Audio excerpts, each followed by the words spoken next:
5.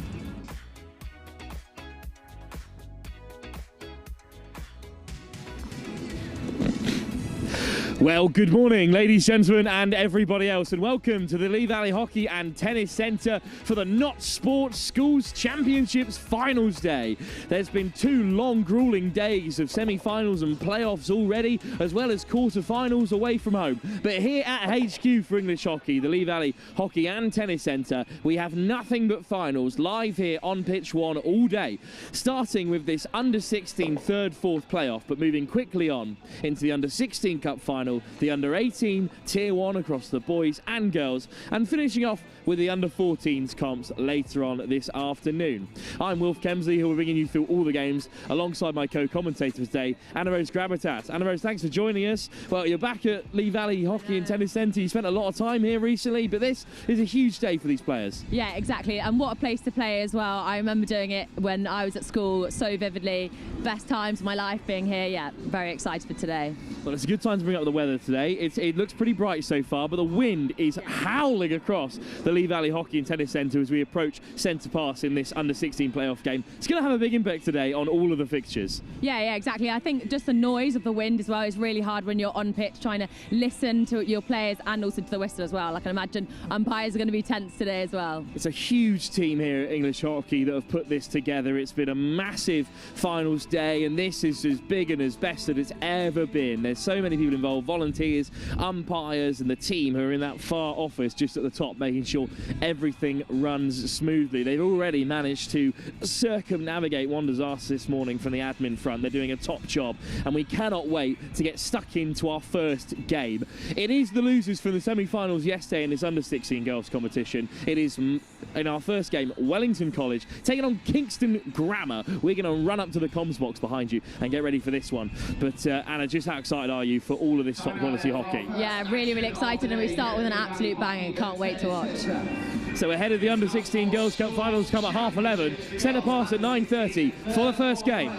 In the cup, please welcome to the field of play your 2 sides, Wellington College and Kingston Grammar School.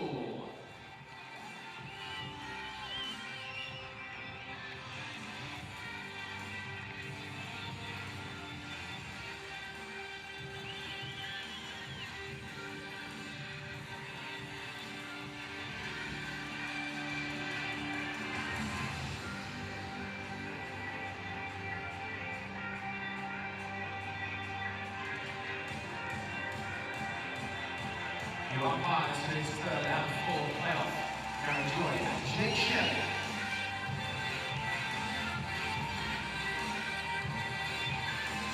Let's run through these starting 11s to both sides, starting off with Wellington College. Number 1, E. Williams. At 2, 6, Kitty Wyatt. Number 7, Rosanna Kerr. 9 is Ava Franks Martin. 12, Cora McKay. 13, Alice Smith. 17, captain Amy Blackshaw. 18 is Sophia Jeffrey. 19, Freya Lynn, 21, Chloe Hu, and number 22 is Olympia Bowman. Kingston Grammar, your starting 11, goalkeeper number 1, Iris Otting, at number 2. So there we have it, the 2 teams out of the tunnel. It's Wellington who will be playing in the light blue and black, taking on Kingston Grammar School in the white, fading down to the black shorts. And Anna Rose has joined me up here in the comms box. It's a tight squeeze for us here at the Lee Valley Hockey and Tennis Centre, but we've settled in for the morning and the afternoon. Big game for both these sides, a long, gruelling season to make it to this finals day. Unfortunately, both beaten at the semi-final stage, but sides of great pedigree. Anna, and there's still a lot on the line here. Yeah, exactly. Actually, at this point, both teams have nothing to lose, and coming out with a medal is the most important thing here. Both teams will be super up for it, and yeah, really excited.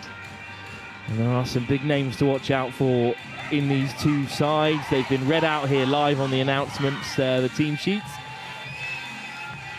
There's a couple of England trial lists, a couple of players who have made their national debuts already, despite being at the tender age of under 16. So some very experienced hockey players amongst the competitors here today. It will be Kingston Grammar School playing from left to right in this opening quarter of 17.5 minutes. We begin in 10. And in 10 seconds, it'll be Joe Tasker, one of the two Tasker twins in this side, who will get us underway in our first game here at the Not Sports Schools Championships Finals Day at the Lee Valley Hockey and Tennis Centre. And Kingston are up and running.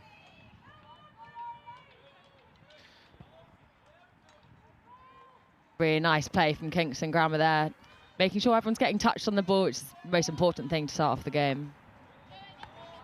Safely across the back line. There's a calm start really for Kingston, but it's just run off the sideline there by Sonali Garcha. And the first chance for Wellington College. It's been a really successful season for both these teams to make it to this point, even if they don't have a cup on the line in this final game. Wellington, of course, a sporting powerhouse. We've seen plenty of them on Next Gen Live this season so far, across the rugby, netball, and now the hockey as well. Well, that's good pressure from Kingston Grammar School. A high press, Anna, and that's how you've got to play in games as tight as this. Yeah, exactly, especially to start off the game. As soon as the press puts you under that sort of pressure and you haven't touched the ball yet, it becomes really difficult to get out of a difficult situation. Klein into the circle for the first time, and despite some protestation from the Wellington defence, it's our first short corner here, and it's really early in the game for a chance like this, Anna. Yeah, exactly. I'm not really sure what happened there. It was a great strong carry onto the baseline. So a big chance here for Kingston Grammar in the early stages of this third, fourth playoff. Olivia Klein, who won the short corner, is going to head to the baseline to lay it off. There's plenty of options in white, including Tasker as well at number 9, who looks like one of the options to set it up. To the edge of the circle instead, and then here's the first strike, and it slips through. Absolutely for the brilliant opening goal. score. Kingston Grammar on the board inside the first 2 minutes or so. What a perfect start for them. Absolutely perfectly executed short corner. The option to go short to the left-hand side, getting slipped across, and the deflection is absolutely perfect. It's a decent effort by the goalkeeper, Edie Williams, but she couldn't keep it out. Great power on the strike. Good deception from Kingston Grammar from the short corner there, because they had 2 players set off to receive the pass and lay it off for the 2 strikers to have a crack, but instead, just to the edge of the circle, completely unmarked. And so much time to line this one up. Exactly, especially for the first short corner. Everyone normally takes that as a straight strike and it goes on those first 2 castles. But so to go short and to go to the left-hand side is a great option. And Kingston Grammar School are in front, and it's Antonia Ridley who has been credited with the score. And they're on the offensive here again. Wellington were really quick to get things going again from the centre of the court, but unfortunately they lost out possession there, and that ball forward from Garcha is off target. Wasting no time in response, Wellington, which is good to see. Built from the base by Hume. And then the forward ball from Smith is almost cut out. Smith under real pressure. Kingston win it back, and they're into the circle again here. Racing back to make a crucial intervention is Sophia Jeffrey. It's a great step.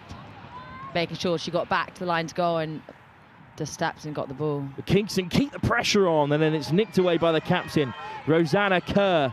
It's a great through ball. Kerr all the way through, and there's no one home for Kingston here. Big chance for Boomer, who looks to put it back inside, and Shirley just had to go herself. Yeah, I actually think that wasn't a bad option to slow it down and make sure that you had someone else with you to lay it off and make a 2v1 versus the goalkeeper, but I just think it needed that slight stronger pass. 2 Surbiton stars linking up there. Burma and Kerr both on the books at that historic hockey club, but they couldn't get Wellington's instant reply through the gate.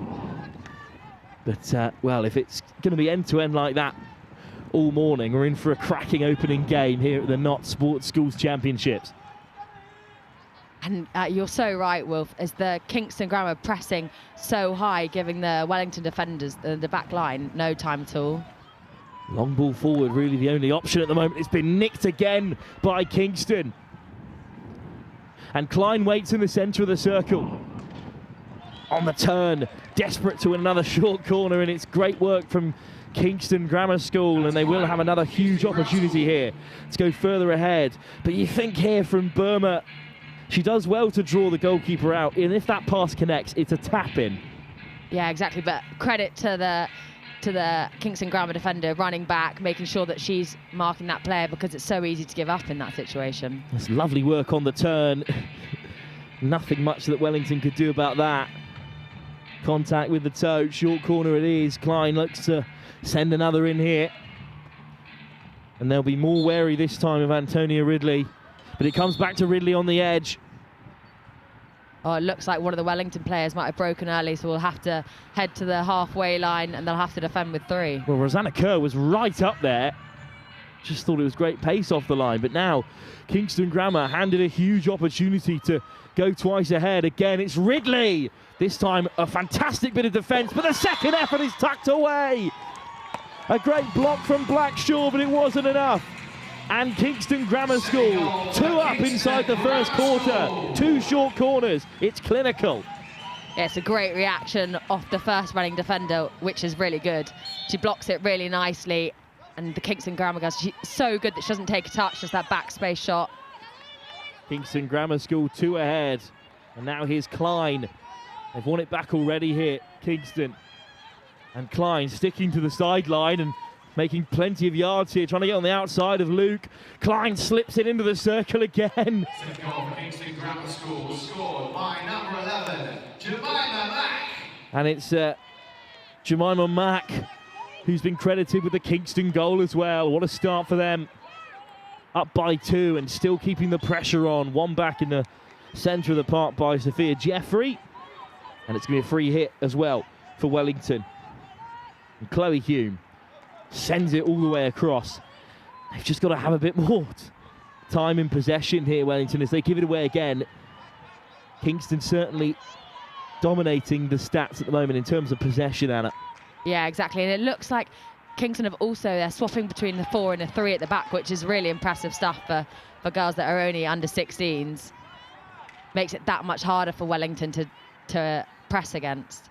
That's such a clean finish as well, as you spoke about earlier. No need to take the touch, just sweeping left to right as she retreated back the Kingston forward. So what a start for them. But Wellington with the sideline hit, looking to keep some pressure on here. Just going back to that shot as well off the short corner, you don't even need anything that clean, because the defenders are off guard and the goalkeeper doesn't have a clear line of sight, so getting anything at goal, and especially with that sort of precision, is the exact right option. Well, Kingston were beaten by Repton, which many have been before. They've had an unbelievable record here at the Notts Schools Championship since it was first put on back in 2014.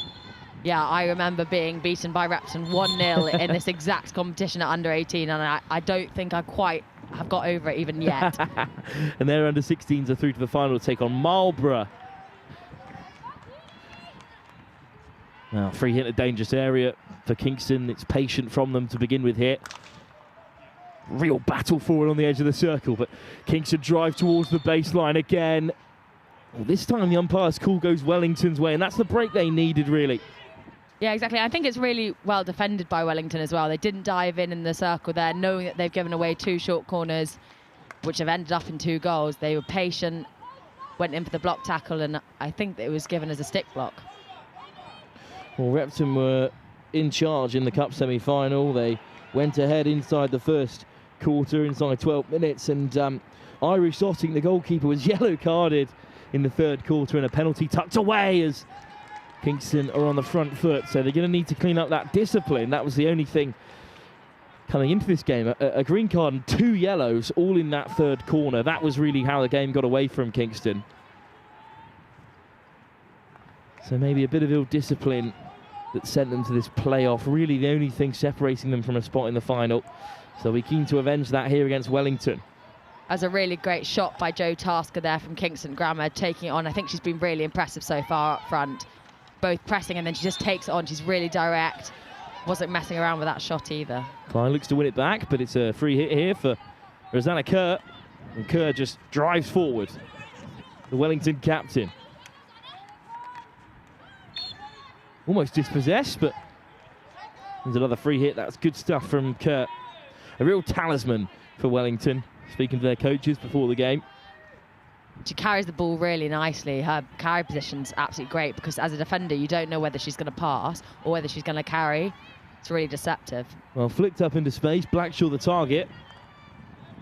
But Kingston defended well, and in the end, the umpire just gifts them a bit of freedom. Well, it's tough to go 2 down in a final like this, in the early stages as well, Anna, but 2-0 is often a dangerous lead, and Wellington certainly have plenty of time. Yeah, exactly, and it easily could be 2-1, or it could have gone 1-1, for example, with that lovely through ball. So chances are plenty as it's Tasker driving up the field, and there's so much space ahead for Kingston here, 1-on-1. Hume gets back to make a huge tackle, and then Williams flicks it away. That was another big chance for Kingston. Really well dealt with by Wellington's defender again. They've seemed to have calmed down and settled into the game now, and they're stepping through slightly more. That's a lovely block tackle. Well, that's twice. There's been a lot of space in behind, once for either team. I think as you push high, especially under 16 level, where everyone wants to get involved at the top end of the field, there's going to be a lot of space at the back. Phelans under a bit of pressure from the Wellington front line, but Phelans just about manages to get it away from Malin Lips.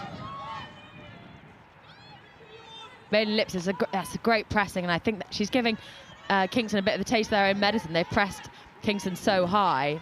Good touch from Lips, fed by Kerr. And Lips looks to flash it across, but it's been dispossessed.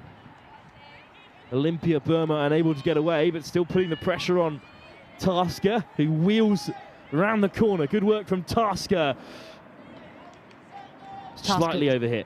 Tasker's so strong in that midfield. She's so comfortable on the ball, and she lays it off really nicely as well. Well, Kingston Grammar well located for fine hockey players, of course. They've got Wimbledon and Surbiton and other clubs right on their doorstep. Teddington as well. Yeah, Teddington are looking likely to come up into the Premier League, which would be brilliant for them. I'm always up for another London club coming into the Prem. Bridgman with a good drive. It didn't come cleanly for Wellington, but here's Boomer stepping on the inside. Beautiful work from Boomer. Brilliantly taken quickly, because I think that's unlucky. I think the umpire's just saying that just need to hold the ball and make sure that it's stopped dead. But it's a great option to go quickly because none of the defenders were 5. Patient play from Wellington. Steele gets on the outside, Steele. And, well, keeps Wellington in possession, long corner. There's a lot of space on this near side. But Wellington into traffic. Lovely skills. Beautiful close control and then cut out by Kingston. Really crucial intervention at the back there, because Burma was waiting for it. And Wellington keep the pressure on. This is the best period of the game for them. I think if Wellington can find a way to come out, you're right, they've got so much space down this left-hand side, and they can push their defenders slightly higher as well, and they can really go all the way. Well, they keep the pressure on. Another long corner for Wellington here. They're disappointed to come away without a clear-cut opportunity from this attack at least. It's a deflection. It could go anywhere. It comes for Wellington in the circle, but there's just too much height on the strike. Almost a big chance there for Ava Franks-Martin, who's recently been in and around the England under-16 setup. Another Surbiton player in the Wellington ranks. Good connection, just too much on at that time. Yeah, she does really well not to rush it as well. I think she checks her shoulders and realises that no one's around her and waits for it to stop dead, because it was bouncing and she got a clean strike at it. But yeah, just needs to keep her head down and keep that ball follow. Kingston looked very composed at the back. And even under pressure like that, they still managed to win the free hit. Yeah, it looks like Wellington are starting to press slightly higher. Well, in the under-16 comp, it was Wellington who went 4 from 4 in their B-League. They were pretty impressive as well. They put 7 past Bromsgrove, 8 past the Purse, 6 past St George's, and 11 past Solihull before taking down Cranley in the quarter-final. So they've been really high scorers, and it's a good stop from the Wellington goalkeeper, but it will be another short corner. And to be honest, that started right from the back. They were under a lot of pressure, and it was just that pop through, and there was so much space for the Kingston captain to drive through, and she strikes it really, really well at the other end. Good Brilliant work. save by the goalkeeper, just came off and hit their own play, unfortunately. Good work from Le Hurray. Recently made her Division 1 South debut for Teddington despite being under 16. So may well be playing in the Prem next year. As we discussed, my point on those Wellington scores is that they have hit the heights. They've scored a bucket load of goals this season, so they'll very much still be in this game, but they have got to keep out a short corner if they want to stay in the fight. This time more traditional, and it was deflected in.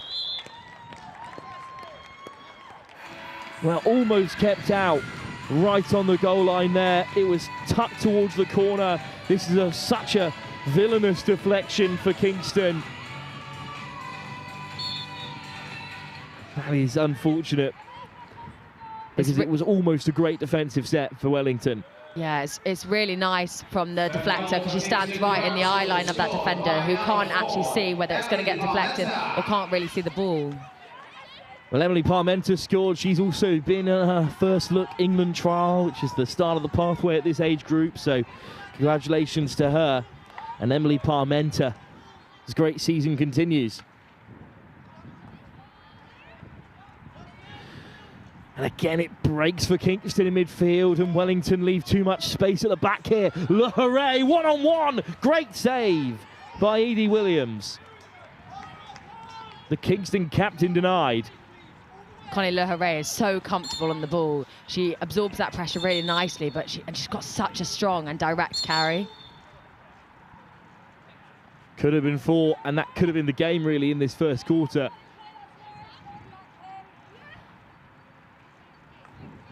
Wellington instead looking to build from the back. Not finding a lot of love down that right-hand side. But Safia Chung has had loads of space on this near side to us from the comms box. Wellington might just have to switch up play a little bit here. But instead, the hooter goes. So at the end of the first quarter, it's been a fantastic start to this third, fourth place playoff for Kingston Grammar School. 3 short corners tucked away, and they lead by 3 at the break. It's a long way back already for Wellington here. But again, 3 quarters is a lot of time in the game of hockey. Yeah, exactly. And three goals coming from 3 short corners. Maybe actually all they need to do is defend slightly outside the circle and not even let it in there in the first place. Then it could be a completely different game. But we'll leave you with the highlights from that first quarter. After the first 17.5 minutes, are done and dusted in our opening game of the Not Sports Schools Championships on finals day. In this third, fourth place playoff at the under-16 girls competition, Kingston Grammar School are up by 3.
We're back then for the second quarter here. 17.5 minutes to go until half-time, and Kingston Grammar School still playing left to right in this second quarter in the white. They're up by 3 in this third, fourth place playoff here at the Notts Schools Championships Finals Day at under 16 girls level.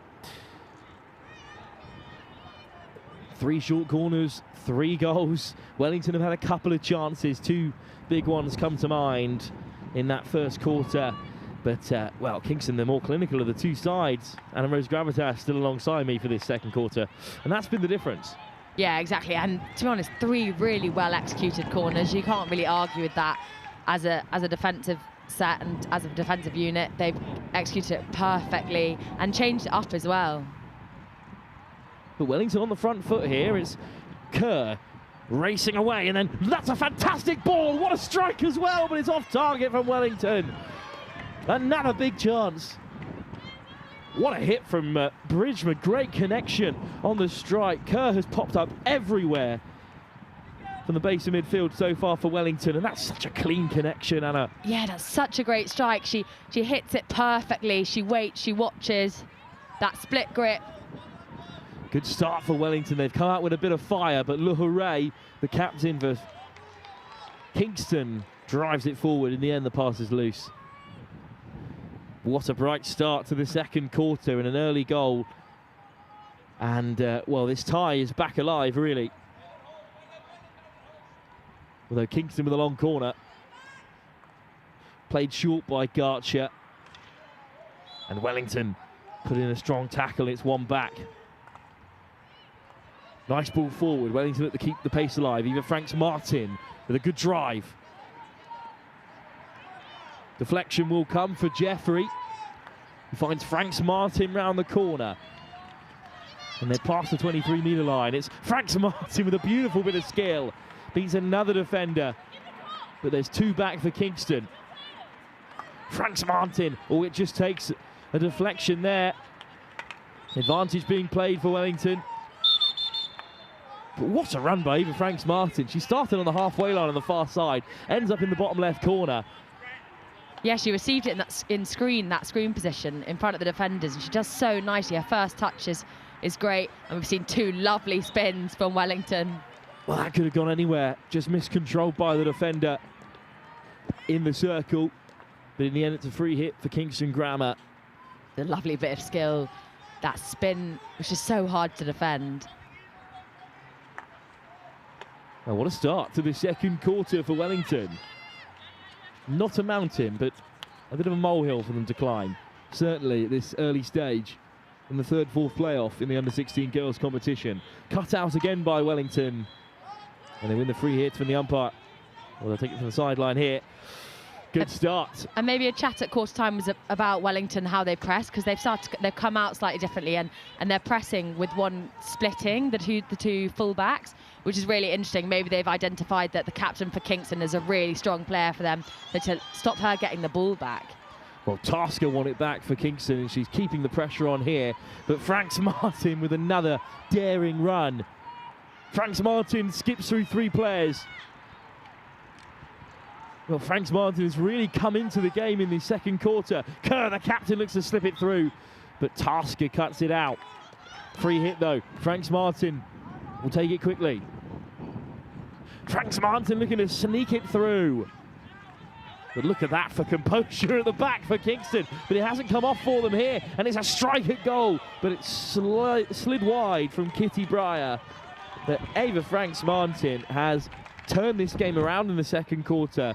The momentum is all with Wellington. And also, I think they've just had a bit more of the ball, Wolf. They've passed it around a bit, and they've backed themselves. It's always hard in these games, maybe in the first quarter, to get your confidence up. But yeah, they've come out in this second quarter absolutely raring. Well, Kerr cut it out, but Tasker's managed to get on the inside of her, and then Wellington have it again. That's a great pick from the Wellington defender. Now Kerr can flick it forward. Calmly collected by Kingston in front of the defence. Safia Chung from Wellington does really well there, because that would have been another one-on-one with the goalkeeper if Kingston had managed to connect with it. But she steps through really nicely. Chung loses her stick in the process. And that's beautiful work from Tasker to get around Kurt. Here's Parmenter. Goal score already in the first quarter. Chloe Verdult. Kirk. One back by Wellington. Here's Breyer. But straight away, it's swept up by Lauren Kirk, who's been so stable at the back for Kingston so far. Possession changes hands a third time and then a fourth. In the end, Wellington with a free hit. They had advantage from the umpire there. That's wonderful work from Tasker again. Izzy Tasker this time. I think stability is the exact right word that you can use to describe Kingston. They've been so calm at the back, and they're happy to keep the ball rather than rush, whereas I think Wellington are desperate to go forward, potentially because they need to, because they're 3 goals down, but Kingston very calm over the ball. The high press from Kingston Grammar School still in play, and here's Tasker. Some pressure from Lips, but evaded by Kingston very well. Stolen back, Franks Martin. Lovely step through. And a great ball. Great interception, and Breyer is hurtling after it, but, well, it's a good gallop on our third day of Cheltenham, but just couldn't chase it down in the end. Kitty Breyer. Well, we thought the game was over, really, but what game we have on our hands now. Well, indeed, you should never write off a team at this level, as Franks Martin again sneaks in behind to win it back. What a drive. Ava Franks Martin. Oh, she was about to reel off the shot, but umpire pulls it back. Franks Martin again skips around 2. Beautiful run. Franks Martin into the centre. Oh, it's an open goal. But in the end, it does not come for Wellington. What a ball into the area, but Breyer in a perfect position as well for Wellington forward, but umpire sides with Kingston Grammar School. Yeah, I think he said it was a swing and a miss, and I think she does slightly connect with it, but really unfortunate for Wellington. Tough call, especially with Kingston driving up the field in response. They're certainly not asleep at the wheel, despite their 3-goal advantage. And indeed, they've won this free hit inside the 23-metre area. Verdult goes wide. Oh, it's a great ball into the centre, and it just deflects off of Chloe Hume. And another short corner for Kingston, and well, we know how they've gone so far. Anna, this will be a huge moment in the game for them. They've gone 3 from 3 so far. Yeah, and I think it's actually come against the tide, really, because Wellington have been so good at going forward and so direct. And I feel like if they score here, it'll be against the run of play slightly, but Kingston have just been so clinical in front of goal, which has potentially been the thing that separated the two sides so far. Because Wellington haven't been without their chances, Wolf. But Wellington have been unable to keep out Kingston Grammar School from the short corner. Lauren Kirk to lay this one up. Again, traditional from the short corner this time, and then a nice playoff. 1-2 back onto the inside. Wellington deal with it this time. Slightly overplaying this time, Kingston Grammar School, but when you've already scored from 3 short corners, you've got to get creative. Yeah, and Wellington will be chuffed with that as well, as cheers from the sideline. They dealt with it really nicely, because those 1-2s inside the circle are really hard to deal with. But they give it away straight away, and Kingston can fire it forward. This time it goes all the way through. That is something that Kingston Grammar School are not doing, which is Kingston very rarely give it away. It's usually Wellington who have to work really hard to win it back in that attacking third. Ava Franks Martin, if Wellington are going to get back into this contest, you think she's going to have a part to play?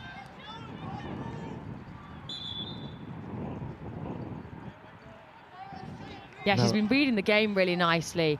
She just has been stepping through when they've needed her, and she's turned over a lot of the ball in that midfield. Another of the Surbiton members along the Wellington ranks. No wonder she's a talented player. Oh, Chung wins it back. High press for Wellington. And that's a beautiful touch. And this could be a chance for them here. Driven into the area by McKay. perfect touch on that reverse. Not easy because it's bouncing, but she deals with it really nicely. Plays a hockey at Reading as well. Another good club and another local one for Wellington. The best club, actually, Will. Slid all the way through from the long corner, so Kingston again survive, and that had a hint of panic about it, just because I think they know they've got to rush. They've got to get back into this game. But as soon as the first one goes in, I think Wellington will be right back into this. Yeah, exactly. And I actually don't think they do need to rush. I know it's really hard when you're 3 goals down in a third, fourth game, but there's so much time to play. There's still a whole second half to play. So, and these games aren't short either. But it's another through ball for Kingston. They've been very good here. Great pop. But cut out by Wellington. Slid all the way through. Kingston Grammar really applying the pressure.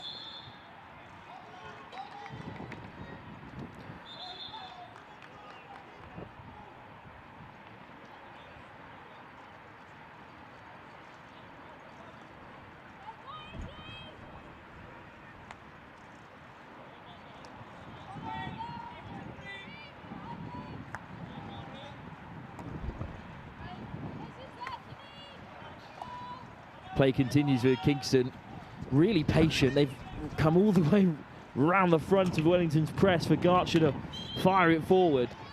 No luck this time, but they are very comfortable at the back. Yeah, they're really strong at the back. They're happy to ping it round, and it just spreads Wellington's attack, and it means that they can't defend it that easily. They have to cover a lot of the pitch. Wellington making plenty of changes as they still press inside this 23 with Franks Martin firing it forward. Well, making their changes during the midst of the attack there left Franks Martin a little bit short of options. Yeah, exactly, and it's really hard because she carries really nicely, and then I think she doesn't have much offers around her. But, oh, it's a great step. It's been won back in fine fashion by Olympia Boomer, who looks to slip it in. Oh, it's going to come for Wellington here. What a save. And a second time of asking as well. It's patted away by the Kingston Grammar keeper. It will be a short corner, so not the end of the world for Wellington, but Iris Otting with 2 huge saves. Fine goalkeeping there. Absolutely brilliant. She does really well with that second save because she's on the floor and she can't move. It's a great ball in. McKay is the first there. Makes the save, second effort from Wellington, turned away, but a short corner for them, and this is the kind of chance they have to take, 3 down in this playoff match. Rosanna Kerr over to take it. Olympia Boomer is well set, along with Franks Martin at the edge of the circle. Kerr fires it in. Boomer gets the touch and hands it off, and in the end, it's Franks Martin who looks to get on the end of it. Emily Steele got a touch in there as well.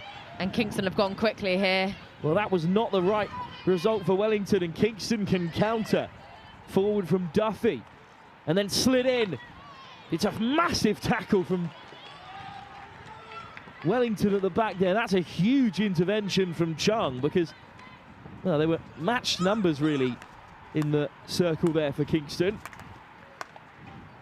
Yeah, going back to that short corner, I think the umpire just called for crossing, meaning that it was obstruction against the defenders. But just really unlucky. Kerr cuts it out. The captain drives forward.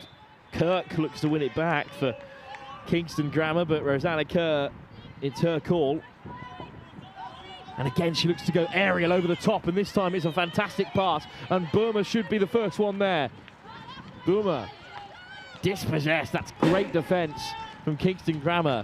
She's gone for that flick a few times, the Wellington captain, but that time it really worked out. Yeah, the aerial in and behind the defence is exactly what Wellington need, because I think they're trying to go really direct, which is fine, but Kingston Grammar defenders are really good at anything through their body space, so going over the top is a great option. Chung with a long ball in, and Franks Martin making a mess of things, but the free hit's going to go Kingston's way. We talked about how much space that Chung's had on the far side, and again, once the ball came to her there, she had so much time to take it forward down the right wing for Wellington. They're knocking on the door here.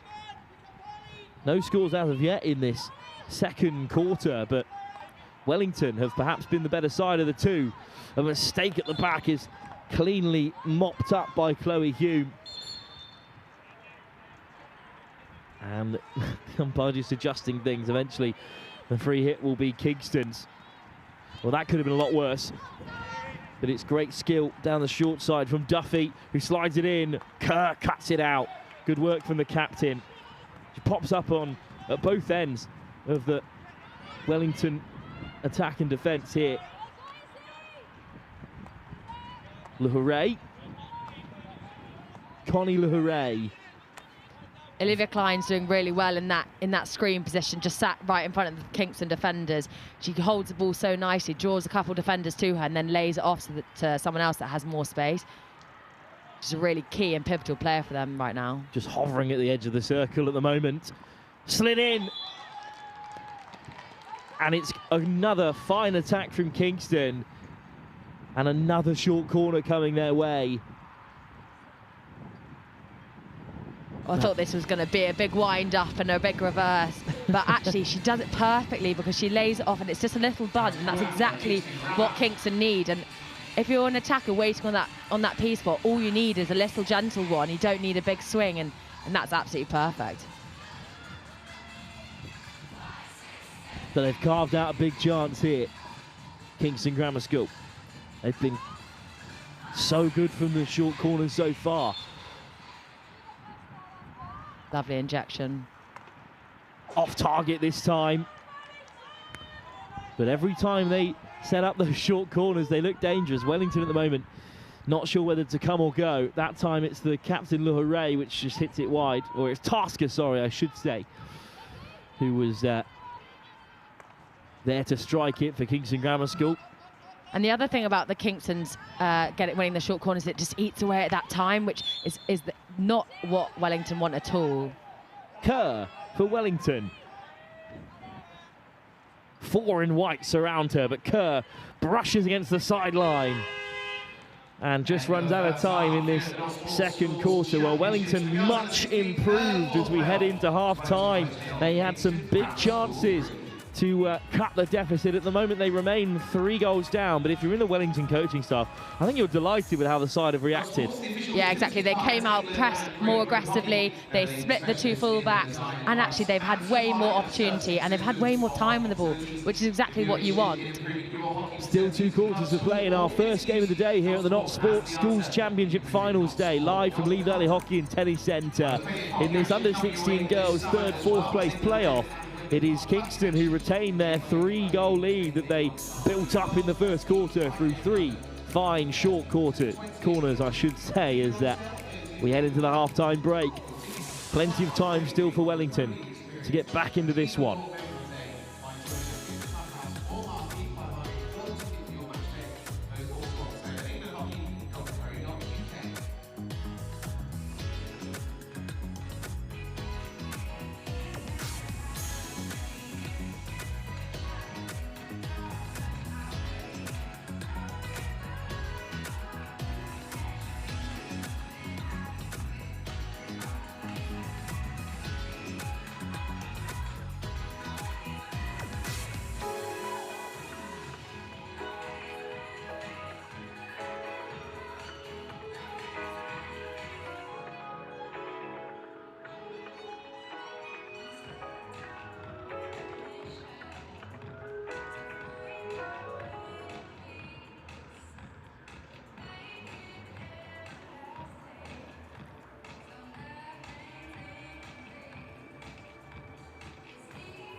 And today I'm here with one of the Wellington hockey coaches. So what's been some of the pros that have gone on for the last half? Well, to be honest, it's been pretty difficult first half. We're 3-0 down as we go into it, but our girls are phenomenal. The work rate yesterday in the semi-final, again, to come back from 2-0 down there, they are going to leave everything on the pitch. So in terms of highlights first half, we've had all the chances. Now it's a case of putting them in the back of the net.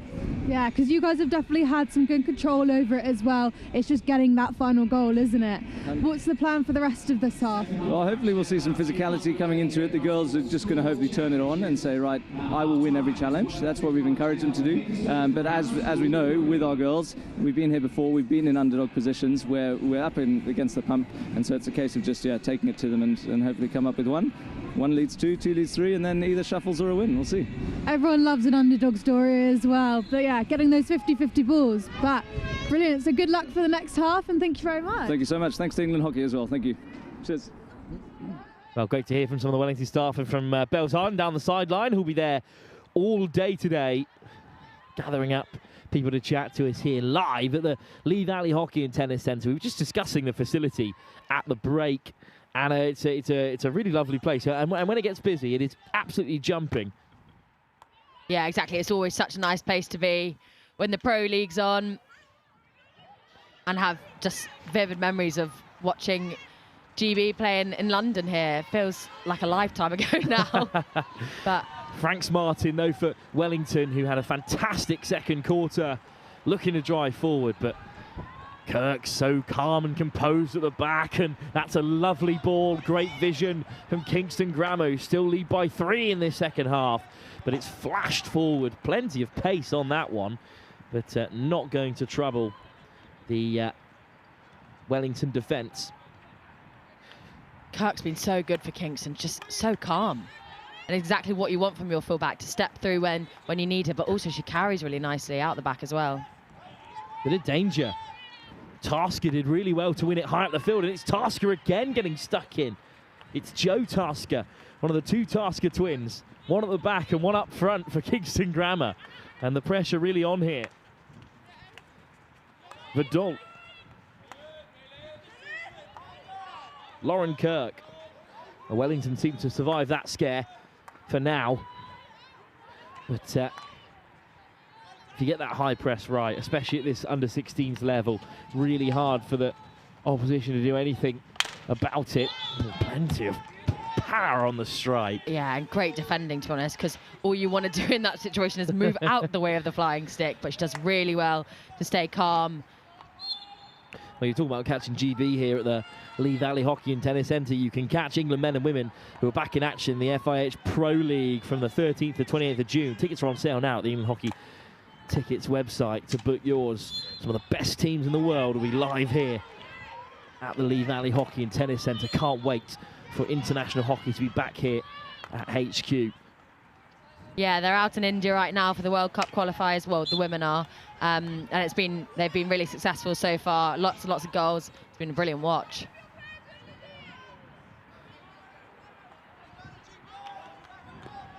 Darcy Bourne out there with England, who was at Wellington and also at Surbiton, so she's not someone that you like to play against, but she'll have been here. I played against her here, and it's exactly what you want as a Wellington pupil.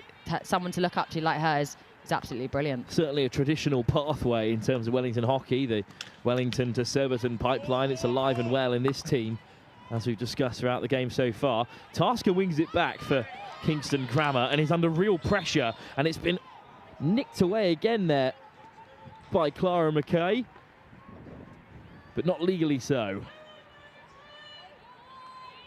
Well, I like how composed and how confident they are at the back, Anna, but it's one or two times that Wellington have managed to steal it back in a compromising area. Yeah, and all Wellington need is one or two chances, and then they're right back in it. Kerr battling away, but it comes back for Kingston, and it slipped through. Well, they're racing back in blue and black here, but a slight trip. And Kingston have driven so deep. They counter very efficiently, and that's how they're playing in this third quarter, as they did towards the latter end of that second half. They've gone from being on the front foot to playing on the counter, but well, excelling at both. Kerr, in the end, gets back there for Wellington. The captain clears her lines. Bit of a Hail Mary forward, and there are two on the chase, but it'll roll harmlessly past the baseline for Kingston Grammar School. Yeah, Wellington are so good when they have the ball. I just like them to have a bit more of it and to keep hold of it for slightly longer. I think potentially because of the scoreline, they're trying to be really direct and trying to go quickly, but I just want them to keep the ball for a bit longer because they're more successful when they do that. And it's interesting to see this Kingston Grammar School side who are able to play very different styles of hockey. Firstly, with the high press, winning it back, short corner on short corner, and now they're sort of biding their time and waiting to counter, just like this, as they slide it forward again. Cutting back on the inside comes Barker, and then beautiful control round the goalkeeper and slotted home. So composed, so nice. He does really well, moves the keeper, takes it, drives really hard left and moves the ball so nicely around the keeper.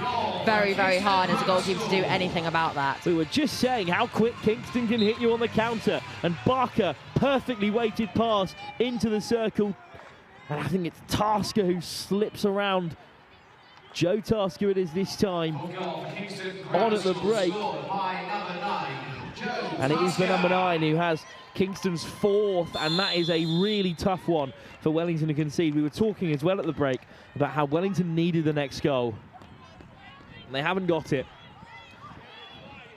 And I think Kingston's number 7, Olivia Klein, has just been shown a green card, so she'll be off for 2 minutes.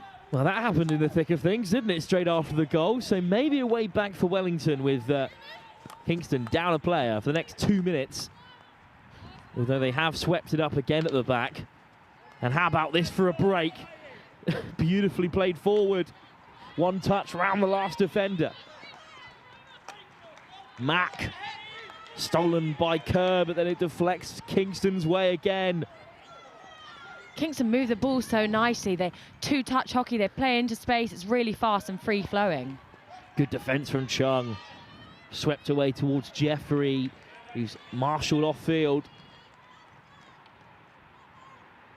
Watching this goal again, so nice. Does really well, because one-on-one with the keeper, everyone thinks that's an attacker's dream, which it is, of course, but it doesn't come without the pressure. Great finish from Tasker. Kingston still looking to press here. And the call does go Kingston Grammar School's way.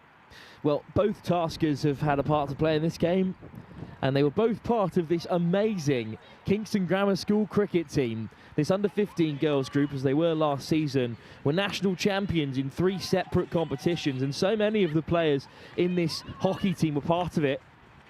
Great ball by the captain, Connie Leharay, but it runs harmlessly wide.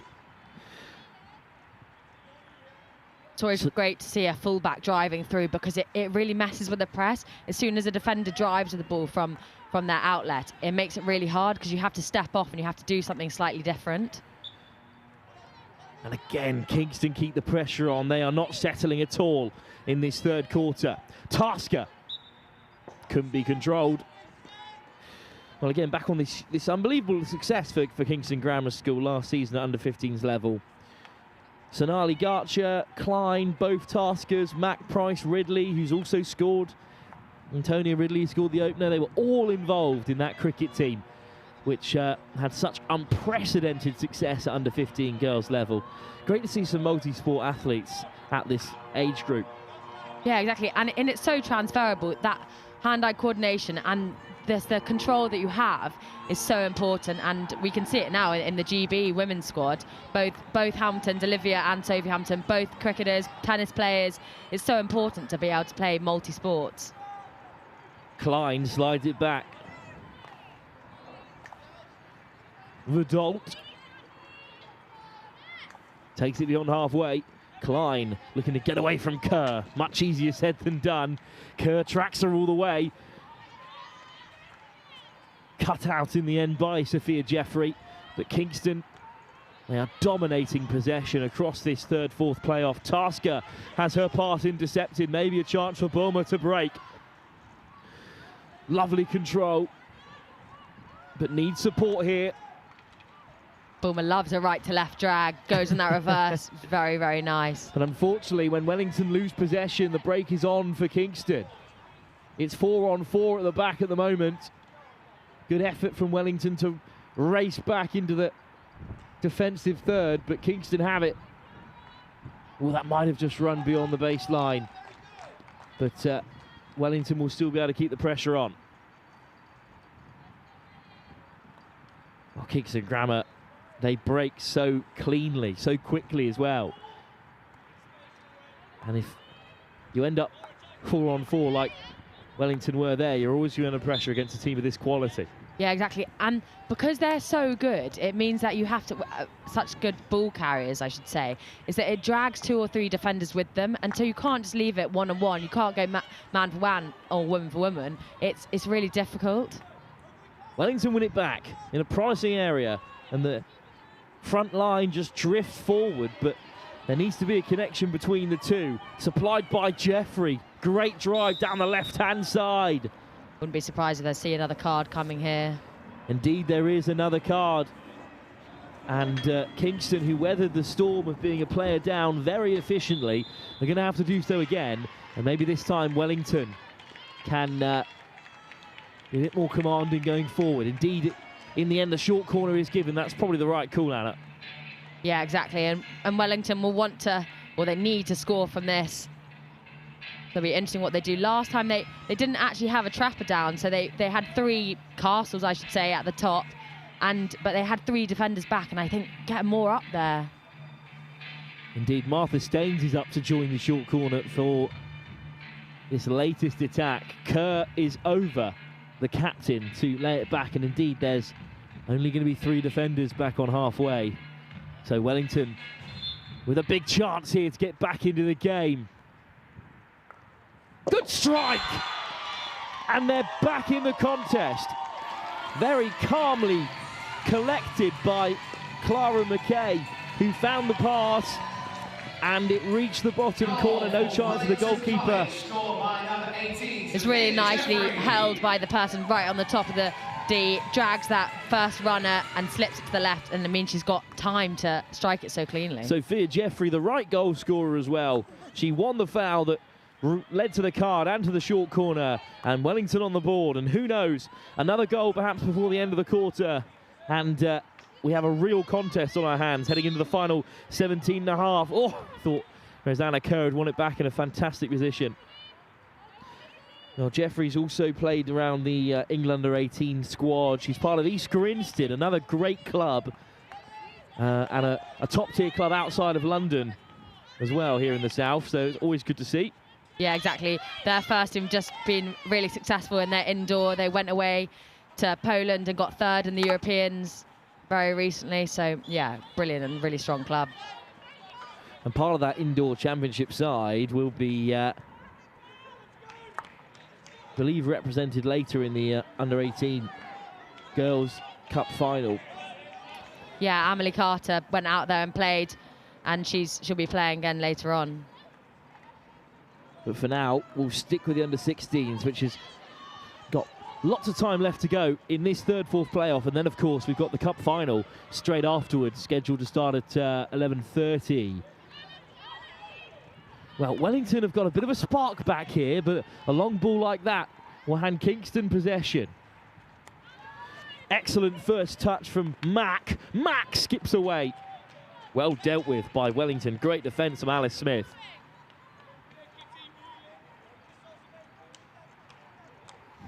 Welling trying to go really quickly.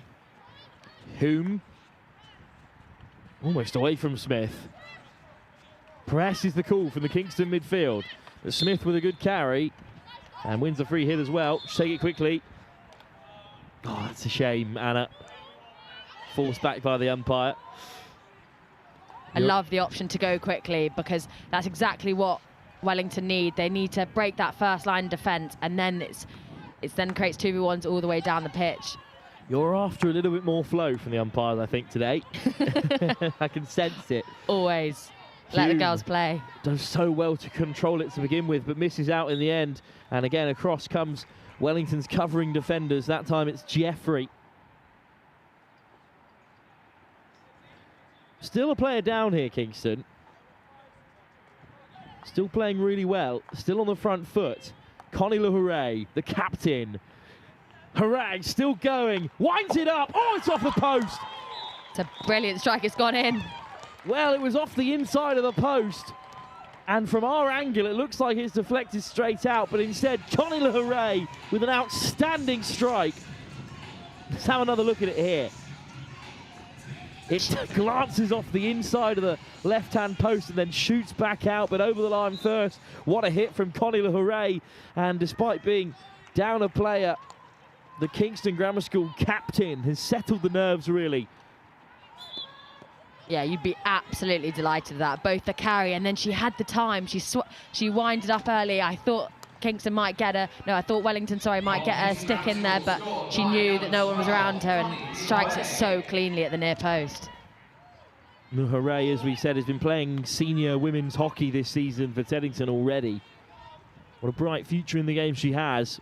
It's been commanding at the back, but that was such a great drive forward. Wellington had everyone behind the ball. Yeah, I think it'll be a busy weekend for her. As I think if Teddington win this weekend, they get promoted. So good luck to her. Could be a fantastic week for Connie Hooray. Well, Kingston Grammar School have been really disappointed in that semi-final stage with untimely yellow cards and a penalty stroke really seeing them undone. But what a performance it's been in this third, fourth place playoff. Although Wellington with a short corner have a chance to cut the deficit back to 3. Long way away from the circle there for the short corners to be given. Wellington have done really well. But a bit disappointing for Kingston, really, because they weren't under any pressure there. Yeah, and I just don't think I think it was given for a big stick tackle. I just don't think it's needed. That you're 5-1 up. Just be really calm, stay composed. But having said that, they have defended brilliantly all game so far. So Chung, and it's Jeffrey who looks to find the pass, but it's intercepted. It's a really good high press, and it's Connie Hooray that won it back. Well, that just hasn't gone to plan for Wellington at all, Anna. No, and I think if you're watching, you might be confused to why that was just thrown away, but it's because Kingston needs to get rid of their face masks before they go higher up the field. It's a rule that you have to obey, and it's one of those things, but it often seems a bit weird that you're just throwing away the ball and giving up possession almost immediately.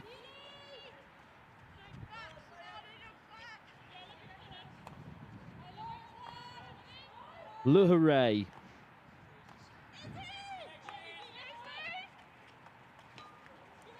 Great drive from Tasker. Tasker still has it, and now Tasker will shoot. Flicked away by Chung, but only as far as Tasker, who stayed high. And that's fantastic work from Izzy Tasker. Yeah, such a strong carry. She's on the reverse, but she manages to pull it straight through to her forehand. We know how clinical they've been from short corners already. And in the closing stages of the third quarter, indeed, the hooter is gone. They could add another, which would certainly steal this third, fourth place playoff. Yeah, exactly. Looks like it might be going to the second castle. I mean, I'm only guessing that from their conversations, but they brought everyone up because as soon as it leaves the 25, the whistle will go. Tasker! Good save from the goalkeeper, and Wellington have survived. Flicked away, time up, as you said, and the whistle goes, but that's an excellent save from Edie Williams. It was Joe Tasker this time who ended up with the strike. That's good control. It's a lovely stop, strong foot to the ball. Yeah, it's great goalkeeping. And it was really nice to just take it on herself right at the top of the D, move that first runner and get a strike. But it was really well defended by Wellington and a great save in the end. Well, Wellington's pressure eventually paid tell. They did score in the end in that third quarter, but Kingston Grammar School responded finally to the tide of the game changing a touch with 2 more scores to leave us 5-1 as things stand. Kingston Grammar School in control with 1 quarter left to play in our opening game of the day here from the Not Sports Schools Championships Finals Day here at the Lee Valley Hockey and Tennis Centre. We'll be back for the final 17.5-minute period in just a few moments' time.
Seventeen and a half minutes left to play for Wellington, who trail by 5-1 against Kingston Grammar School in this third, fourth place playoff. The finals to come between Marlborough and Repton after this one at under 16 girls level here at the Lee Valley Hockey and Tennis Centre at Not Schools Championship Finals Day.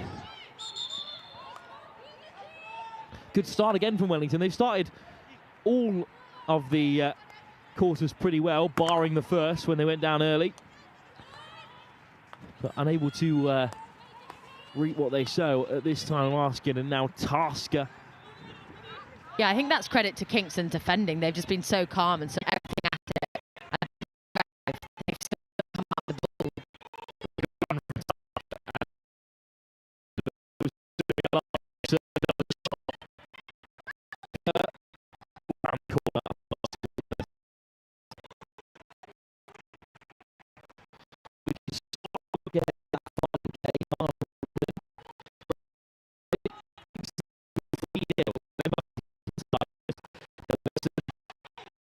Moments in that game, like for the goalkeeper, which led to a penalty stroke, which really lit that game up.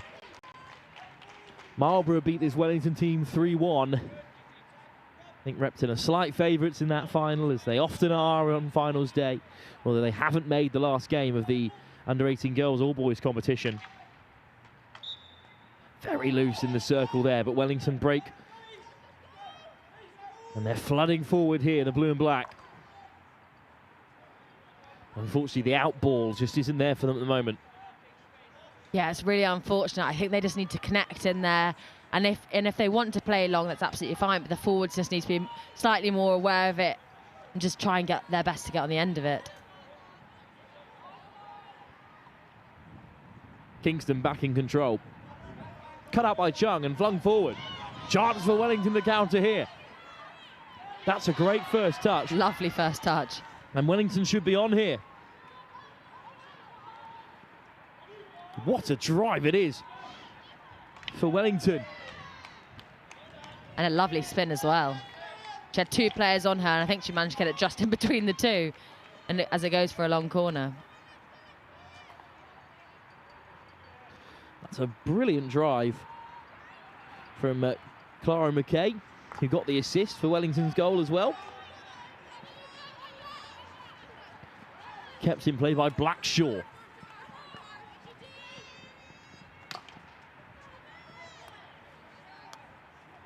I think Kingston have dealt with Wellington, the way Wellington play, really well, because what Wellington want to do is carry around the outside and carry on the baseline, but Kingston have let that happen. Oh, Kerr, fantastic run by the captain, but it's saved by the goalkeeper. Otting didn't really get the strike that she wanted, but what a run by the Wellington skipper.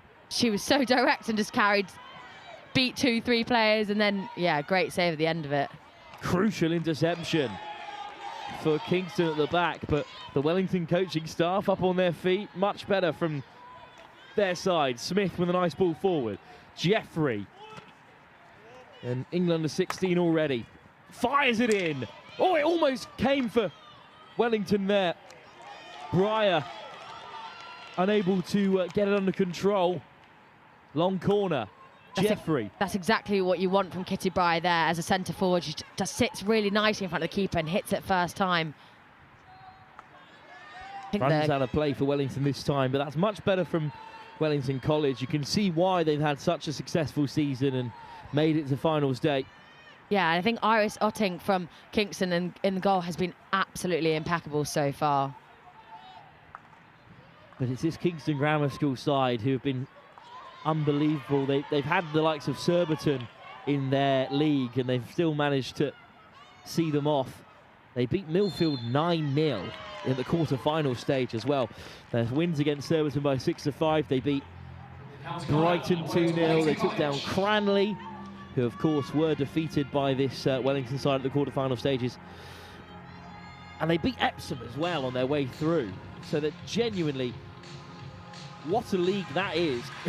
League D had Brighton, Cranley, Epsom and Surbiton all in the same one, and Kingston still came out on top, but are under pressure here again from Wellington. Yeah, it's always such a strong area, that. So when you come through on top of that league, you must be a good side. Rosanna Kerr to set up the short corner.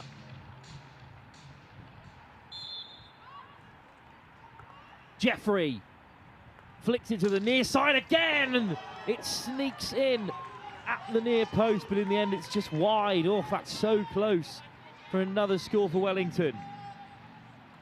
Looks like it took a deflection off that first runner. And a crucial one as well, because the goalkeeper was beaten. Great effort from Wellington, but they still have possession.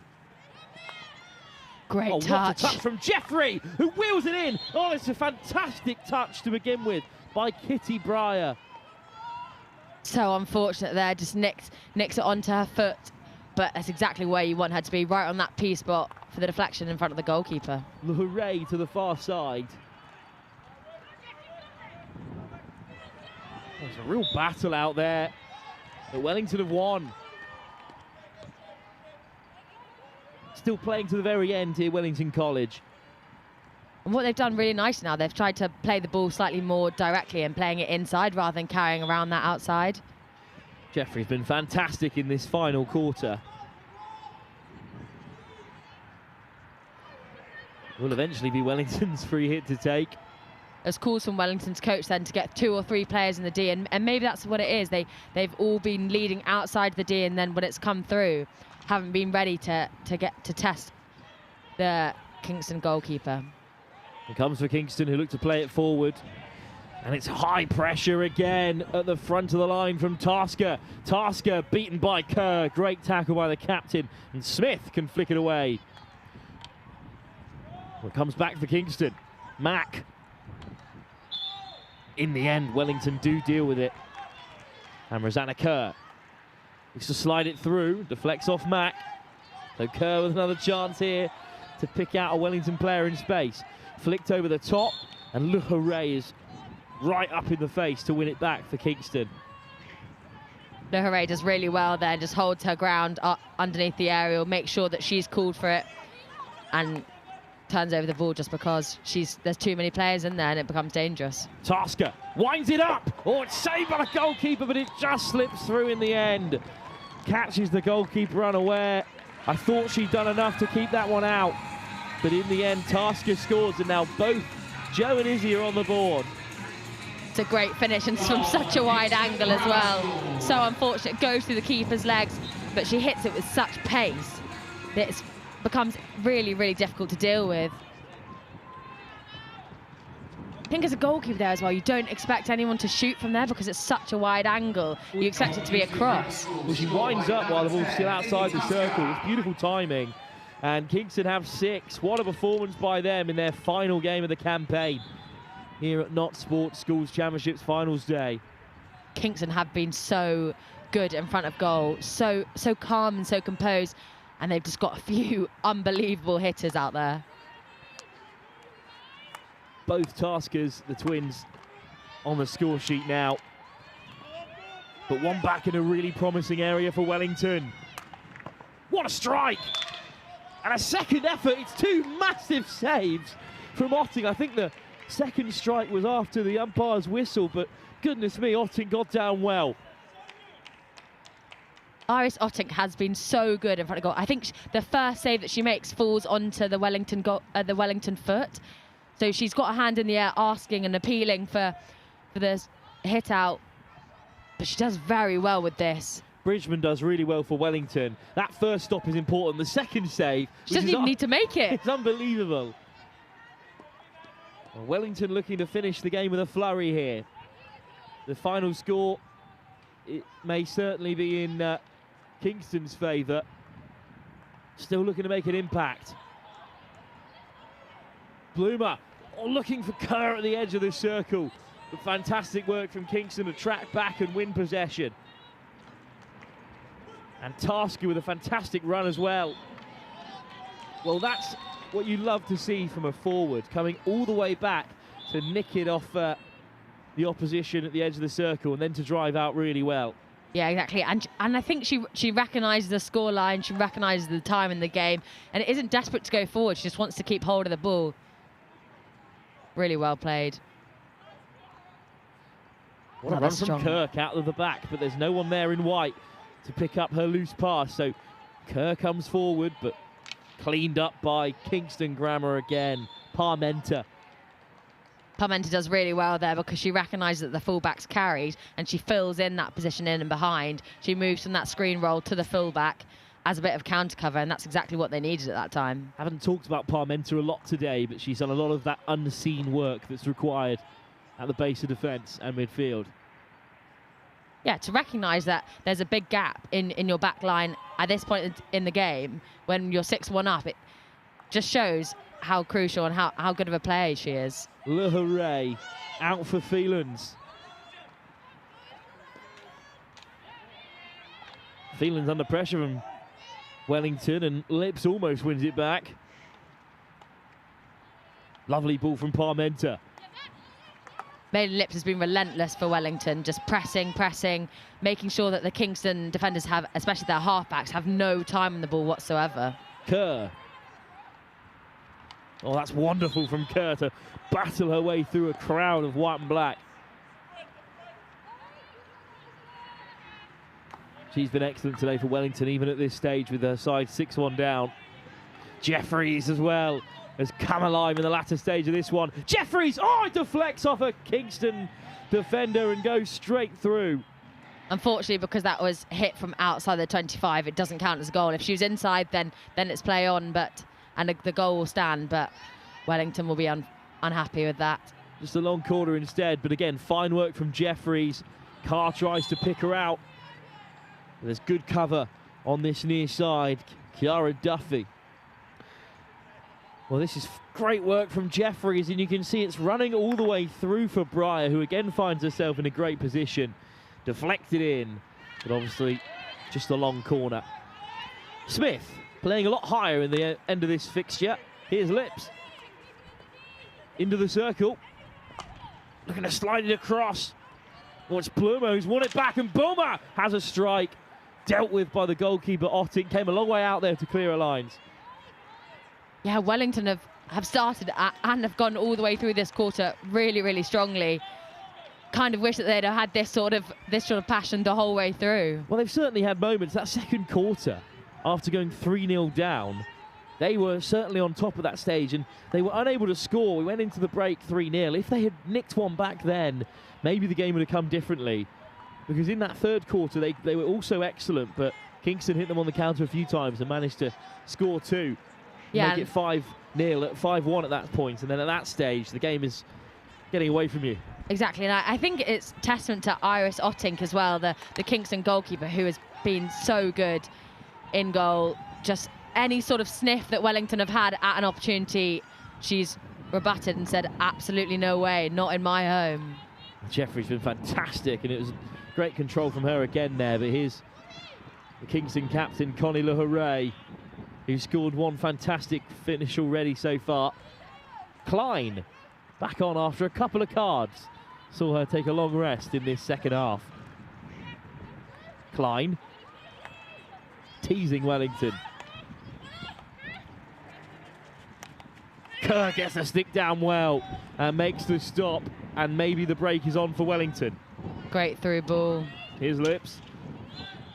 Looks to flick it away from Parmenter. Wins a free hit. Kerr assesses her options. Kerr looks to go down the line. You can see what the vision is there. Looking for McKay, but didn't match her run.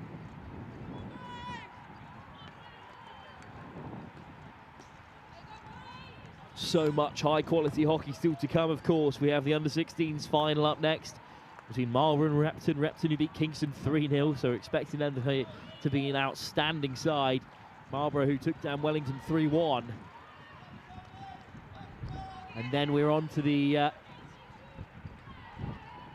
under-18 competitions. We've got 3 finals from that age group across the Open and the Women's competition, and then we finish today with the under-14s Cup final. There'll hopefully be a great atmosphere at that stage in the day. Really unfortunate for Wellington there. It's a really lovely carry around the outside with some 3D, but Kingston, as Kingston do, turn over the ball and attack so directly and so quickly. Blink of an eye, and they're back into that attacking third. Whipped in. Takes a deflection. So forward come Kingston. A little bit slow to get into place, but I think you can forgive them at this stage of the game. And in fact, they do go all the way back. Their central defenders. Here's Tasker. Great ball pace. LaHouray. In no rush to use it. And LaHouray steps away from the first and the second. Not much on there for Kingston, so she says, fine, I'll do it myself. But does in the end miss out. But it can be seen off calmly by the opening try scorer, Antonia Ridley, or goal scorer, I should say. So into your rugby, Will. It's my 4th sport of the week. Forgive me. Opening goal scorer, I should say. Although with the multi-sport nature of these under-16 side, I wouldn't be surprised to see a few of them pop up on the rugby field in years to come.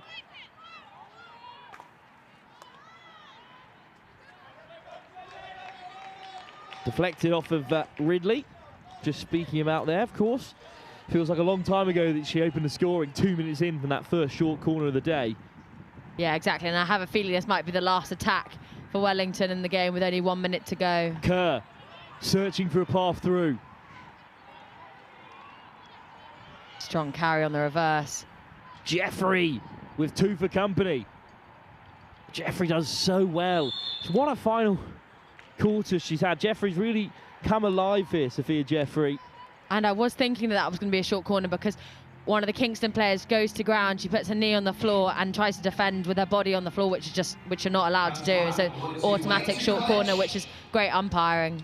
Well, Jeffrey won the last short corner that Wellington scored from. She tucked that home herself. And maybe right at the end of this third, fourth place playoff. They'll have another chance here.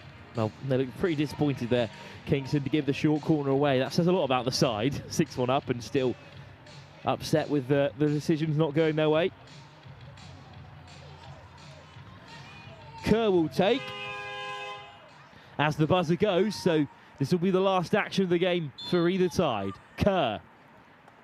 Cara McKay doesn't get the close control she's after, but there's still space for Wellington here. And Jeffrey gets her second right on the final moment. Full-time action here at the Lee Valley Hockey and Tennis Centre in Knoxville School Championships. But it won't matter for the overall fixture. Kingston Grammar School are victorious by 6-2, but well, this is good recovery from McKay. Jeffrey's in plenty of space.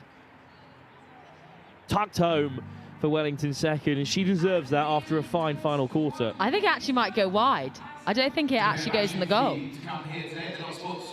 Well, I was going off the in-house announcer who gave it, but that's a real shame. Yeah, I think, and also I think from the reaction of the Wellington girl, she looked upset with herself, and she had a bit of time, but she struck it so well. But I think it just goes past that far right post. Well, that is a real shame for Wellington, but regardless, some good performances from them before we move on to Kingston Grammar School. Rosanna Kerr, the captain, was great throughout, and especially towards the end of that game, Sophia Jeffrey, well, she was outstanding, and she came so close to grabbing her second score there. But this is Kingston Grammar School's day after really disappointingly losing out to Repton in that semi-final with a couple of decisions, such as a yellow card for their goalkeeper leading to the penalty stroke, really being the difference for them in that semi-final. But they'll take third place after an awesome season. They came out of that league of death, really, with some other top sides earlier on in the campaign, and now they are victorious here by 6-1. Our first game of the Not Sports Schools Championships finals day here at the Lee Valley Hockey and Tennis Centre has come to an end. And in this under-16 third, fourth place playoff match, it's Kingston who'll take the crown. Let's leave you with all of the goals from this contest as we prepare for our next fixture.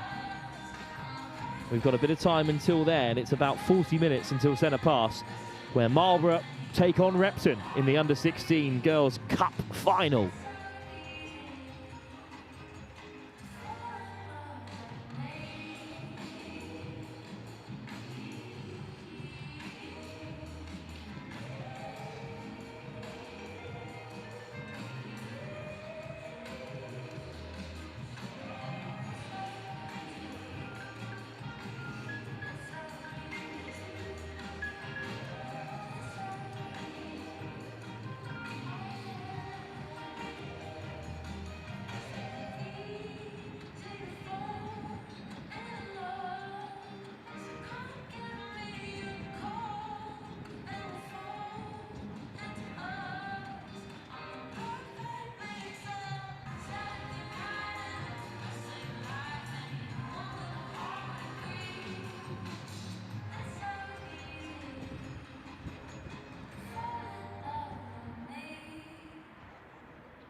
So our first game from the Not Sports Schools Championships finals day has come and gone. It was the under-16 third, fourth place playoff. And as you can see there, Kingston Grammar School are victorious, and their head coach has the honour of handing out the medals as well, which is great to see. Kingston take bronze. And based off their performance, I'm terrified about the under-16 Cup final to come, because Repton saw them off 3-0, and they've just put 6 past a very good Wellington side. I'm a little bit worried for Marlborough College, hoping that we get a hotly contested final. Yeah, I'm sure it's going to be a close one and a close-fought battle. I'm really excited about it. Really not a bad Wellington side at all. And that's a great success for Kingston Grammar School, this group who've already had such great sporting success already. Just had a spy at the Kingston Grammar coaches, and I can see that, I know that one of them, Callum McKenzie plays for Wimbledon's men's first team side, so it's great to have that sort of coaching ability in your side, and just proved how good they can be. And they head over to the corner. Yeah, the group photo is getting set up.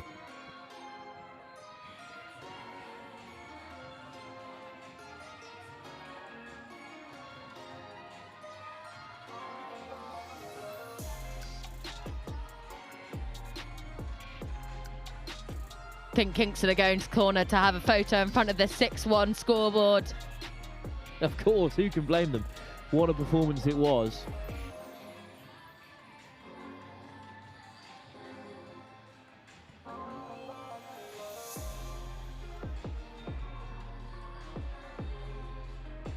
And after they get their photos done, we will indeed have a quick interview with the Director of Hockey at Kingston Grammar. So stick around for that one if you're a Kingston Grammar fan, before we take a short break ahead of the Under-16s Cup final, which is due to get underway at 11:30. Perfect. So that's all from myself, Will Kemsley, and Anna Rose Gravitas for now, because we will throw you down to the side of the pitch where Bells Harley is back in place with the Kingston Grammar coach.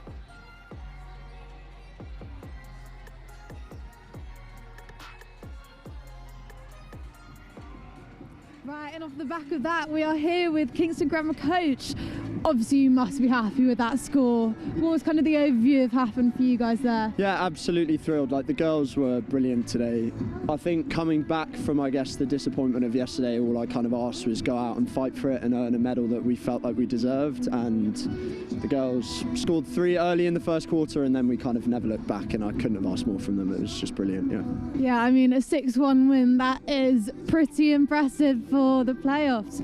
And so what's kind of going forward from this for the rest of the season? Obviously, there's not that long left, but what are the plans for the rest of it? Yeah, just build into next year. Half of the girls will go into the first team, so kind of getting them ready for that speed of game and getting them up to speed, and then starting to try and move the younger girls into more of a leadership role to kind of bring the next year's younger girls up to speed. Yeah, perfect. Well, hopefully we will see you guys here a lot more and see some of the girls coming through. Brilliant. Thank you very much. Thank you so much. And back up to comms with Wilf and Anna. Thanks, Bel. So thanks for joining us for our opening game here at the Not Sports Schools Championships, live from the Lee Valley Hockey and Tennis Centre. Our final score in the fourth place playoff of the Under-16 girls competition. 6-1, Kingston Grammar School victorious after a semi-final defeat yesterday. The Under-16 girls final in this division will be up next. It's at 11:30. Centre passes scheduled for. We'll be live just before then. It's Marlborough College who took down Wellington, taking on Repton.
Welcome back to the Lee Valley Hockey and Tennis Centre for the Not Sports Schools Championship Finals Day.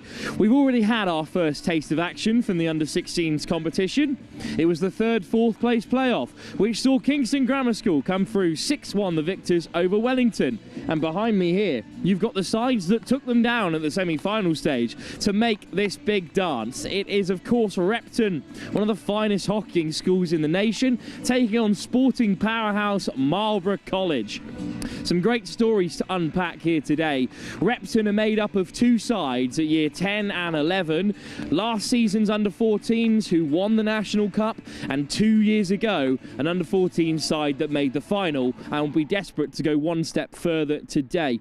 They take on Marlborough College, who came through against Wellington 3-1 and, according to their coaching staff, did not hit 100%. They're looking to play hockey the right way, which is a fantastic aspect to their play, which I look forward to seeing. I think it's going to be fast-paced, it's going to be free-flowing, and hopefully there'll be plenty of goals for us neutrals here at the Lee Valley Hockey and Tennis Centre. The vibe here picking up throughout the day, and the weather just holding. It's not quite as blustery in the wind as it was for our opening game, and it looks like the rain may have passed us by, fingers crossed, as we head through into the afternoon. So much hockey still to play. We head up to the under-18 competition starting at 1:30, but first, we've sent a past you at 11:30. It's this under-16 cup final between Marlborough and Repton. I'm going to head up to the comm box and run you through the teams in just a few moments' time.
So I've climbed the steps here on the near side at the Lee Valley Hockey and Tennis Centre.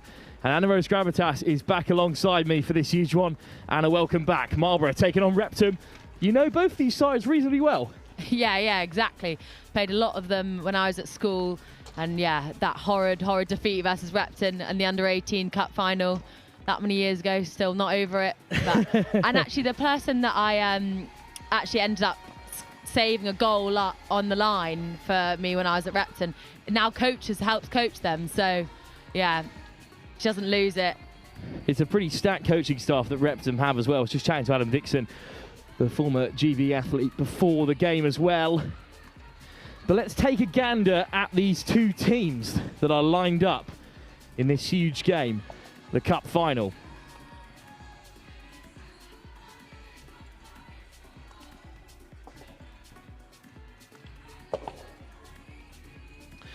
Well, let's start with Marlborough College then, who have a tough task on their hands against the Repton team that were 3-0 the victors against Kingston Grammar, who then went and put 6 on the eventual third place side, Wellington College. There we go. So the Dutch parents, Millie Grader starts in goal. Piper and key netballer Hearn also involved, with Tyser, Scott, Hoffman and the captain Tiger Trusted also in the lineup. Lolly Walker, one to watch out for, part of Team Bath alongside her captain Trusted, their talent academy. Poppy Hill and Hattie Bushnell is involved at just year 9A. She's the youngest in the team, part of that Reading Talent Academy. She's one to watch. Plenty of talented players amongst the sides. And the Repton team as well. Repton, of course, with this great history of hockey. They've got Tasker in goal with Hanava Sandhu, Anushka Hart and Anna Webster also involved. Webster, whose twin sister, is part of the under-18 side already, Hattie Beecham plays with Gilbertson. Shield, who's also a talented footballer, and the captain Reed. Hodges, Jackson. Izzy Ramage, one to really watch out for, alongside Reed, Wilton, Parker, Lingnau, Ascot, Green, and the other German representative in this side as well is Frieda Ruping.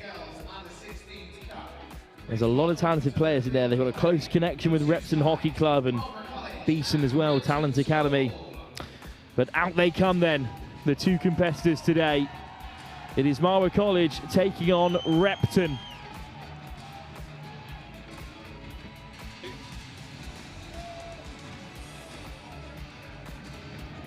So there's Repton, of course, in the all-white and the yellow trim, taking on Marlborough in the blue stripes as they line up here at the Lee Valley Hockey and Tennis Centre.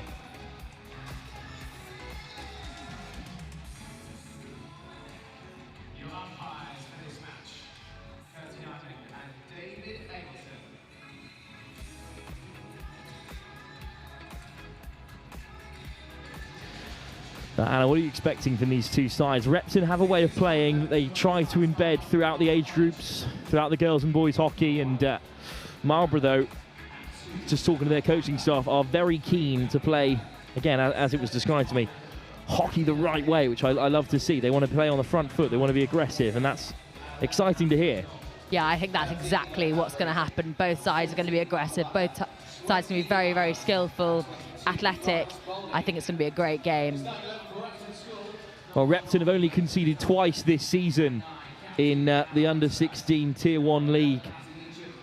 Once to Kirkham Grammar and once to Oakham, and other than that, clean sheets across the board, including in their quarter-final against St George's Weybridge, whose under-18s have made the final in the Boys Open. Marlborough, on the other hand, they had to come through again in penalties at the quarter-final stage against Brighton before taking down Wellington 3-1. They have been unbelievable up to this stage. It's one of their best performing sides at under-16 level for a number of years. And a tough pool they were drawn in as well to begin with. The under-16 League C against Clifton, Millfield and Taunton. Should be a close game. Marlborough didn't reach 100% in their semi-final, but still came through against Wellington. Repton, an almost unstoppable force at this level across the game of hockey. And it will be Repton moving left to right in this first half in the white and navy shorts, taking on Marlborough in the navy and white stripe, going from right to left. Centre pass for Repton. 17.5-minute quarters, just like the fourth playoff we had this morning. And as we are seconds away from getting underway, Anna, let's see who can start the farthest, because there was a goal within 2 minutes in our previous game. I know, and it's already heating up. I think on the sideline, Repton have obviously got their boys here as well, just cheering the girls on, but I'm sure it's going to be a big, big game. Yeah, that is great to see that Repton's boys side are stacking the sideline as they look to transition up the park early here. There's lovely work from Wilton on this short side. Betsy Wilton is a multi-sports athlete. She's nationally ranked in athletics as well. Great spring to her step, and she carved her way forward here for Repton, right to the baseline. Marlborough defence called upon early here. Comes loose at the edge of the circle. Still a chance here, and Repton with the perfect opener. Peggy Ascot did fantastically well, just battling away on the loose ball, and Repton have fed off the scraps, and it's a huge early chance for them. And just like Kingston Grammar School, who scored from their opening short corner within 2 minutes, well, Repton have started even faster, Anna. Yeah, exactly. And Betsy Wilton on that carrier down the right-hand side. You said she's nationally ranked in athletics. Does not surprise me. She was going at such pace down the wing. I think she's going to be one to watch. What a start then for Repton. Unbeatable on the circuit so far this season. It's going to be the captain, Anna Webster, who plays it in. And they're going to lose a defender as well, Marlborough, unfortunately. And it's the captain, Tiger Trusty, who's going to have to head to halfway. So a big opportunity now for Repton. Cool for Betsy to go to the right-hand side. But instead, it's a strike from range. Oh, what a block on the line. Exactly what you want from your left post player. Calm, collected. Ramage with a big opportunity early for Repton. She was picked out as one to watch in the build-up, and they've called upon her early. But what a stop on the line. Very casual with the strike. Ramage, it was real power behind it, but Marlborough survive, and it's a different tone to the start of this cup final. Again, it's been nicked back by Repton, playing on the front foot here. It's Beecham who looks to pick out Jackson in the area, but Marlborough scramble it away. Good work from Martha Butler. Yeah, she was really strong in that tackle, made sure, because Repton were attacking at such pace, she did really well to slow them down. Flicked in field, but intercepted. Ramage, really skillful. Webster, cut out by Marlborough. But Webster wins it back again, and the captain looks to slip it through. It's a fantastic save from Grader, but the ball goes loose. And it's another save on the line, I think. Grader didn't know much about the second one, but it's been kept out all the same. And then Wilton, dispossessed. Marlborough living life on the edge in the early stages of this cup final. Well, let's have another look at this beautiful little ball through from Webster. But the second time here, it was snuck through. That's a great save. And the second one, a little bit more of a calamity at the back, but Marlborough survive regardless. Repton have it back again. Anna Webster presses really aggressively. She looks like she's played a lot of indoor. She's very low on the forehand and the reverse. And I mean, finally, it's really hard to a go misplaced pass. The first real error of the game for Repton, who've been straight out of the blocks here. But if we're looking at territory, Anna, this is a really promising start for Repton. Yeah, they'll be keeping Marlborough exactly where they want them in the corner here, pressing them really high. And Wilton's won another short corner. Fantastic start for Betsy Wilton on the right wing. Second short corner for Repton. Unrelenting start. And we focused in on their defence, Anna, because they've got this unbelievable defensive record. Just 2 goals conceded in this competition. But it's their attack that's winning all the headlines at the moment. Yeah, it's really clever from Betsy as well. She recognised that the defender's not 5 metres away, and within the 25, if she carries and that defender comes towards her, makes any attempt to make a tackle, it's automatically upgraded to a short corner. So really clever play from Betsy Wilson there. Over goes Webbs, who's captain today, but Callie Reid on the edge of the circle has also skipped the side. They're going to try and pick out Ramage again. Well, it's Reid set to receive the short corner. Well, there's a problem in the Marlborough goal. Looking like there's some issues with the masts, potentially. And obviously, the most important thing is that the girls are protected and that the masts are all working securely and they're all safe to go in the goal and defend the corner. Player safety paramount, of course. Looks like one of the Marlborough players is going to be masterless for this one. Brave defence inbound. It's Webster to line it up. Ramage slips it off this time. And then, it's a real mess in the area. Ascot with the effort. But the Marlborough faithful up in arms. It's 2 great defensive efforts from them early here. Slid in by Ascot. It's a dangerous ball. Just couldn't be controlled by the captain Webster. So in the end, Marlborough will escape. Yeah, really well dealt with by Marlborough PCD. They've done really, really well so far. They've stayed calm and got out to that first player really nicely. Repton pounce on the mistake. Ramage charged down. Great recovery from Marlborough, but they're putting themselves under pressure here. But this is the way that they were trying to play. They said in the build-up to this game, they're not looking to play counter-attacking hockey. They want to play on the front foot. They want to build from the back. They want to play good-looking hockey. And this is their first entry into the Repton half. And they will have possession from the sideline.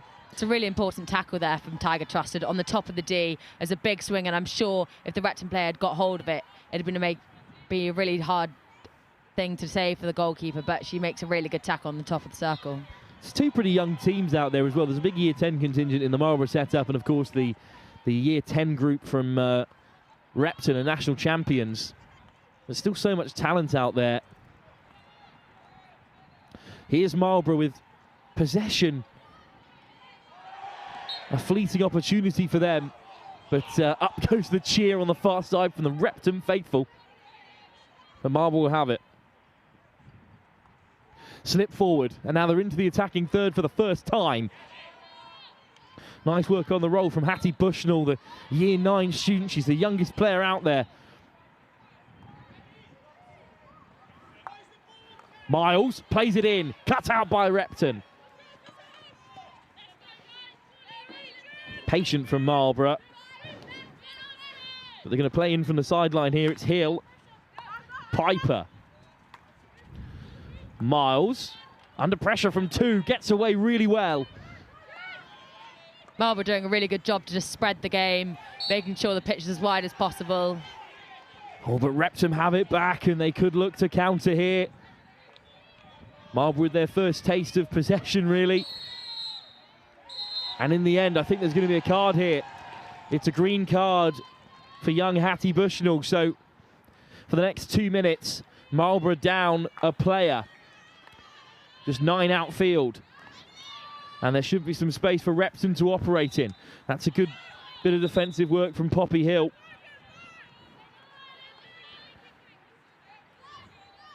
Well, what do you make of that call then, Anna, at this early stage? Yes, it's bold to go give a green card this early on in the game, but I think the umpires just try to control the game as early as possible, because otherwise if you let stuff go, it can become scrappy very quickly. Willow Hambury winning the ball back from Marlborough there. Good dribble out from defence and eventually nudged off the ball. Marlborough just want to keep possession for as long as possible when they've got a player down. But stolen by Webster, who looks to slip it in to the centre of the circle. It's cleaned up fantastically well by the captain, Tiger Trusted. Part of that Team Bath Talent Academy. Is Tiger Trusted the best name in hockey, at least, Anna, at this early stage of the competition? Yeah, I think so. And trusted by name and nature, it looks like. They totally trust her at the back to then make those really crucial tackles. She's had 2 already so far in the game.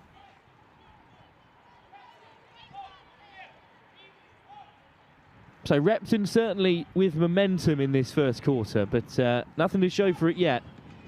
But again, it's nicked back in a dangerous area.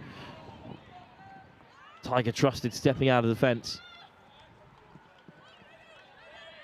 Hill. Again, charged down. Repton just so aggressive on the front foot from their forwards. It's the German Tony Lingnau. Getting up into the line this time. Lingnau is caught. So Marlborough will have a free hit. Well, there is space out there for Marlborough, but it certainly isn't anywhere near where the ball's currently being played, because this high press from Repton is looking really impressive. Trusted across the face of defence.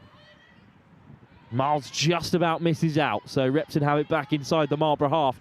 The forwards come racing back. That's great effort from the likes of Miranda Tyser. Well, they've done brilliantly there just to drive Repton back.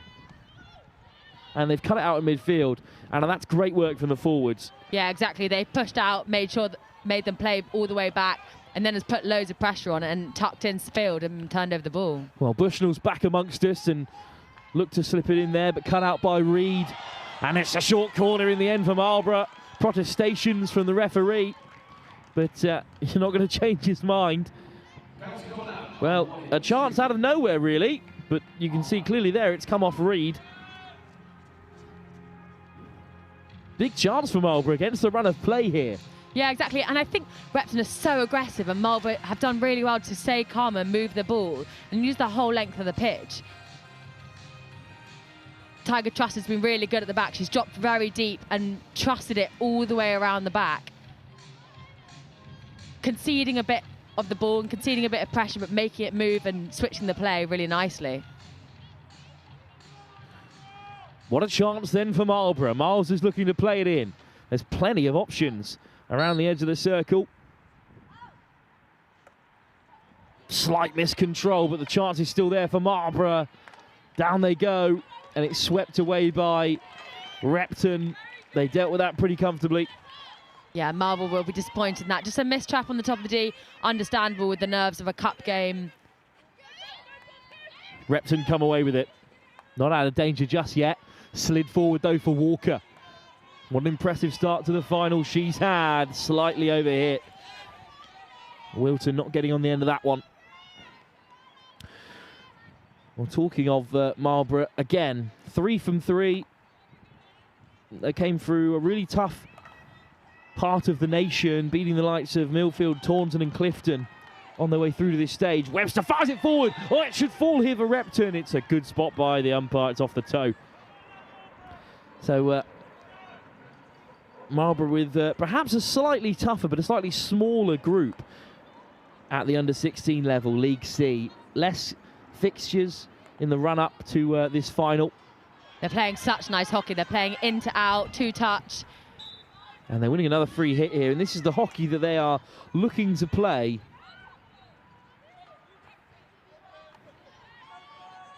Over halfway. Marlborough really growing into this final. They've looked much better in the last few minutes or so. But it is Repton who have it back. And Marlborough have to stay really sharp in these kind of moments, Anna, because it's when Repton look most dangerous. Yeah, exactly. And Repton have actually dropped slightly deeper in their press. They were obviously really aggressive to start, but they've dropped slightly deeper, and their forward line, their front line of defence, has dropped deeper, so they're not actually pressing the full-backs and the half-backs. They're dropping and pressing the midfielders instead. Long corner for Repton. Be taken by Callie Reid. Reid looking for Wilton. He gets it under control.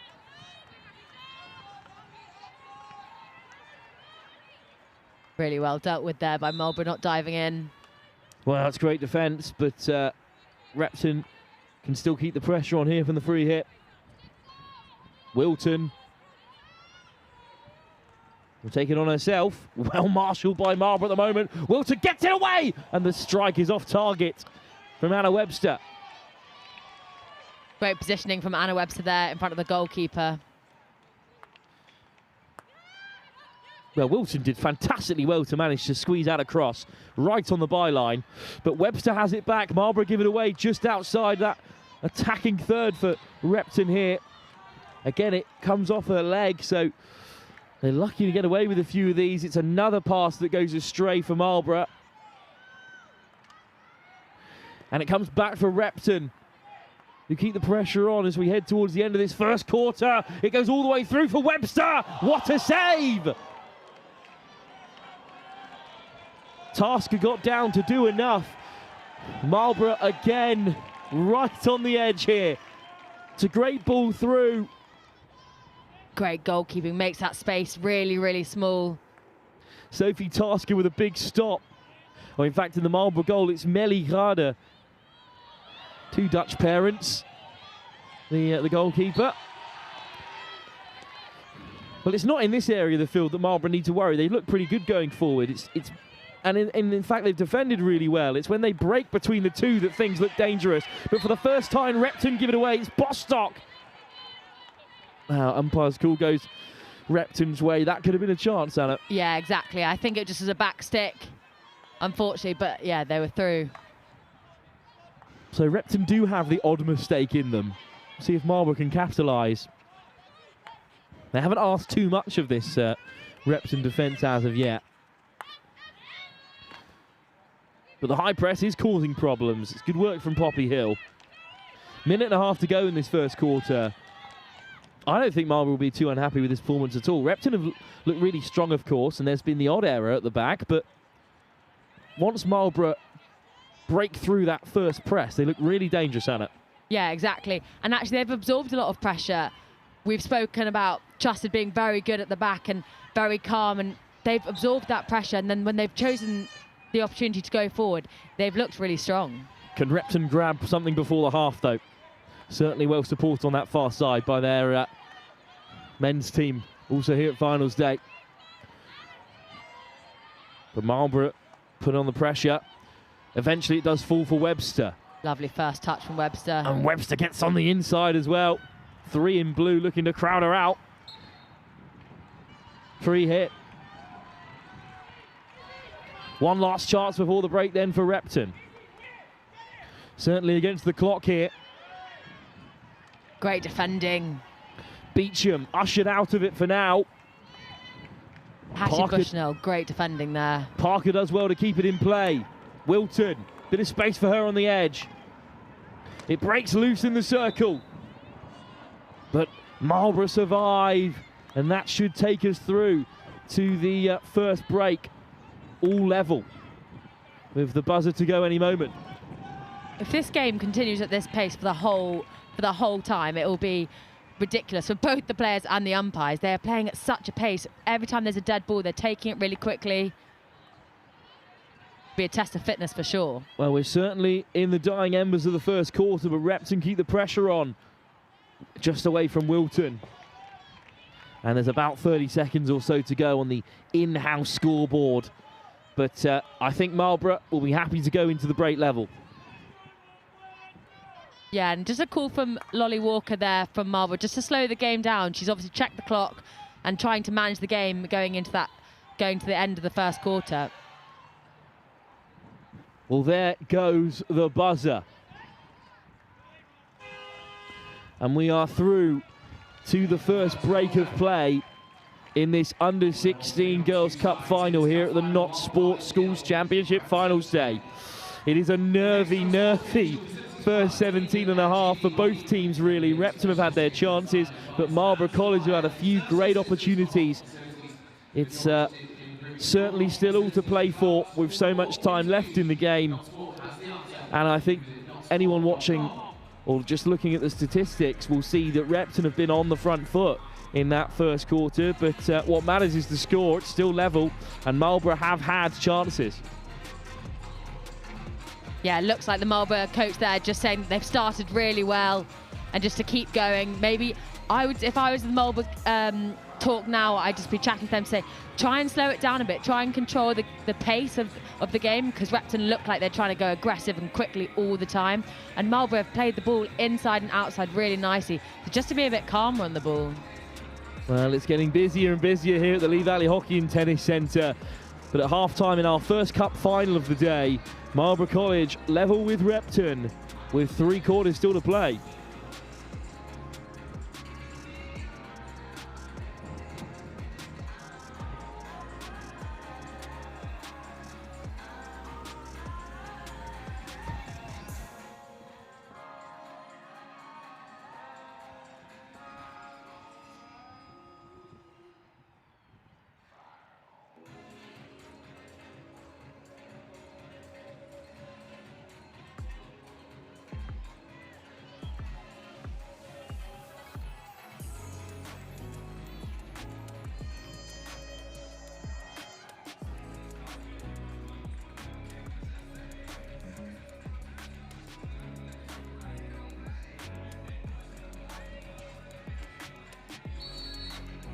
So in the second quarter, it's still the white of Repton going left to right.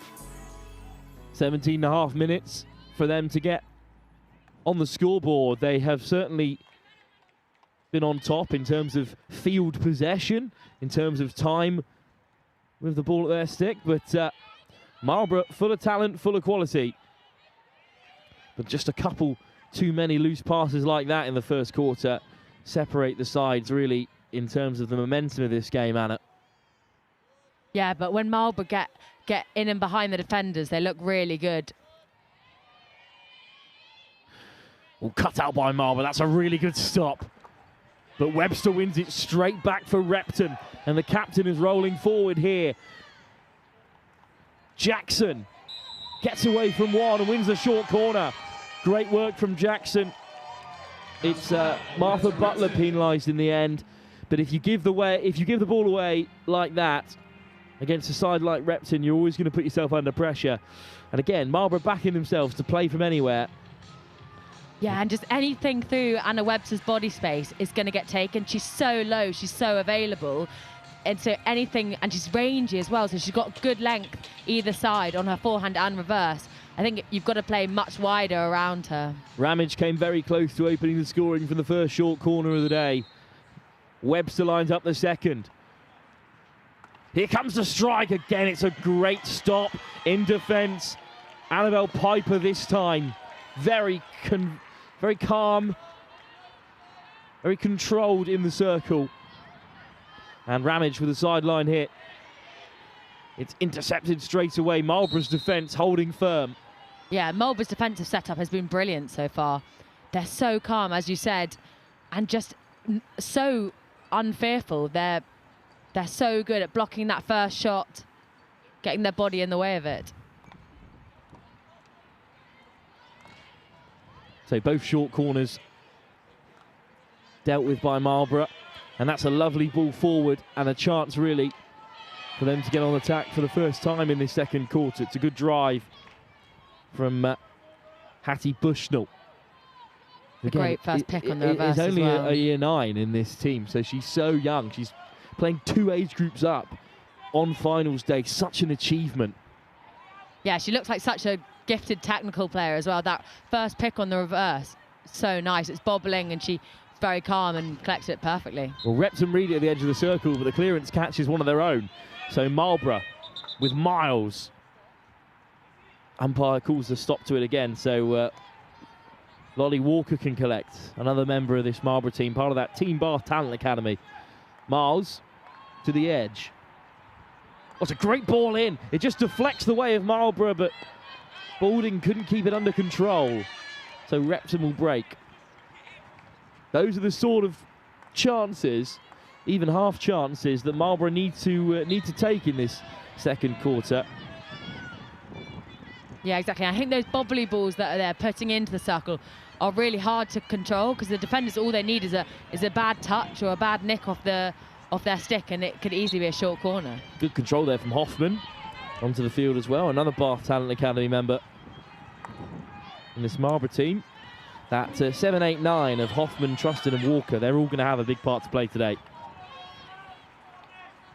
Emily Hearn plays MPL netball for Team Bath as well, so a great multi-sport athlete. But loses out this time, and off goes Jackson. Great energy since entering the fray. Webster wins it back again. Webster looking to slide it through. Well read by Hearn. You know, Webster reminds me of when you play sport at a slightly lower level or a slightly younger level, you kind of just put your best player up front, and it feels like that's what Repton have done. They've just put their best all-round player. Fine, we'll put her as a forward, but she seems to be able to play anywhere on the field. She pops up really deep for Repton. Yeah, exactly. And to be honest, if you're a strong defender and you play up front, it's perfect, because that's their first line of defence. But Marlborough win it back in a dangerous area. There's Navy shirts flooding forward. Repton race back. It's dealt with by Ascot. That was a nervous moment. Again, it's Hattie Bushnell who wins it back. Just a heavy touch, and that's all. And Bushnell pounces on it. Slid in towards Bushnell again, but it deflects unkindly for Marlborough.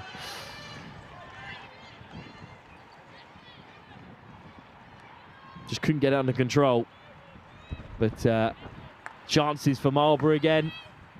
We've yet to see Sophie Tasker really troubled in net, but there's been a couple of moments where Marlborough have won it high up the field, like they have here, and Emily Hearn has a sideline hit. Piper, lovely ball. Miles. Big calls from the Repton bench to get up, to push up the pitch and make sure that they're putting Marlborough under pressure, but that's great ball pace around the back. Tiger Trusted. Certainly playing it right to the line, but does get the ball away. It's just slightly overcooked. And that Repton high press has borne through. Off goes Wilton. Wilton, so direct, heading right to the baseline again, looking to slip it through. Doesn't get the connection she was after this time. But Wilton certainly has the run on Piper on that right wing. Piper keen not to let Wilton cut on the inside. And it's a really well supported final and a 16 level, as you can see. But I think Wilton is going to have a part to play in the first goal of this game, it seems. Yeah, definitely. And Repton have opted to go down the right-hand side a lot, finding a lot of success down the wing. Stolen back, this time by Hattie Beecham, who's also popped up in important areas for Repton today. Beecham to the right-hand side. Forward comes Sandhu. Great defending. Well, is that a 25 or is it a 26 that's been is a 25 that's been modified into a 26? I think so. For Tony Ling now.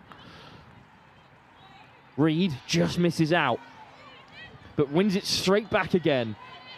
Top work from Callie Reed. Slid into the area and hooked away with real aggression by Trusted. That's a deft touch around the corner to 3 Marlborough on the counter, and they're racing away on that far side. Flicked ahead, beautiful ball into the path of Bushnell. Bushnell! Well, it's deflected off of a Repton leg. I mean, they are disappointed with that decision. Marlborough are so good when they go forward. They chuck the ball into space for their players to run onto. Such free-flowing hockey. It's really nice to see. And I think because Repton are so aggressive going and attacking, it's really good because then they're so high and they can play it in and behind. So a short corner then for Marlborough College, their second. Their first one was not particularly threatening.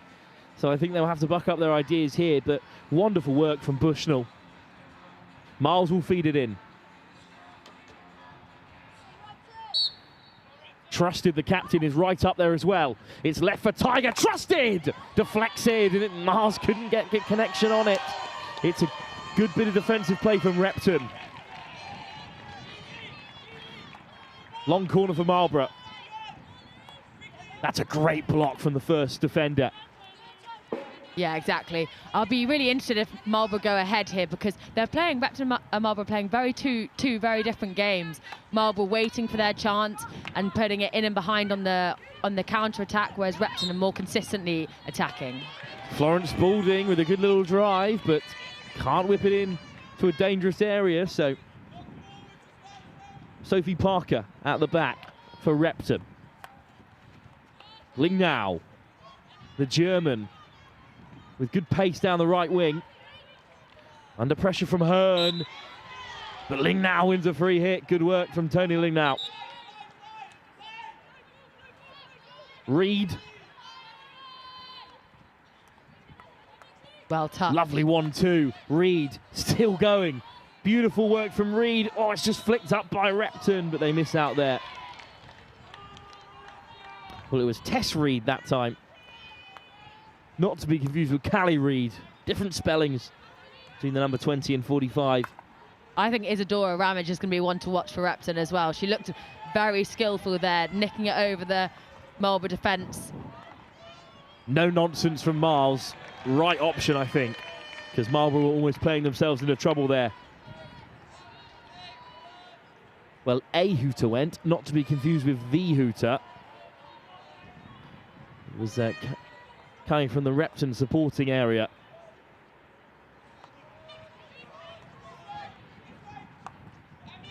Marlborough just sitting off slightly, not pressurising Repton's defensive line that much, letting them make the mistake, and it's exactly what they have done. An error building from the back should allow Marlborough possession. They've done amazingly well to keep out Repton for this long. They have really stunted Repton's attack. I think Repton are probably used to their little deft touches carving out clear-cut opportunities, but it's not really been the case so far, although that misplaced pass might allow Repton in. Straight to the baseline. Rushing off goes Ling now, but it's won back by Marlborough and it's cleared away. You can see how Marlborough are in this final. They defend so well, and then as soon as there's any sign of danger, they push the ball out, and they're purely playing on a counter-attacking style of hockey. Well, Marlborough, they beat Wellington by 3-1, and they came through on penalties against Brighton, 5-all in an absolutely classic quarter-final. Brighton beat at the quarter-final stage at the under-16 and under-18 competition. But, yeah, defence hasn't been their strong point. They've been high scorers. That is compared, of course, relatively to Repton, who have only conceded twice all the way through to this final stage after coming away 2-0 and 3-0 in the quarterfinals and semi-finals respectfully. Couple of changes being made. Umpires going over to speak to the coaches on the near side.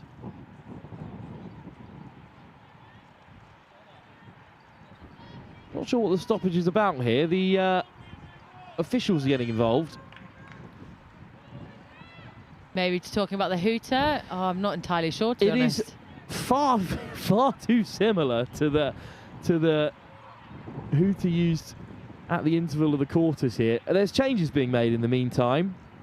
I think it may be something to do with the posts on the corners of the pitch falling over, maybe falling into the field of play. Ah, yes, that may well be the stoppage. And indeed, time has stopped on the infield clock as well. And that gives both teams a chance to rotate a little bit. Yeah, and I also think Repton were very much on the attack there. It gives Marlborough a bit of time to reset, compose themselves. Time back underway. So with that stoppage, our Skullberg off by about a minute or so. Oh, indeed, time not yet underway. That stoppage is an interesting one. We're still 6 minutes to play in this quarter. It's difficult to get back up for things in this final after a delay like that. But there have been changes made in the meantime, and they could bear fruit here for Marlborough. Well, there's so much space on the left-hand side. It's a fantastic stop at the back. A crucial one from Gilbertson, but Marlborough have it back again. Well, I'm not sure why Marlborough had so much space on the left-hand side there. As I've just said, maybe the stoppage, Repton just weren't back to the races. Yeah, exactly. And it's a brilliantly dealt with by Repton. Gracie Gilbertson coming in strong there and carrying out from the back and under loads of pressure as well. Lolly Walker was almost free and away. It was a lovely ball from the Team Bath Academy prospect as well. High press from Anna Webster in Repton colours. Jackson up top looking to disrupt. Hall looks to fire it forward, and it's the great jab tackle to dispossess. Indeed, Lolly Walker's done fantastically well since re-entering the fray. It's going to be a free hit though for Repton. And away they come. Oh, again, missing out to Marlborough. The momentum just swinging their way, perhaps.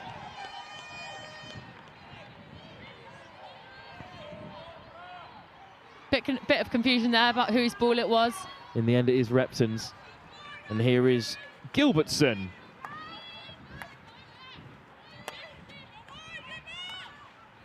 Wilton. Just about gives the foul away, so Wilton has free run here. Just off to the sideline, though. Still came off a Marlborough stick. Beecham's looks so strong at the base of midfield. Looks to find Wilton. Slightly overhit that time. It'll break in midfield for Marlborough. I think Marlborough have recognised what a key player Wilton is for Repton. They've dropped slightly deeper on her and they've let her have the ball, but not let them beat her. Long ball forward. Gilbertson sweeps it up. Oh, lovely from Gilbertson. Such good close control, but now needs a bit of support. Sandu back there as well. Finds Webster. Dealt with very well. Great strength from Webster to wheel away on the inside. And then played through towards Jackson. Jackson steaming forward for Repton. Has Ramage on the inside. Wonderful touch from Ramage. Slightly too heavy. And away comes Walker. And Marlborough maybe could go end to end. Bushell looks to go long. It's just miscontrolled. Marlborough got away from Sandu there up top. What an end-to-end game this is. Have a look at this. From Gilbertson. Great skill from the defender. Slightly miscontrolled at the back. And it will be Marlborough possession. Asking too much of Gilbertson that time. Long corner. Walker. All the way back for Tiger Trusted. Marlborough looking to drive forward. Webster stands firm. We've spoken a lot about Anna Webster's pressing, and she does press exceptionally well, but she's also very good going forward. She carries the ball nicely, but she always, I think her first instinct is always to lay it off. Delphi Scott on that far side for Marlborough. What it would mean for them to nick a score before the break. This second quarter has been far more evenly contested. Bushnell just about loses out for Repton that time. It's great defence from Sophie Parker. And the Hooters go again, but there's still 2 minutes to go in this second quarter. What a nervy final we've had. Repton have perhaps been challenged more so than at any other point in this season. Marlborough, who, again, were not completely happy with their fantastic win in the semi-final over Wellington, have played to another level, I think, here. Yeah, at the start, when it looked like Repton were putting a lot of pressure on them, they were playing counter-attacking hockey, but then they settled into the game a bit more and started to build play. Lovely touch from Beecham, who fires it in, a hopeful ball, but no one there in white to get on the end of it. Beecham, a fiercely physical figure at the base of midfield, but can't get in the way this time. Here's Bushnell. Bushnell, good ball forward. Very clever play by Lolly Walker in the middle. She checked her shoulders and noticed that there was a defender on her and took a first touch to spread the ball. Sandu Gilbertson. Parker. Wilton. Wilton skips away and wins a free hit as well. The call of quick from Repton down there. Wilton just progressing her way up the field here. And that's a final warning, I think, really, for Chloe Bostock, who's impeded Wilton one too many times, is Beecham. In fairness, I think Bostock did the best that she could to get out of the way, but the Repton player just running straight towards her, knowing exactly what to do to win the foul. It's a battle on the far side, but it's Repton who still come away with it. Finally dispossessed by Marlborough, forced to clear their lines again. That is something you don't see a lot of from Repton. They're very rarely forced to scramble the ball away like that. But I'm not sure Marlborough will be too fussed how they clear their lines. The fact of the matter is, at half-time, Marlborough remain level with Repton. Well, Repton, this hockeying institution, whose last two under-14 sides have made it to the final and been crowned champions respectfully. It's those two under-14 teams that make up almost this entire Repton side, looking to go that one step further this year for their senior players and win the cup at under-16 level. Marlborough College holding firm and having a few chances of their own, Anna. They will be delighted with how this final's going so far. Yeah, exactly. They defended brilliantly, and when they picked their chance to go, boy, have they gone. They've gone in and behind the defensive line, and they've won a few corners for it. And there's some fantastic standout players in the Marlborough side, the likes of Walker and Bushnell, especially in that latter stage as the tactic board is out. Marlborough College with some work-ons at the end of that first half, but they are very much in the fight. Repton will be frustrated.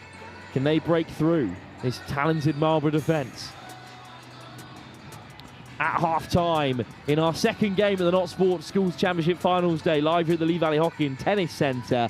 It is 0-0 at half-time in the Under-16 Girls' Cup Final.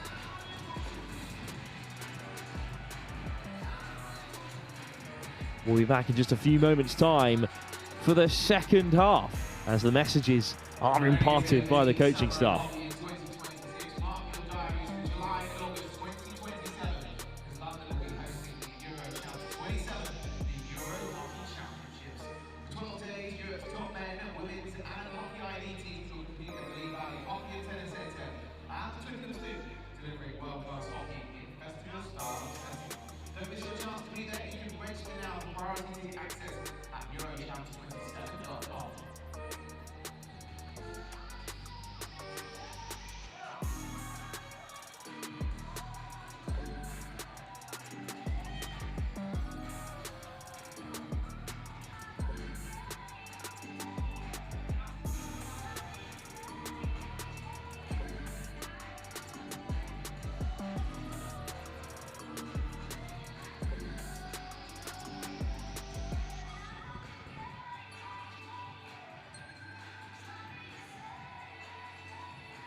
So you have joined us at a very intense game. We're at half time for the cup final for the under-16s. What's been going on with the first half? Well, I think it's been a case of both sides just trying to work each other out. I think there was an early flurry of chances for us at Repton. Some amazing defending actually from Marlborough, putting their bodies on the line on a few short corners. And then Marlborough have started to get a foothold in the game. So I guess for Repton now, we've got to really just try and capitalise on those opportunities when they do arise, be a bit more ruthless in the attacking circle. Yeah, I mean, some of the opportunities your girls have been crucial for the game so far. What's your plan for the next half to get that win, to change from the 0-0 to hopefully a 1-0 to Repton or more?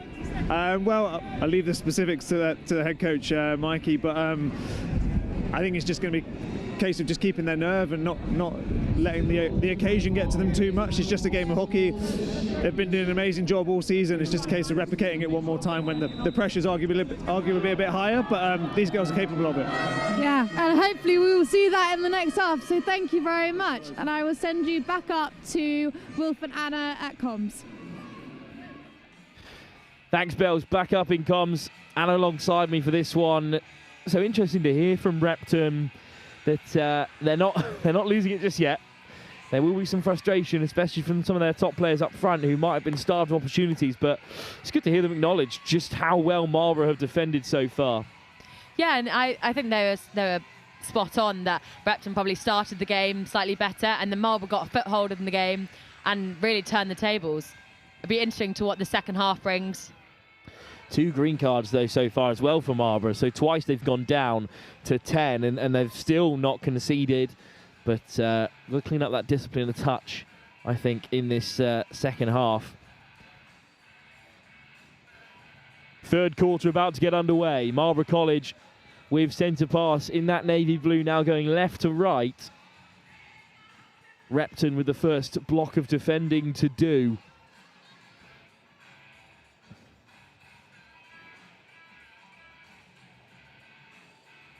I think Marlborough recognising they had too many players on the pitch just then. They did, in fact. So Florence Boulding, the forward, has left the plate. And Miles has it for Marlborough. We're back underway in this Under-16 Girls' Cup final. Miles, just a slight miscontrol, but it will come for Repton or for Marlborough on the far side. Hearn, wonderful ball forward. Lovely ball and lovely first touch. And a short corner early here for Marlborough College. That's a fantastic pass by Amelie Hearn, but great control, as you said, Anna, on that far side.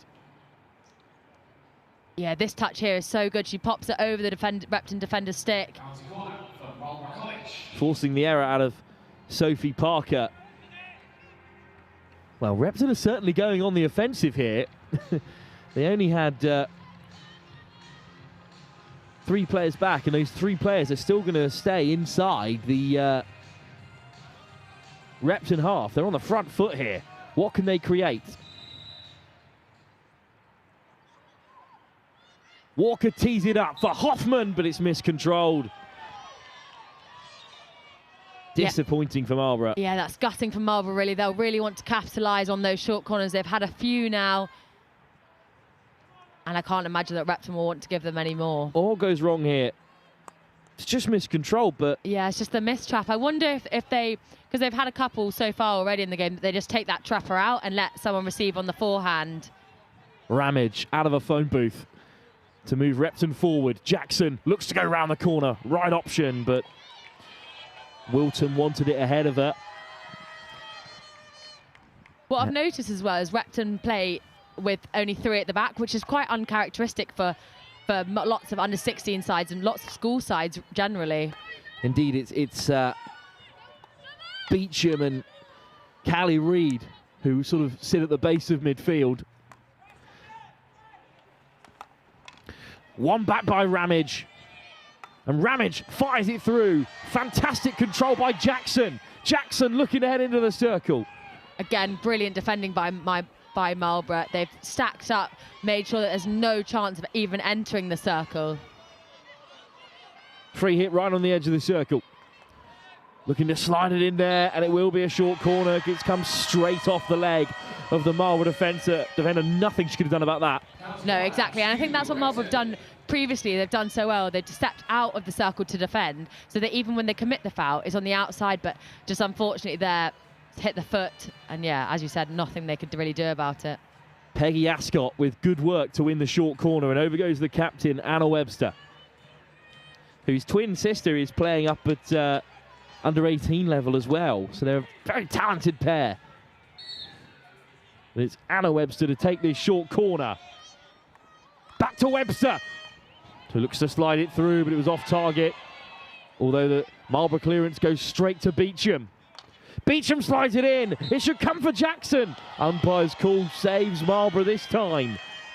Well, that was a really good bit of play to find Webster in space, but then the shot was off target. But what a ball this is from Beecham. Yeah, I think in the phase before, they've obviously played back to the injector, back to Anna Webster. I think she just hasn't got hold of it quite well enough. And I think if she has that chance again, she'll want it to be obviously on target, but just to catch it slightly later. Marlborough playing in close quarters and losing out. Jackson, Webster. Webster slides it in. Ramage! What a stop! Kept out by Millie Carter again. She's had a few huge saves, the Dutch goalkeeper, and that's another one. What a chance that was. She had time to take a touch, I think, but did really well to just give it a go. One back by Ramage again, right on the byline. Ramage slides it in. That's a fantastic block. And a legal one as well from the captain, Tiger Trusted. What a save this is. It's wonderful one-touch hockey to carve out the opportunity. It's a great ball. She just tries to hit it first time, and I think that her teammates can help as well and call. Still in the circle though, Repton in the end miss out. Can Marlborough counter? Stolen straight back again by Reed. Reed looks to slide it through. Another short corner. Jackson wins it. And I think on the far side, the reaction from the Repton fans tells you what you need to know. The momentum is starting to swing back in their favour. It's another short corner for Repton.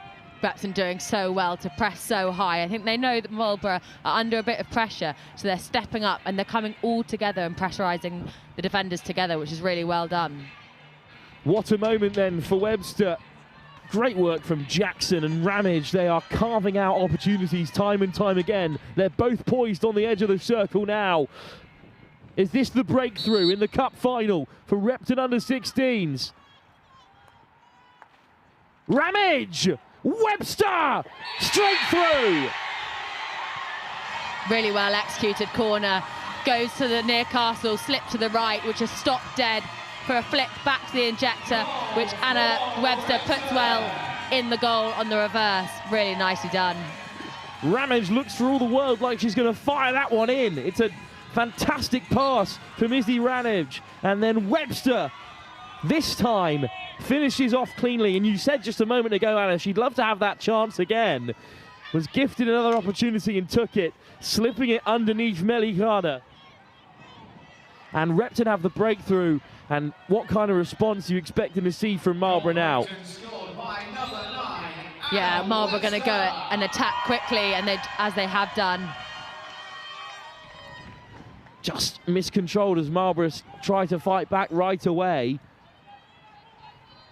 Let's have another look at this set play. Really well executed.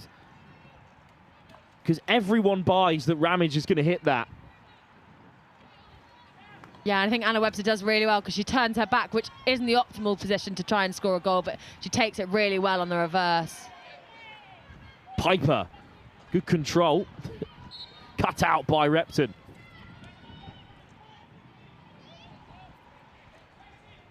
Umpire there, just blowing for the no advantage. So it will be a second free hit for Marlborough, who now are forced to respond against a Repton side who, as we said, throughout the entire schools championship run at under-16 level, have only conceded twice. And they were clean sheets in the quarters and semis as well. Fired in though, what a chance! Down goes Tasker. First big save of the day for the goalkeeper. Short corner is the call. Marlborough won't be too disappointed. What a stop by Tasker. Yeah, Sophia Tasker, who's only in under 15 as well. I think we can now see why they have only conceded those 2 goals. She went down so convincingly. No chance that was going in. Willow Hanbury denied. Short corner for Marlborough. Chance for them to respond straight away. You know, we said at the break, Anna, this game needed a goal. And now it's had one. It's really lit up here. Over goes Emily Hearn to take the short corner. The likes of Boulding and Walker all poised.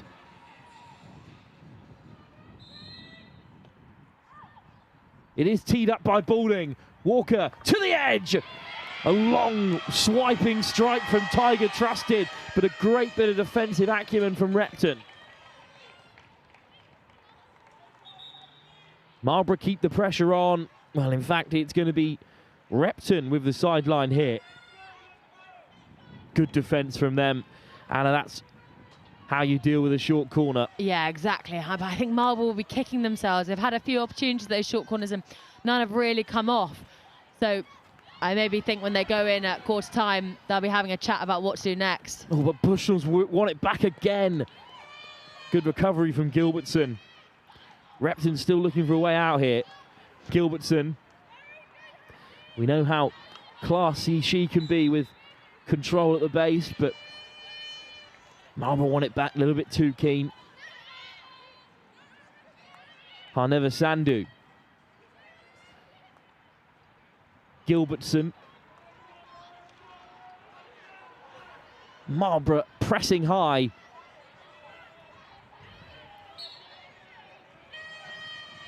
But in the end, the umpire's call goes in Repton's way. Couple of changes for Marlborough. What can they create? Sandhu's hands are so good. She's got such a quick left to right drag. Callie Reid.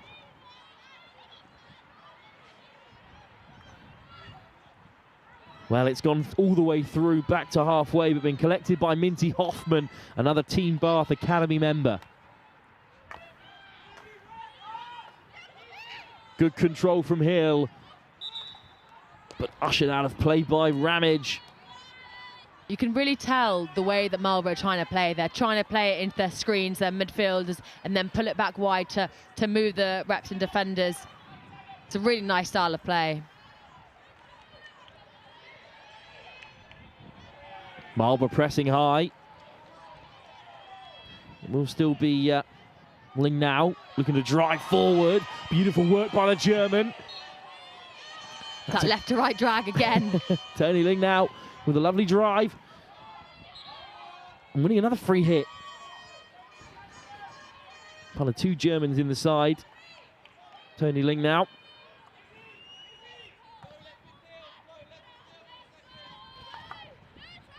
Really well defended. Impressed from the Marlborough players. And Bushnell manages to keep it in as well. Lovely squeeze. But back the other way comes Ascot.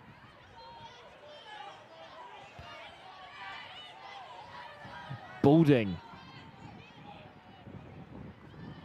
Looking to slide it forward.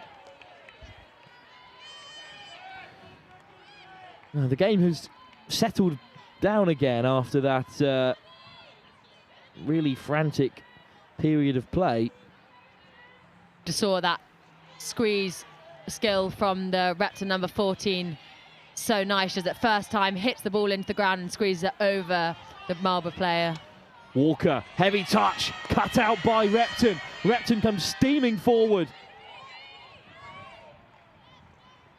Peggy Ascot not waiting around at all there after winning it back, and then the goalkeeper called into action again.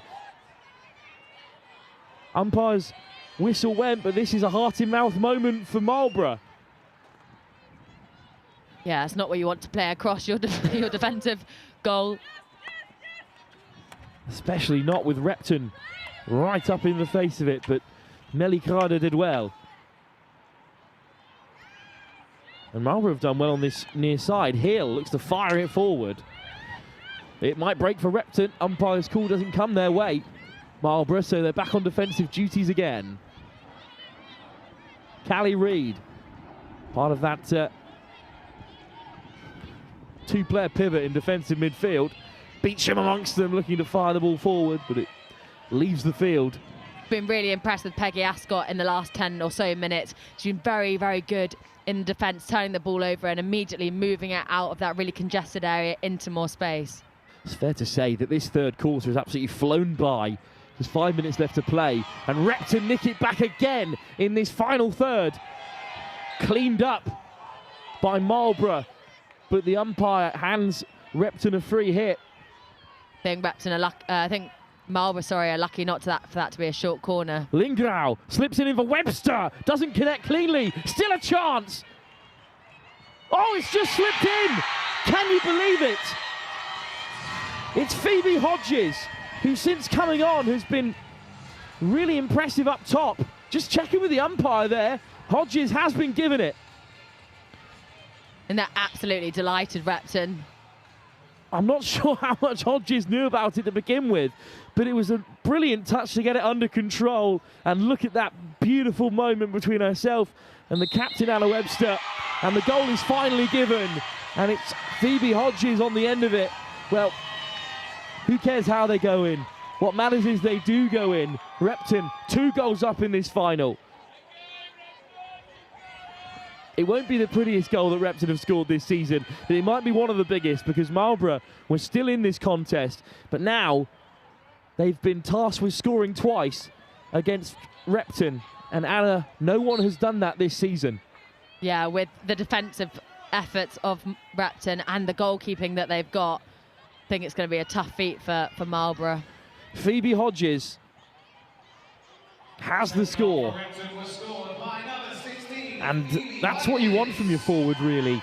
Yeah, just, exactly. Poaching it, really, through a crowd of Marlborough players. Yeah, you were exactly right. Doesn't have to be pretty as long as it goes in the back of the goal. That's all that's needed. Did have a really nice first touch in there as well to flick it past the first defender, and then goalkeeper came rushing out. She's still got enough on it to score. And now a free hit for Marlborough. Trusted. Sitting very deep now. Well, that's good defence. They were just letting Marlborough come onto them, and Lolly Walker unfortunately misses out. Well, can you see a way back into this game for Marlborough with 4 minutes left to go in the quarter? You think that they would love to have at least one more big chance before the end of the third quarter. Yeah, and I definitely wouldn't write Marlborough off. They've been very, very good. And as soon, even when it looks like everything's going against them, they get one through ball and they've got attackers waiting for it. And I really do think they can get back into it. Again, it's Peggy Ascott. What a third quarter she's having. Reed, good work to play it back. Cut out by Marlborough. Chance for them on the front foot. Great carry. Bostock, wonderful run, slides it in. And goalkeeper lets it run all the way through. It's confident for the keeper to leave it. Yeah, I think she knows what she's doing. Recognised that it was miles away, lets it go in. Lovely first touch. And this is a beautiful run down the right. Well, she had a fantastic first half. Betsy Wilton, haven't seen as much of her there, but what a run it was. But this is good control from Walker. You're right, Anna. Repton are sitting so much deeper now. They're inviting Marlborough onto them, and there's pros and cons of that approach. 2-0 is a dangerous lead, they always say. Yeah, and I think Marlborough will just continue to attack. They'll be so aggressive. And I don't know if Repton will want them to invite them to attack higher.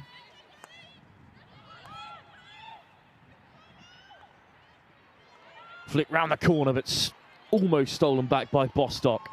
Beecham does well. And look at Wilton drive. Jackson, great ball forward. Webster, Repton are in here. Well, one more pass would have done it, but Webster checked back. Good work from Marlborough to scramble. And Hearn gets it away, only as far as Beecham. Tess Reed looks to fire it forward, but Hattie Bushnell working so hard to win it back. But now they've got to create something against this brick wall of a Repton defence. Yeah, Hattie Bushnell's been great. She seems to be everywhere. She turns over the ball and then also goes to attack really quickly. Been a key player for Marlborough so far. And she's one of the youngest on the field, certainly the youngest in Marlborough colours. Driving forward, those Lonnie Walker. Pass into midfield is intercepted by Reed. Good work from Reed since coming on. Beecham on the turn, puts it through the legs of Walker. And now Wilton, such a dynamic presence on the right. Marlborough played some really nice stuff, but it's just that last pass that is like slightly off or slightly not to the attacker's stick. I think if they just took slightly more care over that last pass. Trusted, put under real pressure by her opposite captain Webster. It comes from Marlborough. Here's Bushnell. Umpire's call goes again. This latter stage of the third quarter has sort of descended into frantic play. No one really stringing anything together, but Repton don't need to. 2 up at this stage. Yeah, Repton, a few players just looking at the clock there and realising they've got 30 seconds to keep the ball. Callie Reid does really well to evade the Marlborough press. Intercepted, maybe one last chance. 15 seconds to go. Can they fire it forward? That misplaced pass will bring the third quarter to an end. And what a quarter it has been for Repton School. 2 massive goals in a final that looked like it might go all the way through to penalties. Finally the breakthrough, an excellent short corner routine played under real pressure. Izzy Ramage with the dummy, picking out Anna Webster. And then some drama in the circle. Phoebe Hodges off the bench to tuck home a poacher's finish to put them 2 up. Marlborough College with a lot of work to do here in the final quarter. No team has scored twice against Repton in the Not Sports Schools Championship this season at under 16 girls level. Can they be the first to get back into this final? We'll have to wait and see. We'll leave you all the highlights ahead of the final quarter live here from the Lee Valley Hockey and Tennis Centre in this Not Sports Schools Championship under 16 Girls Cup final.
One last quarter for Repton to survive. Marlborough, who have at times really threatened Repton, but when that first goal went in, I think there was a big sigh of relief from the Repton bench, and since then Marlborough have been unable to really challenge Tasker in goal. And Rose Gravitas back alongside me. Marlborough need the next score, and they need it soon. But Repton do not look like conceding. They have been so strong at the back. And this 3 at the back, which is rare to see at under 16 level, let alone in a schools championship. But that pass misplayed. So maybe Marlborough can work their way back into this. What do you think the message was at the break in the Marlborough camp? I reckon to continue doing what they're doing. They've had the opportunities. I think they just need to be more aggressive when they get them. So they've had a few short corners, maybe just go back to basics and just get something at goal and test the keeper. Forward from the captain, Tiger Trusted again. And round the corner come Marlborough. And that came off a Repton stick. So it should be Amelie Hearns. Forward comes Walker, has had a great final so far, as has Bushnell. In her first of many She could still be playing in the under-14s comp. What I've been so impressed with from both sides is their 1v1 defence. It's been so good. They're really calm and they go in for the block tackles really well. They don't dive. Ascot back on the inside. And it's going to roll all the way through. Well, this will be a great day for Repton. They haven't made as many finals as they used to here at the Not Sports Schools Championships, but that is great to see that there are other sides growing in stature all the time. But this will be a good day for this group. Their current under-16s, their Year 11 students, were here 2 years ago in the under-14s final, but they weren't able to go the full length. It's been pitched back in the area. What a save by Karada. That would have been the game. Yeah, what a save. She did really well. Tony Lingnau, who created that chance. She's had a really good game down the right, especially in combination with Betsy Wilton. They're a pretty dangerous pair, and that's where most of the attacks have come through. Yeah, it must be relentless for Marlborough. Like, every time you see Betsy go off, you think you might have a bit of respite, but then no. The other one comes on, and it's equally as quick, equally as skillful. Beautiful play in the meantime from Minty Hoffman. Dispossessed. And it's Callie Reid. He's a proper out-and-out defensive midfielder. Yeah, Callie just seems to look after the ball. She never gives it away. Really nice play. But it's just miscontrolled as it's through the lines towards Cecilia Jackson. Jackson's also been really busy today. It was a big part of the first half opportunities. Here it is from Lingrau. It's great pace, great power. But even before Webster get a connection, it was one back. Here's Ramage, though. It breaks again. Stick down to keep it out. Short corner. Ramage wins another. Another player's had a big part to play in this final. And I really do think a third goal seals it for Repton. Yeah, I don't disagree. I think Ramage has been so good in that end quarter. Her first touch is very good. She puts it under control really nicely. And then she's so skillful. She pops it over the defender's stick. And I think it wins a short corner by hitting it on a foot. Well, it was Ramage who set up the first goal with a lovely disguised pass through to the captain Webster, who's over to take this short corner now.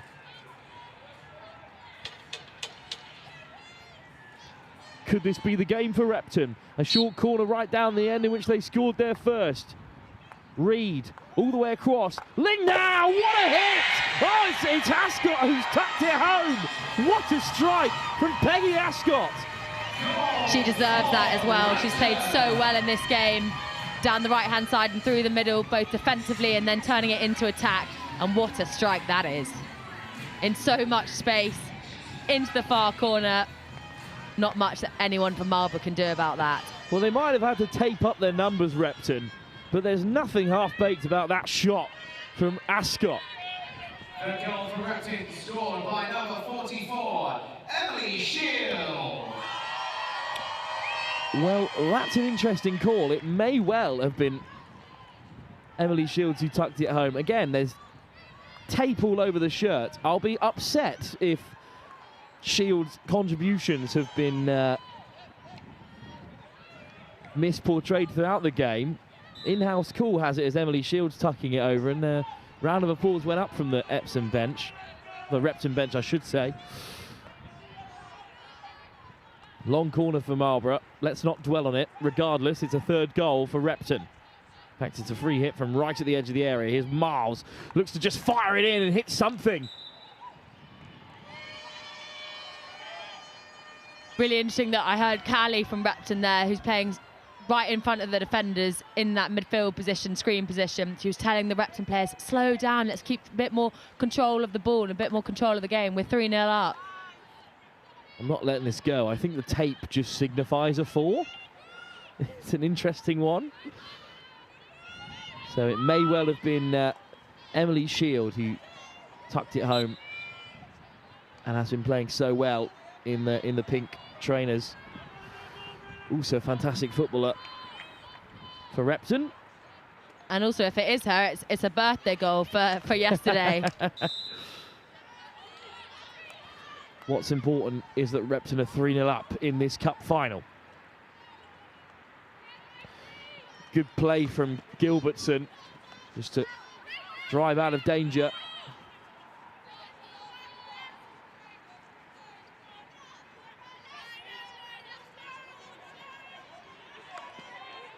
Cut out by Marlborough. They'd love to take at least a goal in this final after such a good season, and they win the free hit.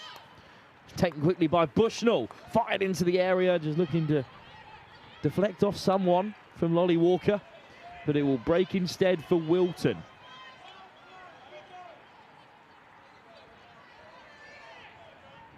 Very convincing, that left to right drag. She seems to have no space and then comes out through the narrowest of margins. Good little 1-2 with Beecham. Wilton still going. Comes back though, it's good defence by Marlborough. Not played badly at all in this final, Marlborough. It's, as you said, in the third quarter, just that final pass which hasn't gone to plan. Dispossessed in midfield, wonderful steal. I think it's Reed again who's done the job. Slipped through searching for the second goal scorer, Phoebe Hodges, but instead it's back with Hoffman. First time ball forward, but Gilbertson under control. Sandhu. Yeah, you can tell how Collie Reid is the captain, because she's been so good. She's very calm, seems to control the game. Well, a green card has just been shown to Sandhu. It's a really tough call, and a lovely cross across from Bushnell has forced a short corner out of Callie Reid. Well, an interesting piece of play there, because obviously Sandhu left the field, so suddenly there's no one marked on the near side. Great physicality from Bushnell. I think Emily Shield, who again is a fine footballer, great physical presence, can't get knocked over by a year 9. The ref's not going to give you anything there. The umpire's call is short corner. Chance for Marlborough to take something away from this final. They've only left one back. Well, they've now sent 2 away from the 23-metre area. Yeah, I think it'll be really interesting if Marlborough managed to convert this. And I think they deserve it, to be honest. They definitely deserve a goal for their efforts. Here comes the short corner. They've had 3 or 4 already in the game so far, yet to break through. Deflected away by Gilbertson. What a piece of work from the defender again. Still alive here for Marlborough. And then Shields gets it away. Cleared by Anushka Hart. Very good defence from Repton. It's a great touch from Anushka Hart to give her a bit more space. Gilbertson has been fantastic today. No wonder Repton have the best defensive record of any under-16 girls side in the Not Sports Schools Championship. Webster playing a lot deeper at the latter stage of this one. I think she's just come on at fullback to a place where Sandhu was. Yeah, it's brilliant for her to be able to play out front and play, yeah, at that left half position. It's so good to be versatile, especially at this age. Turn from Wilton into traffic. Free hit goes Repton's way, to the dismay of the Marlborough bench. Marlborough bench looking gutted about that. And a green card shown, upgraded to a yellow for Poppy Hill. So most of this game, for the next 5 minutes or so, Marlborough will be down a player. Well, it was a green card and then it was upgraded to a yellow, unfortunately, Anna. And that's just a bit of frustration coming through, I think, from Marlborough. It has been a frustrating game, because I think if they play this way against most teams in the country, they'd come away with a couple of goals at least, and perhaps a win. Yeah, definitely. And I think just the short corners not going their way in the first half really meant that they didn't get any reward for their play, because I think they had moments in the game where they were definitely on the upper hand. But yeah, just unfortunate for them, and definitely they'll be frustrated. They'd love to take a goal home of them here from the Lee Valley Hockey and Tennis Centre. Slight miscontrol, and Shields will drop onto it. Our sincerest apologies to the Shield family for us misidentifying her as Peggy Ascot throughout this game, but you can take it up with Repton Sports Department for their kit falling apart at this late stage of the season.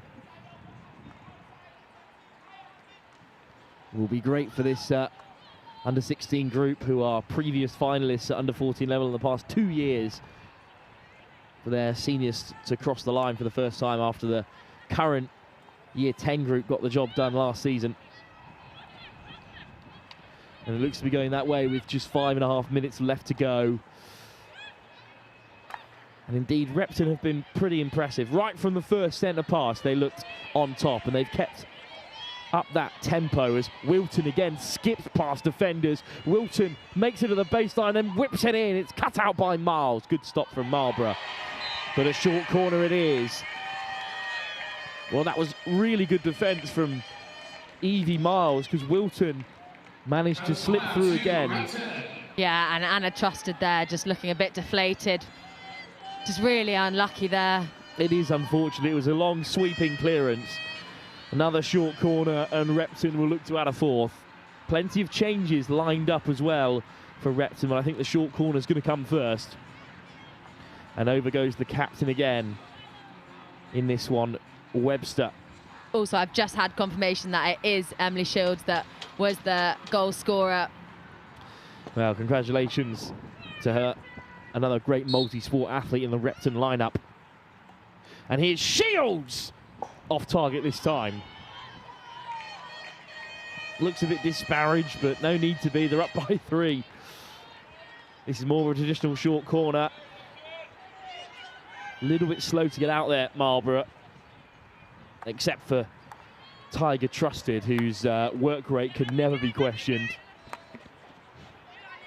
Good ball forward from Animal Piper.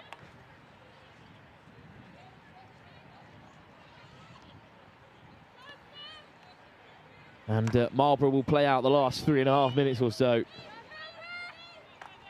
Repton pressing really high again. Goal hungry, I think. Well, look, we did tip Repton early doors when we saw that Kingston Grammar School performance in the 3rd, 4th place playoff when they put 6 past Wellington. And you think, gosh, Repton beat that side 3-0. We thought Marlborough might be in real trouble. But in all fairness to Marlborough, they said they didn't play at 100% in that last semi-final. They've certainly played better today. And I think if they played, like, as I said earlier, if they played like this against most teams in the country, they're getting a good result. Unfortunately, as it stands, 3-0. Because this unbelievable Repton defence is on track to keep another clean sheet and finish the season with just 2 goals conceded in the Not Sports Schools Championship, which is a frankly ridiculous record. Yeah, it's unbelievable, really, especially because they commit so many numbers forward. So they either must be ridiculously fit or they've got a very good back line and goalkeeper. I mean, those results, 5-0 against GSAL, 3-1 against Oakham, 4-1 against Kirkham Grammar, 6-0 against Sedbergh, and then 2-0 and 3-0 in the quarterfinals and semi-finals.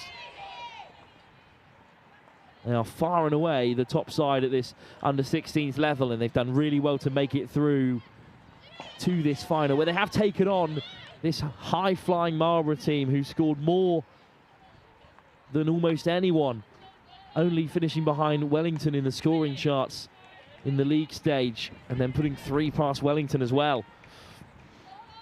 And I think we're forgetting that Marlborough are still a player down in this, so that's why Repton are probably being so aggressive. Of course, that yellow card shown for the frustration in the end of this quarter. Oh, it's a lovely drive. Right down the baseline by Tess Reed. Free hit just outside the circle. Reed. Beecham looks to slide it in.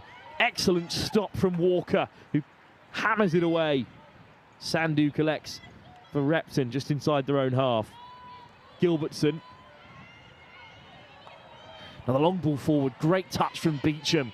Wonderful control for the defensive midfielder, who sort of played in that screen space all day today alongside Callie Reed. They've been a fine pair.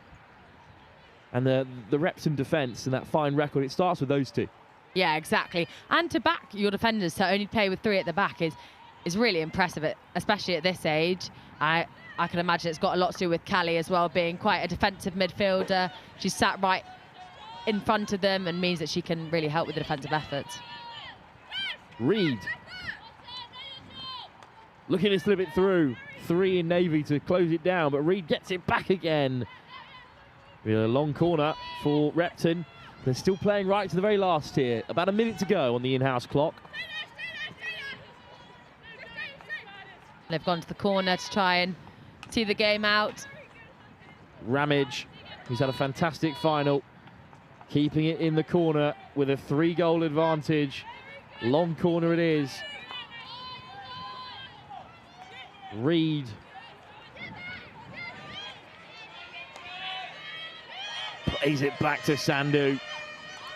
And the celebrations have already started on the far side. It looks like Repton are going to claim victory here. Lovely turn inside there. Maybe one last chance for another.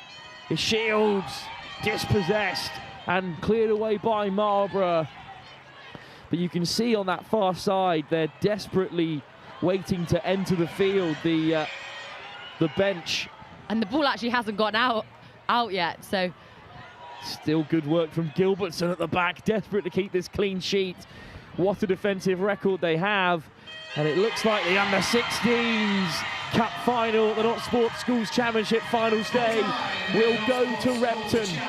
They're under-14s champions last season, but it's the under-14s who lost the cup final 2 years ago who will celebrate the most intensely in that Repton huddle. What a performance by them, and we have our first champions of the day. It's Repton, who are the under-16 girls winners at the Not Sports Schools Championships finals day. And I think across the season, with that ridiculous defensive record of only 2 conceded across the league, quarters, semis and final, they are the deserved winners. Yeah, how impressive were they? I think both defensively and in the attack as well. Couldn't really stop a lot of the first corner was unbelievable, and that last strike there by Emily Shield, very, very impressive. Credit goes to Marlborough though, that especially in that first half, they were very good in the defensive end and were putting a lot of through balls in and behind that defensive unit, but just couldn't quite convert when they needed to. And after the first goal went in as well, they reacted really well. But all credit to that Repton goalkeeper, Sophia Tasker. Well, let's have another look at the goals. This is a lovely move, and it needed something like this, something special, something different to break through Marlborough, because they were defending so well all the way till the 3rd quarter. They were keeping the goal empty, and that's just slipped underneath Melly Grada, who had a great game in goal as well. This was a bit of a mishap at the back. In the end, Phoebe Hodges there to tuck it home. It was actually a really good touch from Hodges in there to keep it alive. Great work off the bench from Hodges, and then finished off with a bit of old-fashioned oomph. This is an unbelievably powerful finish from Shields. Well, what a performance. And I'm delighted to throw down pitch side to Bells, who is with Sophia Tasker. So, as you can see from the celebrations happening behind us, we have had a very ecstatic Under-16 Cup final, and I'm here with our winners. How's that gone for you guys? That was an amazing game. What are your highlights? I think getting the first goal was one of my highlights, because then it brought us as a team, and then we just kept going and got those other goals, which really just like uplifted the mood, and I really enjoyed it. Yeah, and I mean, a 3-0 win for you guys. Can't really ask for much more in a final. What about you, saving lots of goals today, keeping a clean sheet on your end? Yeah, not much action, but I'm just really proud of everyone in the team, and we've worked so hard to get here, and it's just an amazing result. Yeah, having all your hard work pay off, and obviously you've been helping out with the girls. What's been your highlight for the game? I thought the third goal was absolutely brilliant. It's a really well executed short corner. But I just think the girls are so solid, like, throughout the team. We've even got injuries and girls that have been involved throughout the year. 2 girls that didn't play today. The whole squad is fantastic, and yeah, that makes us indoor and outdoor champions at under 16. So we're very happy about that. Got both titles. Good, got all of it. Brilliant. Well, thank you guys so much. That's amazing. Go celebrate. Thank you. Brilliant. And back up to Wilf and Anna at comms. Thanks, Bells. Good to hear from the captain Webster as well as the goalkeeper Tasker, because after a season like that, you've really got to highlight your defensive unit. Yeah, and I think it was great to see that the coach just said that his highlight was how hard the girls had worked and sticking together throughout the season, and what a win in the end. 3-0, so convincing.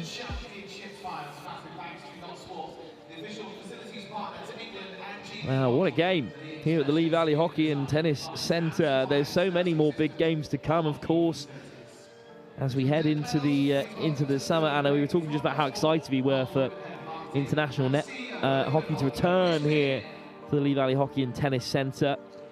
We've got the FIH Pro League back from the 13th of June.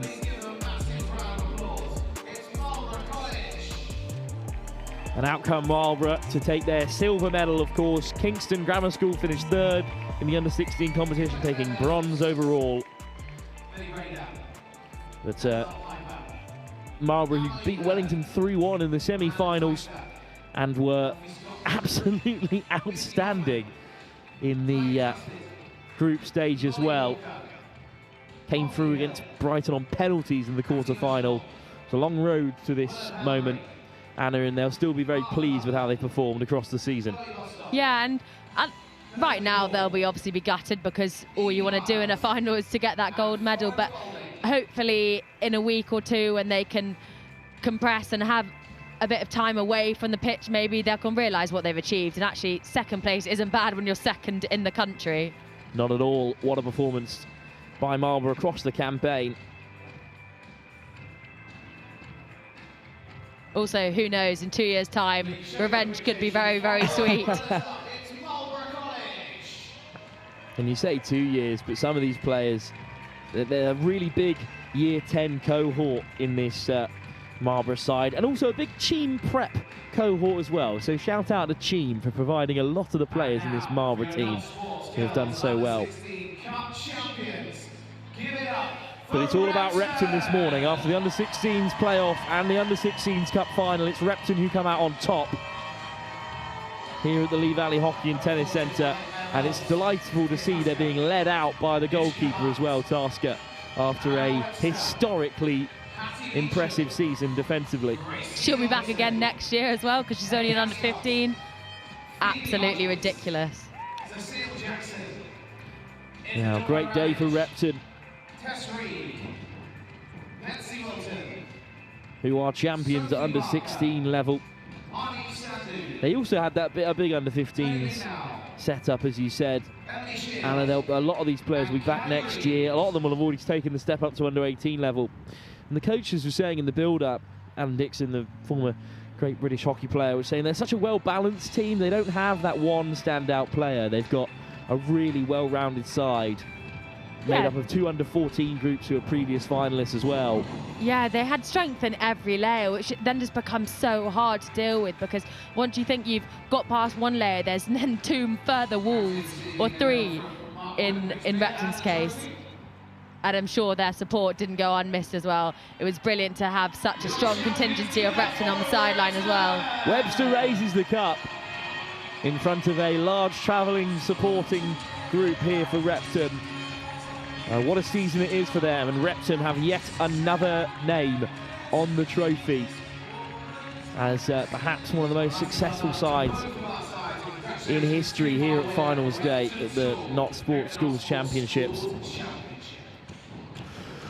Well, congratulations to them, and thank you all for joining us for this Under-16s Cup final. We will be back in about half an hour with centre pass due underway here in the Under-18 Cup final between Epsom and Clifton in the girls' competition.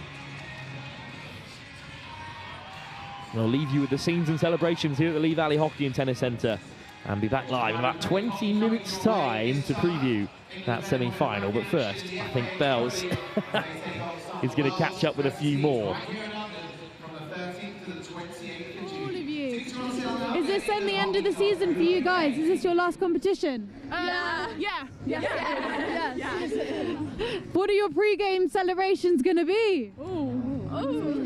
Lots of music, lots of dancing. Good vibes, and then we're going to go support our under-14s after. Yeah, it's a good day of hockey for, well done. Really well deserved. Well done. Perfect.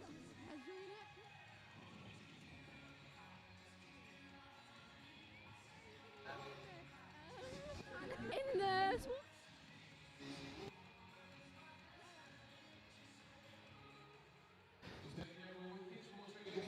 So we will be back in about 20 minutes' time to preview our next final.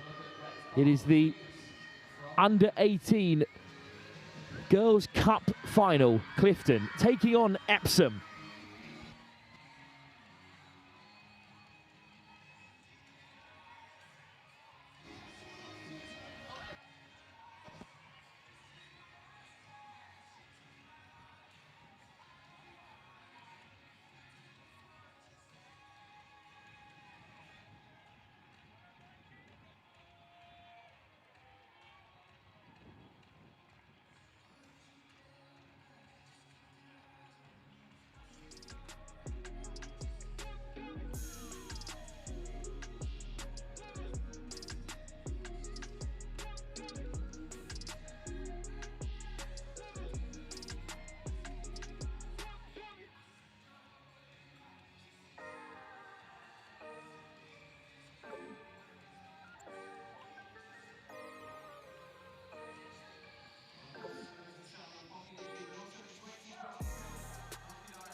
worked out perfectly.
Welcome back then to the Lee Valley Hockey and Tennis Centre.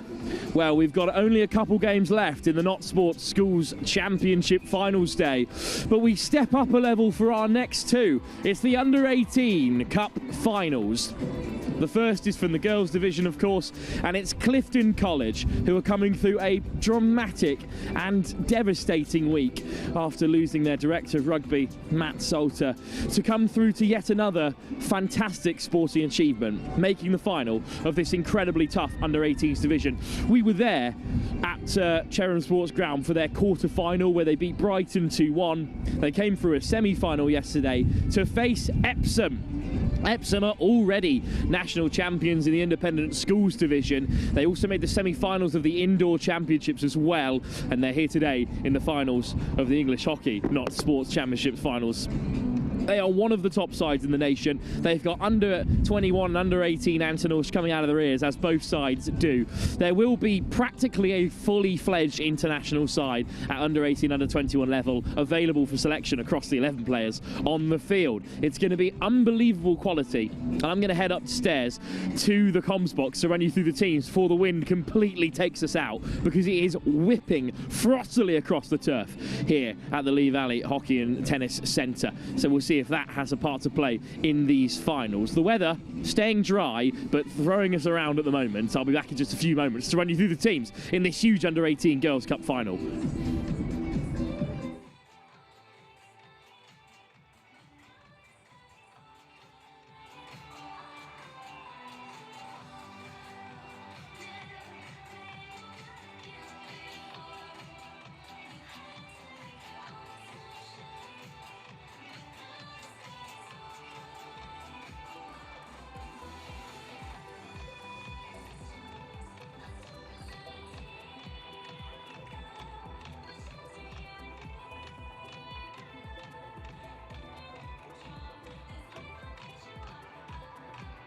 So I've ran up the steps into the comms box. Anna Rose Gravitas back alongside me as they're about to enter the fray. Brighton in the blue and white on your left of your screens, and Epsom in the navy on the right. Epsom College take on Clifton College. It's a game of such pedigree, a game of such quality, and we can't wait for it to get underway in just 5 minutes' time.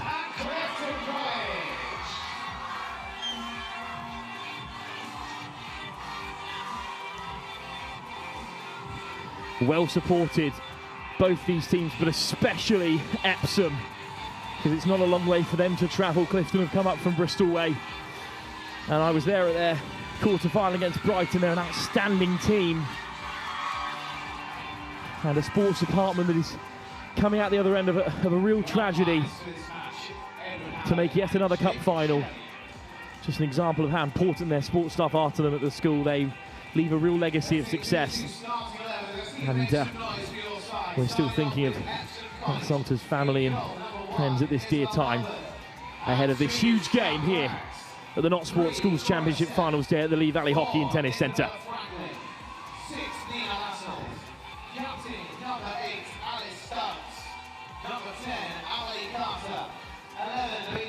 So let's take a look at the two sides. For Epsom College, they've got the likes of Isabel Melbourne's, Scout Craggs, Cora Seth and Isabel Franklin at captain. Lascelles, Stubbs, Wood, Carter, Nelson, Heel and Perkins all out there alongside the likes of Wheel, Howe, James, Bryant and more. There are internationals aplenty across the side, including the likes of Lena Lascelles, who's already in under 18. And Alice Stubbs is already a Welsh under 21 international. While the number 10, Emily Carter, is already playing for East Grinstead in the Premiership, as well as England at age grade level. They are the players to watch out for, really, in this very talented Epsom side. But there's representations from Surbiton, Wimbledon, East Grinstead, and all the top clubs across the team. Clifton College then. Phineas Schultz is a German under-16 international, starts in goal, with India Kandavanam Lovell in the side as well, with Taylor, Windows, Titcombe and Davis, who's also been on the books at England under-16. Grindle, the number 9, is the real star to watch out for, a double in their quarter-final win for the England under-21 international. Herring also out there with Shields down as their captain today. Darcy Shields, an Irish under-21 international. Puddicombe also on the books at England alongside Murray. And then India Rose Murray, of no relation to Sophie's, also out there alongside Holt. Another German, Ida Dreher, Grabham, White and Prickett finish off the lineup today. We are underway for our biggest game of the day so far, the Under-18 Cup Final. And it's Epsom with fantastic home support. Their side completely sold out here at the Lee Valley Hockey and Tennis Centre. And Anna Rose alongside me. We know all about Epsom and Clifton. They are both sporting powerhouse of the highest order. Yeah, I'm really excited for this one. I think it's going to be a big step up from what we've seen previously, just because of these two sides and how strong they're going to be. So Epsom in the Navy will move from right to left in this first half. With the goalkeeper in dark red. Another England international, under 16 level this time, the keeper for Epsom. And every time they head to that far side, you're going to hear the roar, Anna. Yeah, what a difference it makes to have a big home crowd. Indeed, they are practically the home team at this competition. Although Clifton win it back for the first time. You see Clifton's... I'm actually not sure that's Clifton's senior men's side in the background there. I think they're just opposition to Epsom, which I don't have a problem with at all. Just made friends while here at finals day. That's great to hear. It's Puddicombe battling away on the near side. She is a key to this Clifton effort throughout. Tough semi-finals. The third place already been decided. Haileybury victorious against Repton after extra time. While... Clifton beat that Haileybury side 5-3, and Epsom came up against Repton, beat them 2-1. What a game. And indeed, it's the final that we're homing in on now as Epsom look to strike for the first time. Dispossessed by Clifton, but a free hit for the London side. Yeah, Epsom have had all the possession so far. They've moved the ball around the back really nicely. They look like they're playing in a 4, but then move to a 5 at the back as they move high up the field. But Clifton look to break. Strong stick from Alice Stubbs. And Clifton calmly play across the back line. Davenham Lovell just about keeps it in play, but not quite. And every decision that goes Epsom's way will be met by that roar on the far side. A strong boo from that male chorus, who are yet to be identified. Great aerial in there, just a little pop. Lovely flick. And again they go to the skies. Who will it bounce for here? Epsom on the turn. Clifton get the call. It's a nervous start for both these teams. Yeah, exactly. I think Epsom have probably got the better start of the two teams, but... Cut out by Clifton, heavy touch, and into the midfield. Beautiful drive from Bella Herring. And a strong carry out of the back from Epsom's captain. Into the circle, racing for the strike, but it's been charged down. Phoebe Howe denied. So they come the other way here. Herring looking to break, really battling for it, winning the free hit. Aerial, and it's going to go all the way through here for Clifton, but in the end it can be seen off by Isabel Melbourne. Well, what a season it's already been for Epsom. Really strong side. A couple of standout players. Clifton in the same boat, good team overall, couple of star players. And I think today the difference will be which one of their star players really goes for it and has a classic of a performance, because there is a lot of quality out there, Anna. Yeah, exactly. And Emily Carter comes off the back, number 10 for Epsom, comes off the back of a bronze medal at the European Indoors. But then the other side have got like the likes of Evie Grindle, who was off in Chile for the Junior World Champs just before Christmas as well. Yeah, exactly. And yeah, Clifton have Evie Grindle, who's about to start the Premier League again next week. There's Grindle, who was off in Chile with England under-21s. But it's Epsom who, as you said, and are on the front foot. And they're not forcing it, they're playing it round, making sure to stretch Clifton's defenders. Oh, a slight mishap, and Grindle will pounce upon it. Off goes Evie Grindle for the first time. Grindle steps on the inside, waiting for support now from her Clifton teammates. And the blue and white compelling forward, and it almost fell for Herring. What an early drive from Grindle. Our first little look at what she can do. Yeah, such a strong ball carrier. I think Epsom actually did really well to just slow her down and make sure she couldn't go directly to goal. They want to keep Eva Grindle as far away from the goal as physically possible. Can Davenham Lovell, real dynasty at Clifton with two older brothers who've represented the first team. Puddicombe, what a quarter-final she had against Brighton, looking to slide it through. In the end, it's cleared away, but only as far as Taylor. Grindle comes deep to collect, but Evie Grindle will drive into the attacking third. It's cut out by Epsom. Good work from the captain, Isabella Franklin. Well, played away by Scout Craggs. And even a bit of simple play through the midfield will be met with a roar. Cutting back on the inside is Nina Lascelles. Really looking forward to what Lascelles can offer in this final as well. Yeah, and Isabella Frankham, who's right at the centre-back for Epsom, she's done really well so far. She moves the ball really nicely, and her ball pace and in her outletting has been so good. Bitterly cold here at the Lee Valley Hockey and Tennis Centre with the wind whistling across. The wind is going right to left. It is Epsom's back, and that sort of thing can have a slight impact, especially when it comes to striking the ball. And the flicks that Epsom are already trying to use and send aerial, but the wind is really howling. Yeah, I don't think aerial's going to be the one for this game because it is so windy. And I was speaking to the Clifton coach just before the game started, and he was saying it's very difficult to hear each other on the pitch, so they're going to have to be very, very loud in their communication. Indeed. Ollie Keenan, now the head coach of Clifton Robinsons as well, after a recent promotion. Grindle inside and out. Beautiful work. Looking to wind one up.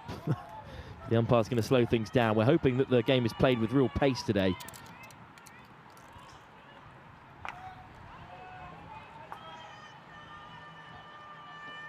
Well, when will it open up here for either side? It's been such a nervy start. As you'd expect in a huge game. Epsom already independent schools champions, but this is really the big dance.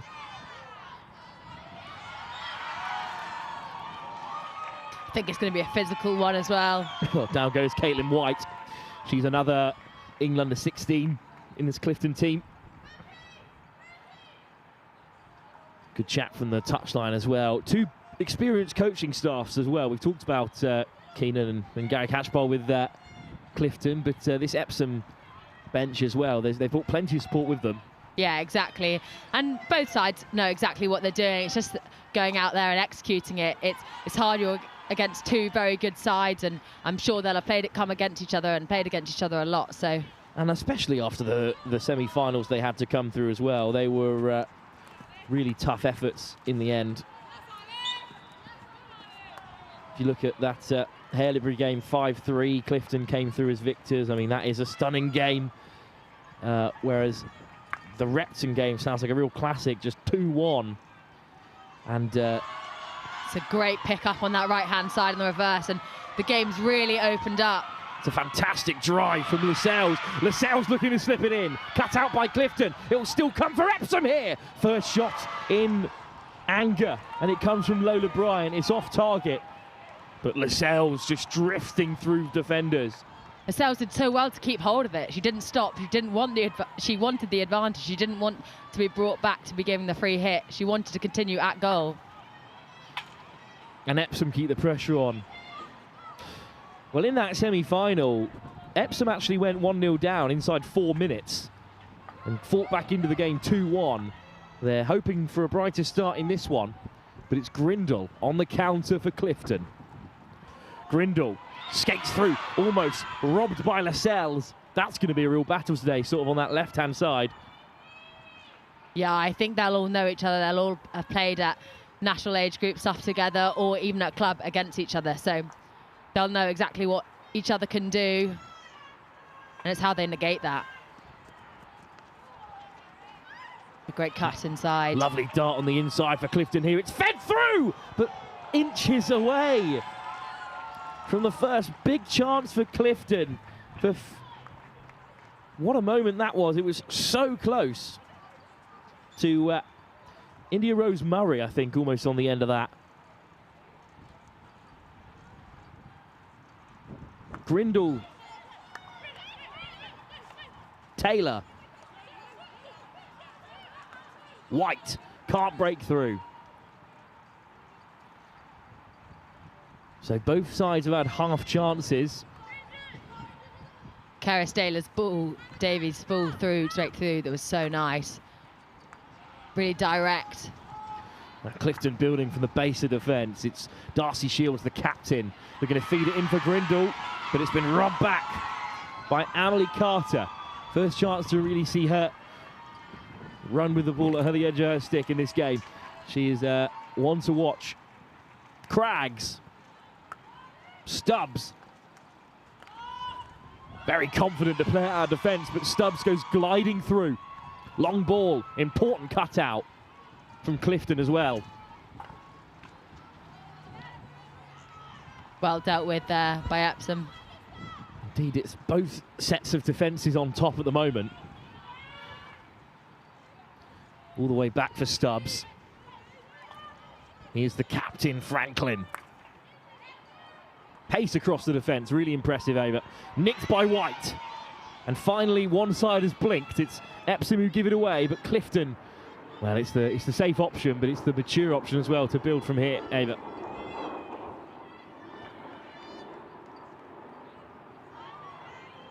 Both sides are settling into the game a bit more now. And both presses are sitting off a bit. Oh, what great a touch it was by Davis. Umpire lets it play. Almost slipped through again. Clever by Franklin just to commit the foul outside. Grindle skips past one. That is good defence, Anna. Yeah, I think Epsom have just been really calm at the back. They know that they're going to be faced with a lot of very skillful, technical players. 17.5-minute quarters, as it has been all day so far. There's only about 5.5 minutes left to go. We had a stalemate all the way up to half-time in the under-16s competition, but this game hasn't played like that at all. This is very much an even affair. Yeah, definitely. I think there's going to be goals in this game, but I think it will be, the first one will be hard to get, and then after that they'll flow. Look at the drive through midfield by Carter, sending Clifton scrambling back. Beautiful ball in the path of Perkins. Isla Perkins on the outside for the first time, but Puddicombe there for company. The brilliant ball by Emily Carter to carry through and then back herself on the reverse to hit that cleanly. Craggs. White again, looking for a high press, but this time skinned on the outside. And it might open up here for Epsom. Shot across the face! It doesn't come cleanly at first. It deflected off of Bryant. But it's going to be the first short corner of the day for Epsom. Well, that was a bit of a madhouse in the circle there. This is such a dangerous ball in, Anna. Yeah, she does really well because she brings about 4 players in and she backs herself to hit it on the reverse. Perfect. Well, this is good play down the left-hand side to begin with. The first bit that opened up the defence, but then a counter-attack by Clifton. It didn't come to anything here. Instead, it's this wonderful ball across from Lascelles. And it's just the back of the stick there in the clearance that's led to this short corner, I believe. Epsom's first big chance of the game. Up comes the captain, Franklin. She is a physically imperious figure at the edge of the circle. I'm sure she can absolutely leather this short corner if they can find her cleanly. I think she slaps the ball so nicely that I think she might be going for goal here. Oh, it's just a miscontrol. Disappointment for Epsom, but still on here, it's Wood. Oh, what a hit! And even though that wasn't perfectly executed, because of that, because it's come out the 23, it means that that ball can go in the air and it can hit it can go above the backboard, but actually in a normal short corner that wouldn't be the case. What a strike from Wood. Keeper beaten at the near post. It did not go to plan. You can see the visible frustration from Isla Perkins, but Wood says, well, don't worry about it. I'll clean that one up, ladies. What a strike. Yeah, you see that actually in the men's game a lot, where they do it on purpose. They mistrap the ball on purpose and then let it go, leave the 25, and then they can roof it. Well, let's just say that's what Isla Perkins was doing. What a start to the final. And all of a sudden, Epsom are in front before the end of the first quarter. They go ahead, unlike they did in their semi-final, I should say. They went behind early. This time they take the lead. And that will change the dynamics of this game, Anna, because it's been really tight up to that point. Yeah, exactly. And both sides have been very in it, and then not much has separated them. So I think all it needs is a bit of luck or a bit of well execution. And would you believe it? First short corner of the day. First real chance, and it's been taken. Here's Grindle. Just can't control it there, and Carter weaves away. The ball is intercepted, though. Carter annoyed with herself there. Gives it away. Davis, though, hustled out of it by Craggs. What a break from the defender. And Craggs pulls the handbrake. She does very well there to slow the game down because she knows that her forwards need to get back into it. Wheel dispossessed, though. And Craggs races back into position. Possession changes hands again, but the free hit will be Clifton's. Grindle looks aerial, looking to cause some problems here. Almost ran for Caitlin White. Well, let's take another look, Anna, at this strike. It is fantastic from Amelie Wood. Yeah, she's leant back and she's undercutted it really nicely. And I think as a keeper, you're not expecting that. And as a defensive unit, you're not expecting that in a short corner because you know it can't go high. It was a shot just above the backboard, in the final play of Clifton's quarter-final against Brighton that denied Brighton College a shot at extra time and penalties. But they won't be saved that time by such a ruling. And Clifton go behind early. Grindle. She comes really deep to collect. I think there might be a card shown here. And indeed, the umpire is going to pull a green card out. Yeah, I think in this game, because there's going to be some technical ability, some really high technical ability, I should say, so that defenders need to be very careful when they're throwing their sticks in because you're going to get done and it's going to be very obvious. Long ball, excellent ball for Puddicombe, who's so dangerous on the edge. Puddicombe drives to the baseline. Well defended by Epsom, now down to 10 for the next 2 minutes, of course, and that is the right option in that situation. Anna, just get rid of it.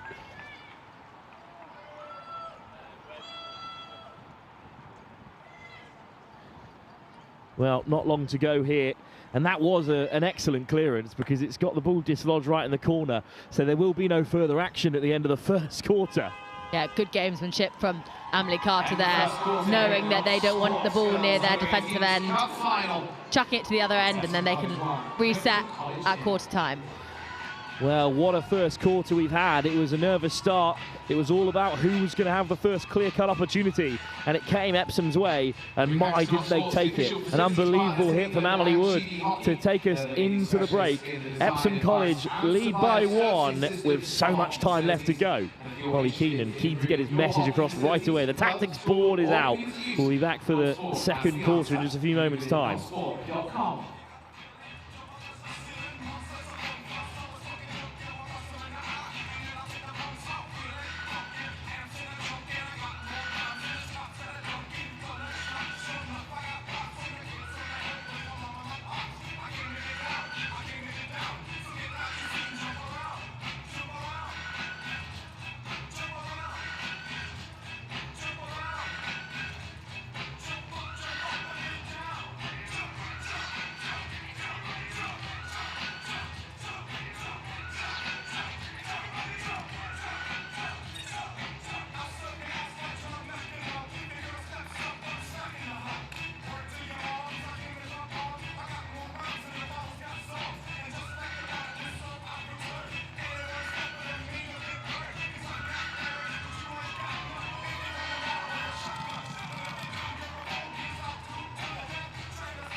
False start to the second quarter. We're back underway. 17.5 minutes to play till half-time.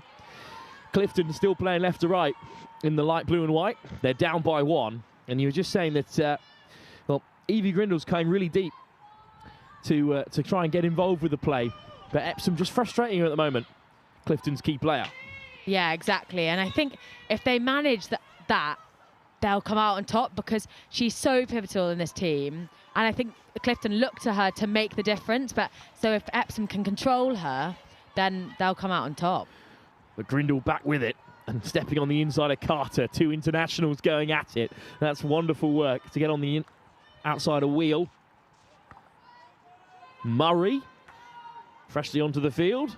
Taylor. Puddicombe ahead of her. Just gets away from Megan Titcombe. There's also a second quarter substitute.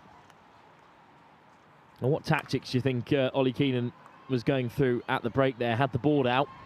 Yeah, I think he'll just be saying, just continue to move the ball around. I think it's going to be a bit back and forth this game because of the technical ability that both sides have got. But actually playing as a team and moving the ball around is the way to do it. Darcy Shields almost sneaking through. The Irish under-21 international. And the call just goes Windows' way. Graham. Windows. Ball forward is off target. Well, Darcy Shields seems to have shifted further up into midfield to try and get her involved in the game. It's a good call, really. Trying to cut off Epsom before they reach that attacking third. Aerial. And towards Lascelles, who will keep it under control. Just well, Lascelles. It's a great turn. Oh, beautiful from Lascelles. And it deflects off Windows. Nina Lascelles, another England youth international. You can just hear the wind that's picking up around us as Cora looks playing in from the sidelines. Down the line. Windows battling away. But it's wonderful work from Lascelles, who whips it in again, looking to cause an error. Oh, it's saved by Fania Schultz, but the umpire's whistle had already gone. Yeah, I think it might have just hit a foot on the way through. But this is Lascelles again, that little twist towards the baseline. Twice it's undone Clifton defence. It's been one back high by Epsom, but another call that goes Clifton's way will allow Darcy Shields to clear lines. Wide they go. It's great defending from Ella Grabham. She gets really close to that attacker and makes sure that they can't connect with the ball. Puddicombe.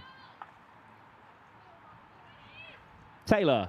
Really interesting that Epsom aren't pressing the fullbacks. They're letting them pass around, not making much of a difference. I wonder if it's to protect that middle of the field where they know that Evie Grindle is going to be. But Wheel has nicked it back, and here's the goal scorer, Wood. It's 1-on-1. But it's a bit of a scuff in the end from Phoebe Howe, although the umpire had spared Clifton there. But you just can't give the ball away like that in a cup final like this. And, well, in another world with a slightly better first touch, that's another goal. Yeah, exactly. 1-on-1 with the goalkeeper. Exactly what you want is that centre forward. Fania Schultz, who plays at Dusseldorf, the German under-16 international, and the Clifton Robinsons now. Epsom just trying to bring a bit of energy, because it's interesting, since the goal went in, the energy has sort of fallen out of this game. Yeah, exactly. And Clifton have been a bit quiet in this second quarter, maybe because they just want to regain a bit of control, or I'm not sure, but they really need to pick it up, because as the game kicks on, Epsom are going to be out fighting.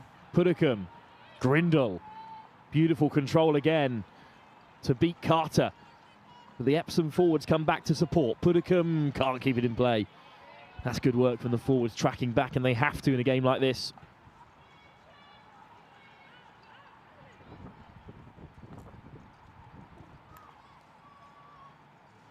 It's very stable at the moment from Epsom and from the captain, Isabella Franknam.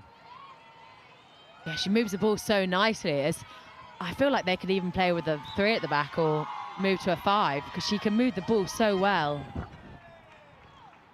Well, the umpire just making sure he was heard. It is a turnover. And forward comes Darcy Shields. Yeah, really interesting that Epsom aren't pressing the fullbacks. They're more conscious about the halfbacks and about protecting the middle. Wonderful ball, looking to pick out Titcombe, but she just couldn't keep it in play. Ambitious stuff, but that's how you need to play, Anna, in this cup final.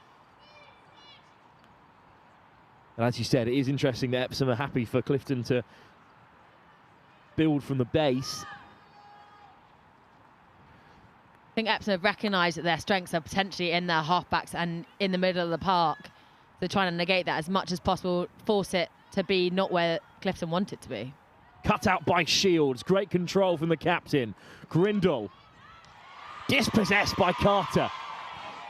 They're having their own little game out there. And then Shields wins it back. Grindle skips around Carter. Grindle's still driving here. And it's going to be a free hit right on the edge of the circle. But Epsom are compact. It was actually a great steal by Phoebe Howe, the forward, back to support. Shield. First time ball into the circle. Can they get the shot away? Titcombe. Desperate to get a shot off there, but good defence from Epsom. Lovely one-touch pass. Yeah, it was really well done. She had obviously pre-scanned, knew that her player was free in that area. Epsom survive and even look to break here. One back by Clifton.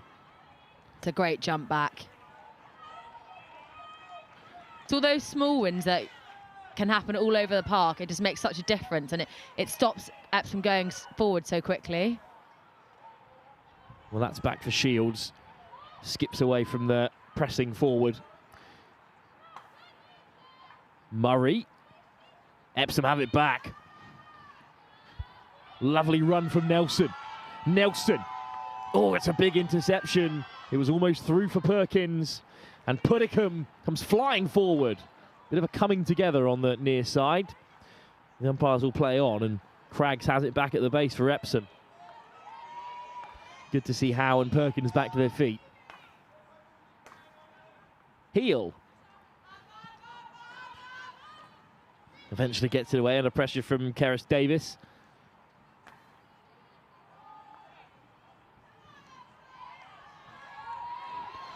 Got Clifton steal it high. And it's a 3-on-3 at the back here.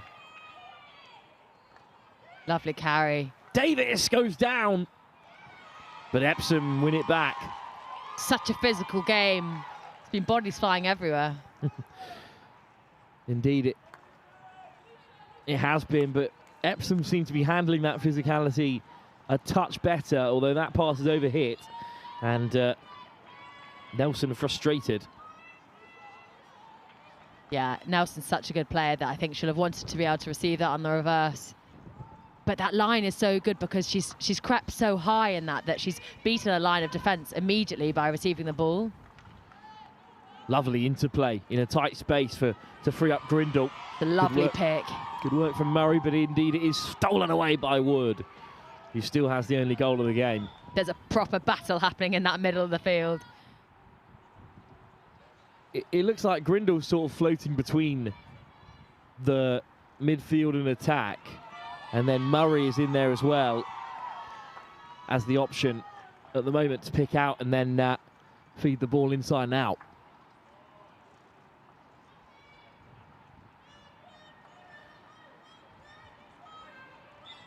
Good control again from Shields, even though the umpire's call was already going Clifton's way. They just haven't really had any clear-cut chances yet, Clifton College.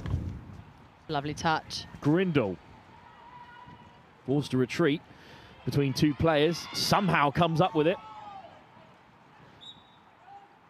and wins a free hit, sending Carter back. Grindle looks to go to the left-hand side. Another free hit. All the way across for Taylor. Yeah, good option to spread the game. Got a bit congested in the middle.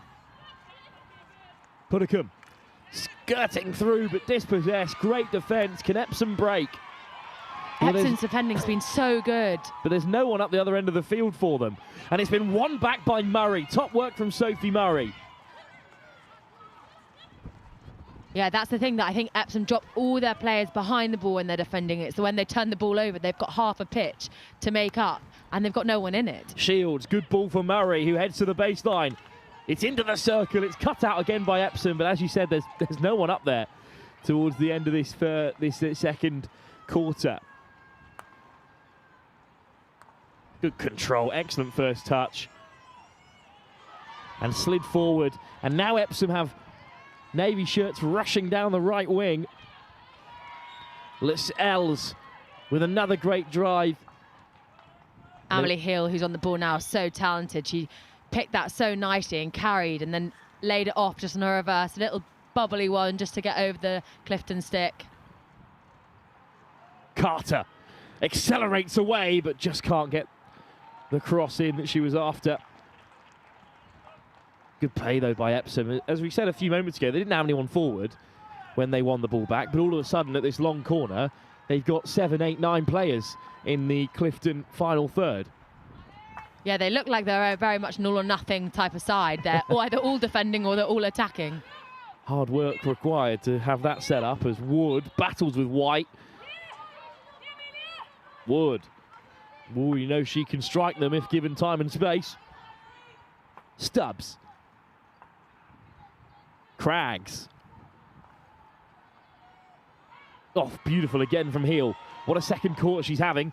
But Clifton will have it back in the end. And that's fortunate for Clifton College to relieve some pressure. Grindle battling away.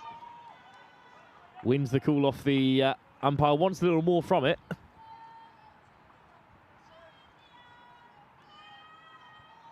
Clifton College with 5.5 minutes to go in this second quarter. Still yet to really challenge Isabel Melbourne in the Epsom goal. Did score 5 already yesterday in their semi-final. And that's come off an Epsom player. But yeah, I think just lifted slightly too high, just over the shin pad, so Epsom will retain the ball. But I think that's exactly what Clifton need to do, because Epsom aren't pressing their fullbacks. They can carry out the back because no one's putting them under any sort of pressure. Heel. Wonderful touch from Lascelles. What a technical athlete she is. Heel again. Lascelles is also really commanding where she wants the Epsom defenders to play the ball. She got it in, passed it straight back out, and telling her players to move the ball around. Well, Lucy Prickett wins it back, not given much space to work in, so Grindle can slide it across. Great what a ball. pass! Pinnacombe, one-on-one, chance for Clifton, kept out by Melbourne. I'm not sure Pinnacombe got the connection she was after there, but what a run. And the connection between those two is going to be key today, and that's a short corner.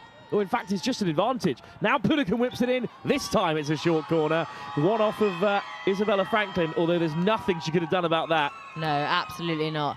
But can we talk about that ball from Evie Grindle? It's a slider. She has no... Everyone else has no idea where it's going. It's disguised. See how she rolls it down her stick into a clear chance. And Amelia Pinnacombe, also with the Clifton Robertsons, also with England, does so well to draw that short corner out of Epsom. I mean, where else is Franklin supposed to go there? Yeah.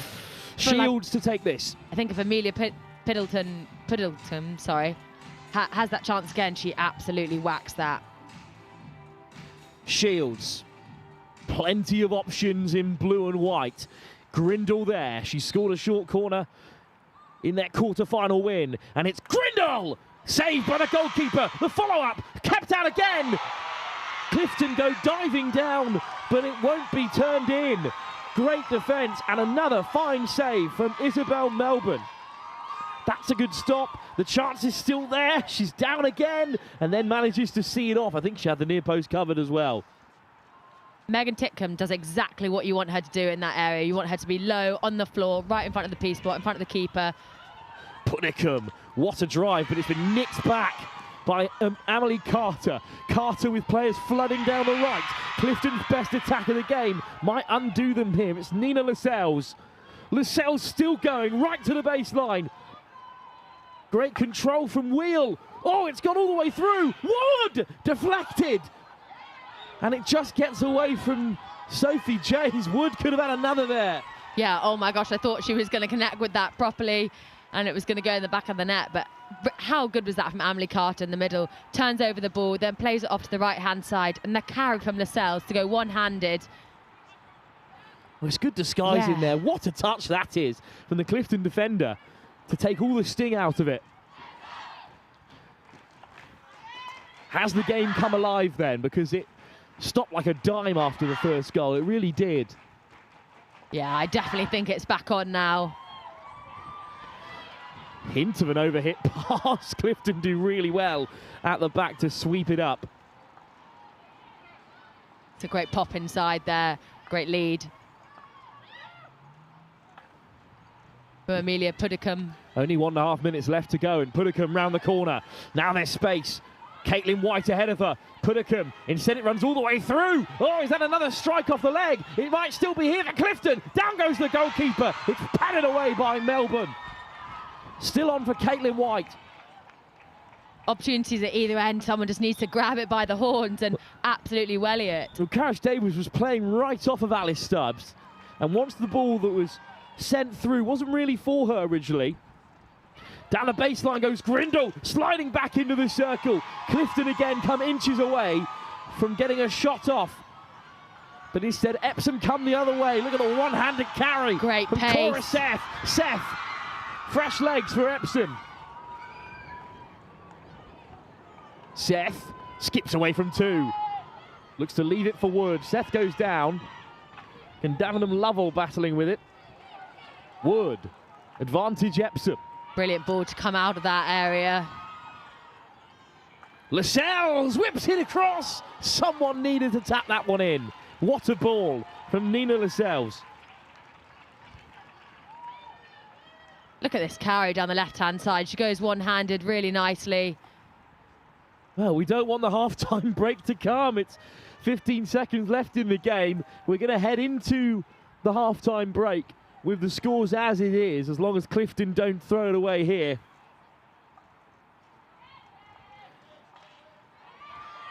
There won't be time for Epsom to benefit from turning that one over.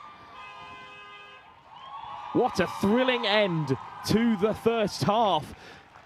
The opening score came through a thunderous strike from Emily Woods. And then all of a sudden the energy fell out here at the Lee Valley Hockey and Tennis Centre until that final 5 minutes when Clifton started knocking on the door. They had two great chances. Isabel Melbourne, the under-16 England international, very much involved, keeping Epsom in front. But what a first half. Yeah, brilliant first half. I mean, both sides got such quality, and in front of goal, there's been so many chances. I think there's going to be a lot more goals in this game.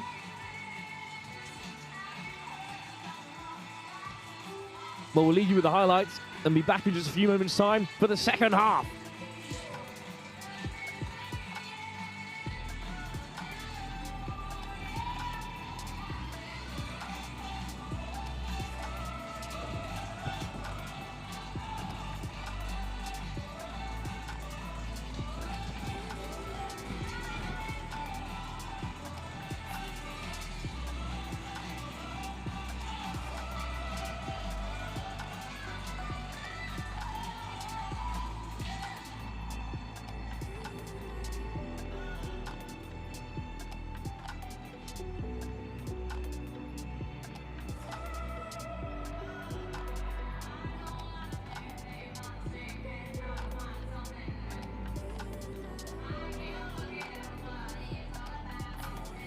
There's plenty of hockey action coming your way this summer as the FH Pro League returns to London once again from the 13th to 28th of June. Tickets are on sale now. You can go to englandhockey.co.uk to book yours. That's also the place to go if you want to join us in the clubhouse or the marquee by buying a golden ticket for your match day.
It's at half-time for the under-18 championships. It's the final, and I'm here with the Clifton coach. It's been a pretty good first half, hasn't it? Yeah, it's been pretty end-to-end. I think Epsom had the probably stronger first quarter. We've kind of grown back into it, put a little bit of pressure going forward, but again, yeah, plan is kind of keep that pressure going forward, get the equaliser and then go for them, and you never know what can happen. Yeah, and the girls have been putting up a very strong battle. What's your plan for the second half to win it back and get your victory? Yeah, try and move their defence a little bit more, try and manipulate their man-to-man and try and kind of play over longer distance and get more opportunities further up the field. We've got some good ball carriers, we usually play the ball nicely, kind of two-touch stuff, so yeah, continue to what we normally do. Yeah, well, brilliant. Thank you so much and good luck for the rest of the half. And I will send you back up to Wilf and Anna at comms.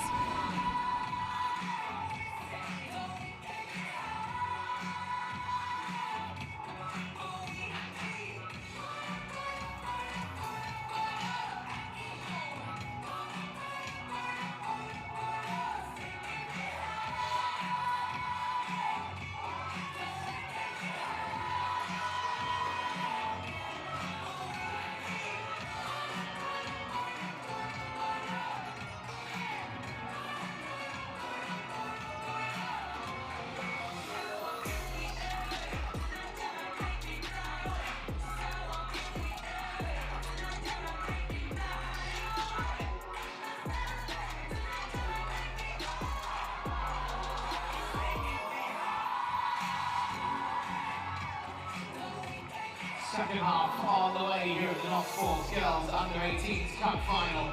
Just one goal between the two sides. Second half to come. At half-time, Epsom College 1, Clifton College 0. See it makes some noise for the two sides. Well, we're back then for the second half. It's Epsom College who lead Clifton by a single goal. A thunderous strike from Amelia Wood after a short corner went awry. They latched upon the opportunity, and since then, well, it went pretty quiet for a few moments as Lascelles is racing down the wing. Yeah. And then 5 minutes before the break, Anna Rose Gravitas, it picked up massively. Yeah, it did massively, and it started this second quarter again has been just started impeccably with Shields running around the corner at absolute pace. She's such a strong ball carrier as well. A few people tried to make a challenge on her, but she holds the ball so strongly. And Darcy Shields representing Ireland at international level, the captain.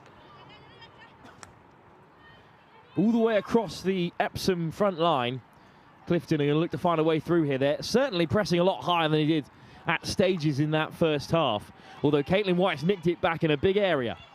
White skips away from two, and then it's recovered well by Wood.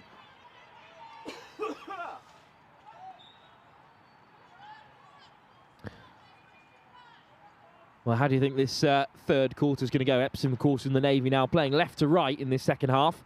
Clifton have got to find a way into it, but they're not going to panic, are they? Just one goal down. No, I don't think so. I don't think they need to either. I think it won't take long before... Evie Grindle nicks it off the centre of the defender. What physicality on Craggs. Grindle. Eventually the call goes against Epsom, in fact. So Herring can play on here. Well, I don't know how much of it you saw on your screens, but certainly from the comms box, you saw Grindle start that run. It's way off your camera that she starts sprinting in. Yeah. It just felt like, regardless of Craggs' control, here it is. She starts the run on her own halfway line. Yeah, I think that's the best thing about Clifton as well. They let her make a decision about when she's going to press, which is really hard for other teams to predict. And you don't know how to outlet against it because you're never prepared for what she's going to do.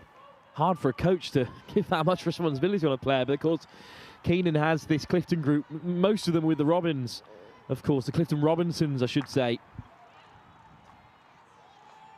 Yeah, they've struggled a bit in the Premier League so far just because they have such a young side, but Clifton are one of those teams that always come good, and they've been in the Premier League for so long that I'm sure the second half of the season will go better for them. Especially if this Clifton College side is going to end up being the core of the team, as Grindle makes great yards again.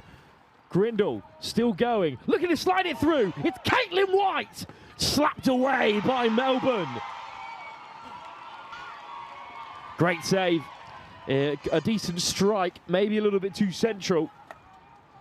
What a try from Grindle. Yeah, and she ends up being in lots of space, but it is a great save in the end. Long corner for Clifton College. And that ball goes all the way through. So Epsom survive. First big chance of the second half goes Clifton's way. And that's a good sign of things to come, from a neutral perspective at least. Carter with so much control, so much casual air to her sort of midfield play. Yeah, she takes a big first touch and gives herself lots of space. She takes herself away from the defenders and opens up the pitch really nicely. But Clifton won it back through Shields. Good work from the captain. Stepping up into the line, Darcy Shields. Looking to race away, but lovely work from her opposite captain, Isabella Franklin, who's got such physicality there. Oh, robbed back by Caitlin White, who slaps it straight into the centre. It doesn't break for India Rose Murray. And Epsom again survive, but that's another half chance for Clifton. Edith Dreyer, the German from Dusseldorf, is onto the field in defence for Clifton. But it's going to come all the way back for Amelie Heel, who had a fantastic end to the first half, Anna. Yeah, she did. She just offers something a bit different as well. She's very calm, and that aerial is perfectly precise and exactly where she wants it. One back by Dreyer. Edith Dreyer herself goes aerial, and it's some lovely bit of control from Murray. Sophie Murray. Grindle on the inside of Carter. Those two going at it all game. Yeah, it's a great battle between those two, and it's exactly what you want. You want two powerhouses going up against each other. Another fine ball from Grindle to pick out Puddicombe, working in tandem. It's great defending. Howe comes scrambling back for Epsom. It's a wonderful stop. And if that was hit first time, I think that's flying in. But that's much easier said than done. Phoebe Howe does so well to track the attacker and just get a touch in there. Feel as though Titcombe has to have a crack at that first time. Yeah. But if you're Phoebe Howe's teammates, you're saying thank you so much. You've just kept us in 1-0 ahead. All the way back to the central defence for Epsom, who hold a narrow lead, but Clifton have had a fantastic start to the second half. Bit of a miss hit. Hands back possession to Darcy Shields. Slipped through for Grindle. Grindle takes on Carter and beats her. Here's Grindle! Unstoppable! Great finish. Clifton back in the game, and it had to be her again. Grindle on the score sheet. What a shot. It had to be something special to beat Melbourne in net. And she's created this one all herself. Magic again for one of the hottest prospects in English netball, Evie Grindle. The vice-captain has Clifton level. She's also just turned around to her teammates and said, for the next 2 minutes, calm down. Well, what a moment for Grindle. What a hit. And another star is born, perhaps. Scored in the quarterfinals down at home. There's been keeper efforts here. And, well, someone who you've had real experience of in the Premier League as well at such a young age. Yeah, it's amazing to see players like her coming through. There's such strength in the Premier League, and so great to give them that exposure in the Premier League against women, because it is a totally different game, but you never want her to shoot on her reverse in any sort of game. It seems like she has no space, and then she hits it so cleanly and so powerfully. You almost want to force her onto her forehand, which seems ridiculous, but we can see what her reverse can do. All over Tier 1 Clifton this season. They had a great run through to the quarterfinals, top seeded, hence why they were at home in their game against Brighton. But there's, again, so many internationals out there. You could almost make an entire team of international players out of those who represent the different age groups here today at the Not Sport Schools Championship Finals Day in this Girls Under 18 Cup Final. Oh, wonderful skill from Shields. That is magical. Slip through for Puddicombe. Clifton back in the game, but almost ahead. Oh, what a moment. That was a huge defensive intervention. How on earth has that not come cleanly for Clifton? Yeah, I don't know, and it's a brilliant carry around the baseline. And I think to hold on to the ball is the exact right thing. Look at this skill from in here. The inside. And Puddicombe on the overlap again. Such an option. This is first-class hockey from Clifton. We said they started much better in the second half than they did in the start of the first.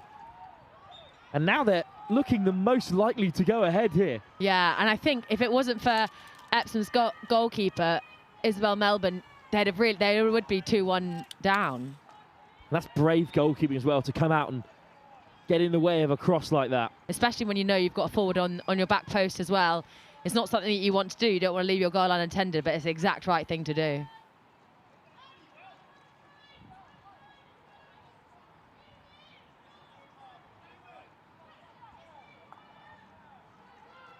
Epsom perhaps a little shaken and at this stage, because they were really comfortable at 1-0 up for a lot of that first half. And then, to be honest, it starts with that high press from Evie Grindle that almost led to a chance. Since then, Clifton have been on the front foot. It's as if someone's just reminded them that they can actually have a go at Epsom. They can try and disrupt their setup in defence. Yeah, I think you're totally right. And I think in the first half especially, they controlled Evie Grindle quite well. They probably put 1 or 2 more players on her, but they've just let her run this second half. Well, it almost broke for Epsom. It might still come for Wood here, but it's good recovery from Puddicombe.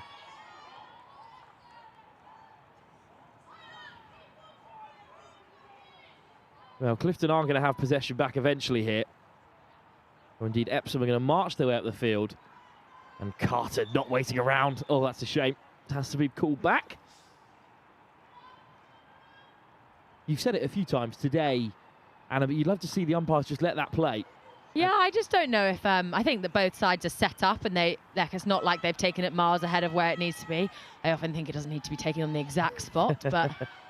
Wood cutting back on the inside. Goal score already. It will go all the way through to Craggs. Cora Seth. Oh, skipped through from Lascelles. Lascelles still going, taking on the near post. It's a big save from Finia Schultz, the German under-16 international. This is ridiculous from Lascelles. She does so well. 2 players go down to try and stop her. In the end, it's a very important stop. And Epsom's next attack is just hit wide.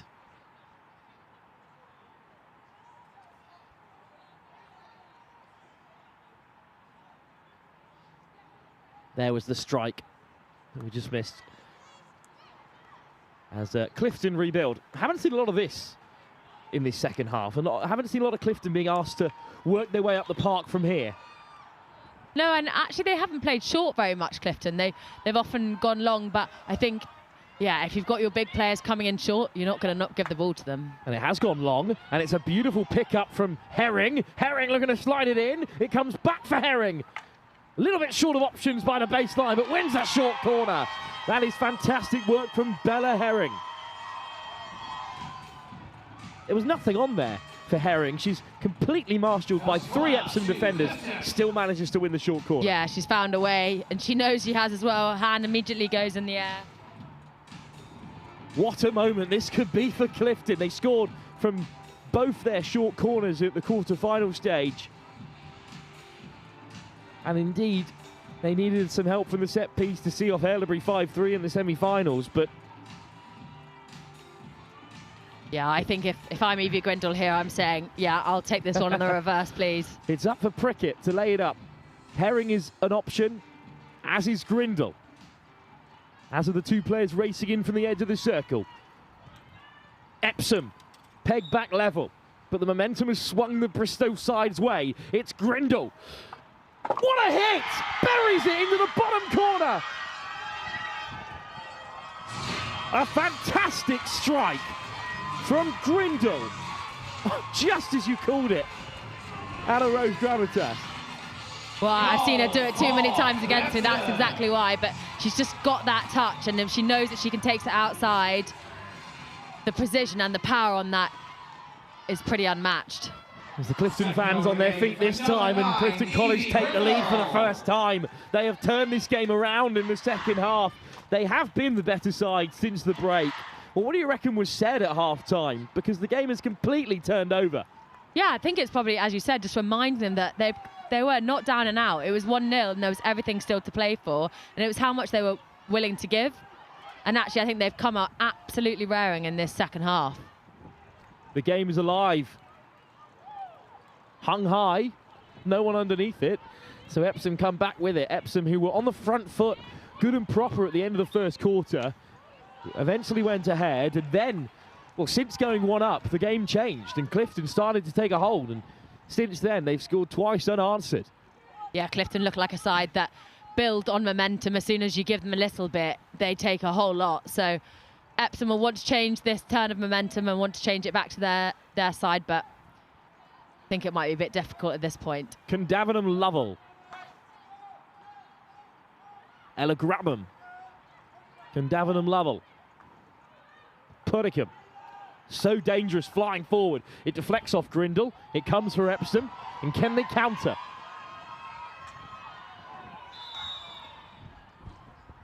Very important stick in there from Herring, but the green card comes in. I think that is the right call. Yeah. Because they were on the race there, Epsom. It's a little bit cynical. I think sometimes you have to do it as a player. You know that your team need it and you're happy to take one for the team. It's a great Clifton down to 10. Hit with real pace into the circle, but that is a fantastic touch at the back from Clifton, and wonderful work to beat the first couple of defenders on the counter as well from Keris Davis. Actually, it's Titcombe, I believe, he's doing all the hard work there as she races forward. I believe it might have been Edith Reyer at the back for Clifton who cut out that cross, which had real venom to it. Puddicombe. That's lovely control from Sophie Murray. I mean, not to compare, of course, between the age groups, but one of the biggest differences at under 18 level compared to under 16 is that first touch is absolutely ridiculous from every single one of these players. Yeah, you're so right. And I think the ball pace, the way in which the game just moves on, you can't really blink without something happening. Carter and Lascelles adding real energy to the attack. Here goes Carter. Looking to slide it in. Well marshalled by Epsom. Yeah, she's frustrated with herself there. I think just a back stick. Another England international, another Premier League player. Emily Carter for East Grinstead. Grindle. Deft little disguise pass on the inside, and Clifton really rolling with it here, just miscontrolled.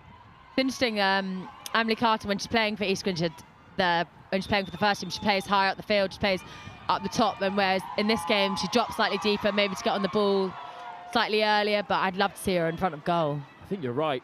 It's just about getting her as many touches as possible in this game. She'll be crucial to Epsom if they want to get back into this one. And Clifton are now 2 players down, 2 on the card bench. So a big opportunity then for Epsom. We really have to make this opportunity count, but first time of asking, they've missed out. Another hooter goes, but it's not the one we're worried about. There's a minute left to play. Clifton looking to survive, down a player still, even though one of the green cards has returned. I think that's a great option, but it's really well dealt with. Well, Stubbs comes away with it. Welsh under-21 international. Here's Carter pulling the strings for Epsom. She'll know she'll need to go quickly because there's only 35 seconds left. Carter looks to go wide, checks back left instead, and there's loads of space to whip it in now for Epsom. It might fall for them here. It's Lascelles, slapped away by Phineas Schultz. And that's exactly the right option with seconds to go in the quarter. But Lascelles just couldn't beat Schultz from close range. Yeah, I think they did the right thing to go route one, but I think Shields has to bring that back. She can't go to the goal that close and that near post. It's too easy for the goalkeeper. Best hockey of the day so far in that last quarter from both teams at top level. But it's Clifton who have battled their way back into the fixture. Grindle put them ahead, and now they've got just one more quarter to survive to be champions at the Not Sports School Championships finals day at under 18 girls level here at the Lee Valley Hockey and Tennis Centre.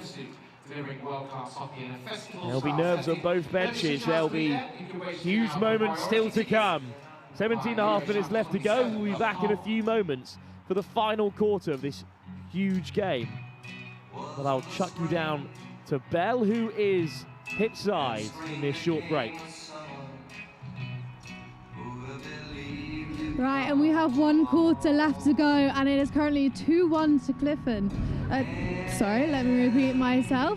But I'm here today with Jake, and you're 16 and already officiating at such a high level. How have you found the tournament so far? The tournament's been great. It's been... I've got to go. That's right, we'll see you in a bit. Anyway, I'll send you back up to comms. Thanks, Bells. Back for this second half. Clifton on the field early. Epsom have got more thinking to do because the game, Anna Rose Gravitas has completely got away from them in that quarter. The momentum completely swung. It could have been more than two. And they've got a very talented side. They're very well supportive. But what do you think we've said in that huddle, that little emergency meeting? I think it's just, you've got 17.5 minutes to go win this game back. They started so well, so they proved that they can do it. They've just got to nip it in the bud now, change the momentum, use their crowd, use the experience they've got on their team, use Emily Carter, and Wolf, we've got a game on our hands here. Clifton College in the blue and white centre pass. It's direct straight away from Grindle, who's trying to pick out Prickett on the wrap. It comes back Epsom's way. Interesting start to the final quarter. Yeah, not exactly sure how she wanted that to go. I think she probably wanted to chuck it to the full-backs and then go out and press them and put them under some pressure, but just don't think she quite got hold of it the way she wanted to. And that's the big question, really. Do Clifton go after another and really create that buffer, or do they put bodies behind the ball? Very much looks like they're putting bodies behind the ball. They've gone very flat, and they've dropped to about 60, even less than 60, to be honest. Nice skill from Seth, who wins the free hit, but it's cut out by Murray. I think because Clifton are sitting so deep, that aerial game's going to be negated massively because you can't chuck into places where there's loads of players, so they're going to have to move the ball around Clifton's defenders. Shields, going to be very important, the Irish international, in this final quarter from the base of the midfield. Cut out by Franklin, the captain, but that ball is wayward.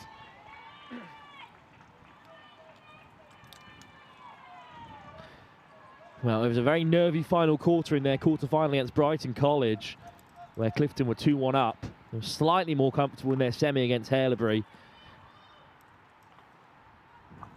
And then reasonably unchallenged throughout the regular season. They had some huge results in there. 2-1 against Dean Close and 2-1 against Solihull. 3-1 against Millfield. The rest of them are runaway. Down the baseline! Oh, it's gone straight through! It's brilliant play by Clifton there. They've opened up the pitch completely, and that's really hard to defend against because you're defending against the whole width of the pitch. Puddicombe again, of course, involved. So creative, and it's a big swing from Gareth Davis. Doesn't get a hold of it. Yeah, she'll be gutted with that. Grindle wins it back, though. Epsom sloppy at the back, and they might be punished. Grindle on the inside. On the reverse. It's over the bar. I think Melbourne had that covered, but you can't step off for a moment against Clifton College.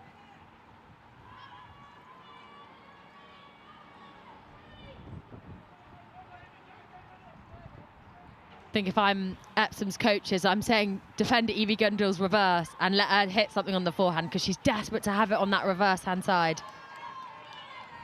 But what if she smokes one home from the forehand, Yeah. then suddenly it's all Then out the window? you've got to take it. But she smoked two on the reverse, so let's not let her have a third. Well, Epsom College finished the pool stages of the South Division on top form. They were the second top scorers overall, just behind this Clifton team. So there was always going to be a fantastic battle between them here. And we spoke earlier about Emily Carter playing higher up for club. She's now gone right up to the top again. She's gone centre forward. When in doubt, break glass for Emily Carter to play up top. But again, Epsom completely undefeated up to this stage. 10 wins from 10 in the Not Sports Schools Championship at under 18 Tier 1 level in the girls' comp. Clifton in the same boat.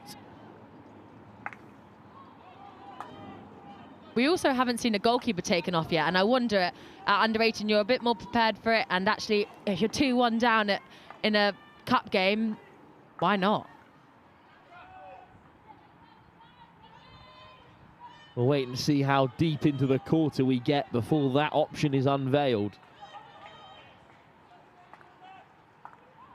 Wood, always backwards. Clifton covering the spaces really well here, Anna. Yeah, they're doing really nicely, and I think they forced Emily to come back deeper, which is probably where they want her to play. They don't want her near their goal. Almost skipping through. Obviously, Clifton are taking their time once decisions don't go their way. It's Epsom who are going to have to bring the pace to this final quarter, Anna. Yeah, you're definitely right. Clifton will be any loose balls or any balls that are theirs. Oh, first time round the corner from Heel. Lovely play, but the ball back on the inside doesn't find its target though. Free hit. Heel will take it. Heel. Sent back by the umpire. Here we go again.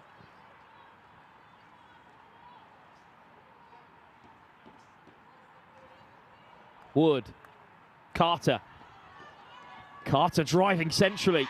Still there, Carter. Carter takes the scenic route, whips it in. Oh, it's just off the goalkeeper. Will it still fall here? Absolutely brilliant. I thought she'd nutmegged both herself and the goalkeeper there. Well, let's have a look at this. It's a fantastic ball. And there is something on it from an Epsom perspective. Phoebe Howes had a couple of chances. Clifton looked to break up the other end. Lovely turn from Gareth Davis. And a brilliant ball as well. Puddicombe, still Puddicombe! What a stop! Melbourne with a huge save. It's going to be a short corner, but it could have been more. What a save from Isabel Melbourne. What a drive from Puddicombe. She's got the length of the field to get up there and compete. Great turn from Davis. Yeah, she does so well, Melbourne, there, because it's a 2v1 versus her, and she's gone down early, but she's done really well. And I don't think she's happy that it's been given as a short corner. I think she thinks it should be a 16. It's a great save from Melbourne. Not much more the goalkeeper for Epsom could do today. She's been outstanding, but a short corner. Grindle looking for a second. Clifton have been fantastic from the set piece this campaign. Big moment in the game. If Epsom can keep them out there, it might just spark the comeback. It's laid up for Grindle, who tees it off at Puddicombe once on the inside. It is good defence from Epsom, although it comes off the foot of Stubbs, the Welsh under-21 international. Clifton won't mind this. It eats away more time. It takes another 2-3 minutes out of the game. Will they have a winner? A third might be crucial. Might be too much for Epsom in this final quarter.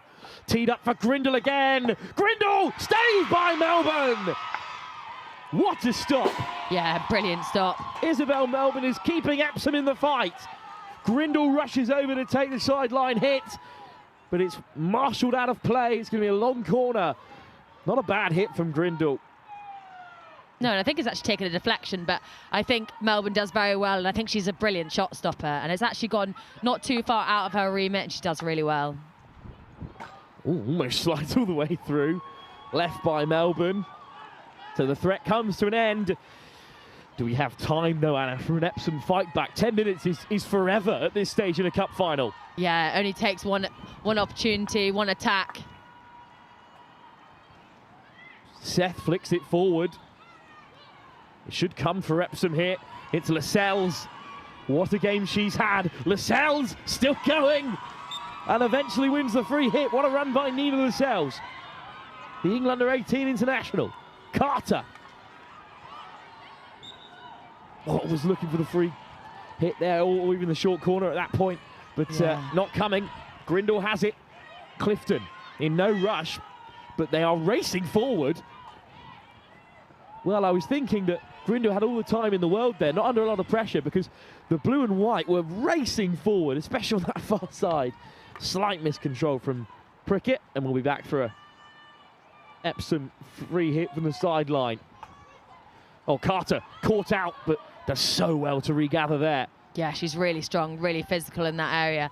I think what Epsom don't want to do is resort to going 1v1. They played so nicely as a team, and actually they're a good enough team to move the ball around. I think they don't want their big players to feel like they need to overcarry, because then it's much easier for Clifton to defend. It's already been a magnificent season for Epsom across the sport as well. You know, they made the semi-finals of the Continental Ties Schools Cup in rugby, and they've already won the Independent Schools League in hockey and made the indoor semi-finals. But it's Clifton looking to seal this one. Carter makes a big tackle, and Wood skips away. Good control. Well, the umpire's calling them back. Epsom will be upset to not have the advantage there. Almost a good break from White. And as every minute passes, Clifton come closer to a miraculous victory. There'll be some tired bodies out there as well at the end of a season, at the end of a grueling couple of days. A lot of hockey. At this point, it's about fight. Indeed it is. It's just about how much you want it. It's been such an emotional week for Clifton College. This would mean the world to them and their programme to take a national championship home after such a tough period for everyone involved in the sports department and the wider college community. Evie Grindle nicks it back again. Grindle can press whenever she wants. Steps on the inside of Carter. Grindle looks to slip it through. Franklin and Craggs do enough. Wood, counter on for Epsom perhaps. Yeah, I think Clifton needs to be careful about when they go to attack, because if they throw away the ball, then there's only one goal in it, so they'll quite easily could be all tied up. Puddicombe and Shields do well in tangent there to keep possession. And Puddicombe from the sideline, right in front of those Epsom supporters. Plenty of pace on the pass from the base of defence, but well controlled. Taylor does well to flick it through. Murray goes all the way back to Condavenham Lovell.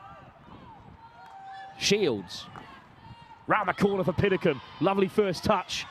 Beautiful hockey from Clifton there, knocking the ball around, making Epsom work for it, tiring them out as well at this phase of the game. Nice to see Epsom's crowd rallying and getting themselves together, cheering the girls on. Clifton go aerial again in this late stage. It might fall for Murray. Wonderful control. But Murray, it's been turned over. Epsom have the advantage. Oh, what a save by Grindle. Nicking it off Lascelles. Some of Grindle's turnovers today. We can highlight her attacking work for all we want to, but they've been magnificent. Prickett towards the baseline. Prickett still going. Flicks it into the area.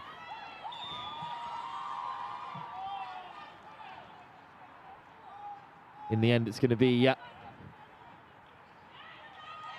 Epsom's possession. A bit of a mismatch here. They're not entirely sure what the umpire saw. Yeah, it looks like one of the Epsom players might have been hit in the face, so... I'm glad she's all right as the play continues, and Herring looks to steal it. It is a free hit for Clifton. Shields, one more would certainly seal it with 5.5 to go. Shields lifts it high. Cut out by Franklin. It's now or never really for Epsom. Yet to have a game go to extra time, but we'd love to see it from a neutral perspective. And over halfway comes Carter. Epsom yet to really create clear-cut chances in this second half. It's been all Clifton. And really, they want Emily Carter to be picking up the ball slightly higher, so she has to only beat 1 or 2 line of defences. But if she picked up the ball where she is right now, she's going to have to beat 3 or 4. Shields wins the free hit off of Nelson. And up comes Davenham Lovell to take it. Grindle so deep at this stage, but she can afford to be. Clifton 2-1 ahead through her goal. Lovely ball. And Davis battling with it. And it's a green card for Epsom. They're down a player then. Off goes Craggs. That's such a key position as well to lose. It's going to be more like 3 at the back now for Epsom. No bother for the moment, at least. The scout Craggs has left the field. Yeah, Epsom have gone to 3 at the back, but then there's a big old gap in between. It looks like they haven't really discussed that they've lost another fullback. Yeah, Cora Seth needs to come across. Otherwise, they're a little bit short-handed at the back there. Here is Seth. Good control, right on the edge from Lascelles. Going to need something special from this Epsom side to get back into that one. Free hit, won by Lascelles. Well, would you believe we would be here with 3 minutes to go after that first half, Anna, where Epsom were really in control, really on top. Yeah, I mean, it's been a game of 2 halves, to be honest. And it's been won back in an important area by Davis. Davis is battling with Franklin. And in the end, the keeper has to come out and make an intervention. Melbourne goes down. Franklin very chilled out there. Seemed like she had it all covered. Of course, losing a defender in the centre of the park at the moment with Craggs off the field, but Epsom still looking to drive forward. It might come for Lascelles. Murray, good physicality to shield it away. And with every passing moment, Clifton edge closer to an under-18 Tier 1 Cup victory here at the Not Sports Schools Championship Finals Day. Yeah, it's got a bit scrappy in the latter stages of this game. I think if Clifton have the ball, they just want to calm the game down as much as possible, because actually it being scrappy really helps Epsom. 2.5 minutes to go. Carter beats Grindle. Still going Carter. Forced wide by Shields. Good work for the Irish international and the Clifton captain. Seth pops up in a bit of space. Takes on Prickett, but the forward comes back really well to marshal it out of play. Still Epsom possession from the long corner. No one in Clifton colours particularly alive to things at the moment because they know the clock is with them. And the Epsom supporters back trying to provide whatever energy they can. It's a lovely drive from Carter. Carter still going. Wins another free hit. Wanted more, but she'll settle for it.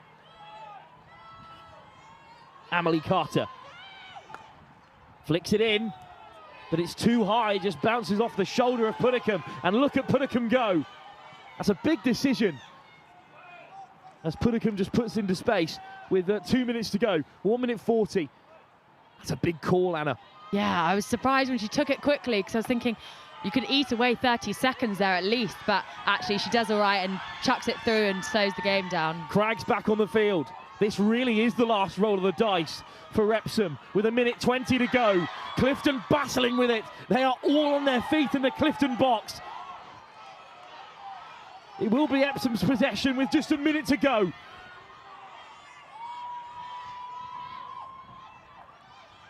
What a result this would be from Clifton to come from 1-0 down. Again, Carter battling with it. Carter does so well. But Epsom need to create something in the closing minute here. Franklin, the captain, out to Seth. Seth marshalled by 2 in blue and white. And it will come for Clifton. And now they've just got to keep a hold. Grindle over the top. Clifton in a world of space. It's Lucy Prickett. Prickett to the baseline. Can just keep it in possession here. And the game's over. One back by Craggs, but it might come for Clifton again. Prickett. Grindle to seal it. Charged down by Scout Craggs. But that might be time. Clifton are going to do it. They're celebrating on the sideline, parents on their feet, supporters on their feet. Long corner, Grindle will take it to the corner, and Clifton will be national champions. And that's time! Through the darkness comes light. In a devastating week for Clifton College. It's not a silver lining, but one of gold. They are champions here at the Lee Valley Hockey and Tennis Centre. And the Not Sports Schools Championship goes their way. It has been a time of great sadness down in Bristol, but this will provide some solace to this sporting department who have had yet more success. They are a sporting institution, Clifton College.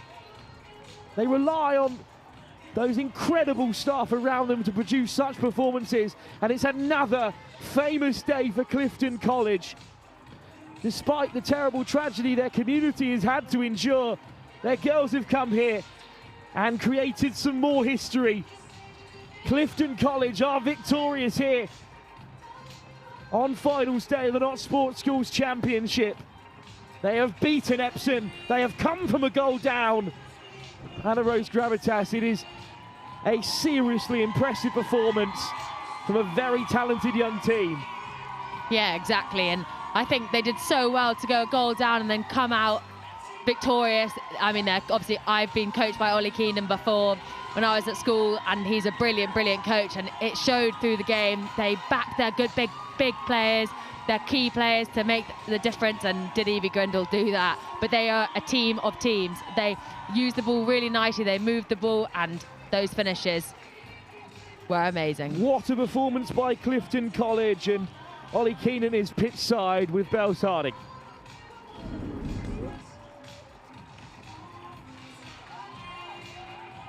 Just had an ecstatic final. How are you feeling? I'm unreal. I can't even describe it. So good. Yeah, it's been an emotional week at school. And yeah, some incredible emotions the last few days, but so proud of the girls. Everything they've put in, kind of 6-7 years plus, it is incredible. So proud of them. Yeah, it must be such an emotional day for all of you. You can hear the celebrations. You must be so proud, especially coming back from it was 1-0 down for a bit, and you guys absolutely dominated. Yeah, I think that's what we're like as a team. Like, there's been a few matches we've gone 1-0 down, but we don't let that really affect us. Like, we know we can fight to the end, and I think that's what we did. So I'm so proud. It's been like genuinely 5 years in the making for some of us. So can't believe it. Yeah, agreed. We'd like to dedicate the win to Matt Salter. So our director of rugby passed away on Saturday. He was an incredible person, did a huge amount for the school. He was a massive advocate for girls hockey as well. So we'd like to dedicate the win to him. Really having something to win it for as well. Well done, and go and celebrate. And yeah, again, congratulations. Perfect. And I will send you back up to Wolf and Anna at comms. Well, emotional words from Ollie Keenan as well, and from Darcy Shields, the captain, because they know how much that win means to them. This group of girls who, as they said, they've been together for 5 years now across the two senior teams. There are tears out there as well as smiles. And what a day for Clifton College, what a performance, what a win. And they can be so proud of themselves. They've done themselves and their community so proud. A victory that means just a little bit more for Clifton College today.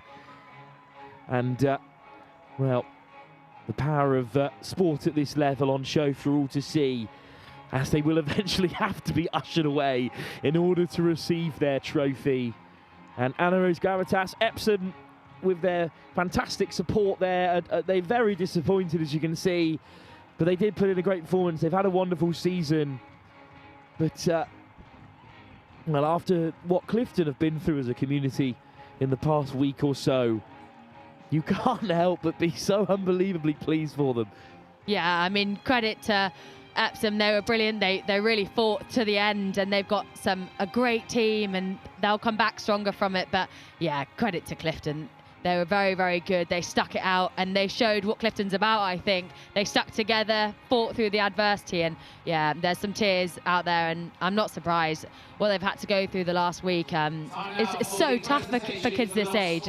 They're only 16, 17, 18, and to deal with what they've had to this last week and come out at the end of it with this, then, I mean, a small consolation to what's been a terrible week. Absolutely, and a perfect way to acknowledge the contribution of the likes of Matt Soldier to the sports department, not just the rugby, but across the board. They are a sporting powerhouse and built on the foundation of the wonderful staff who are so much more than just coaches to these players.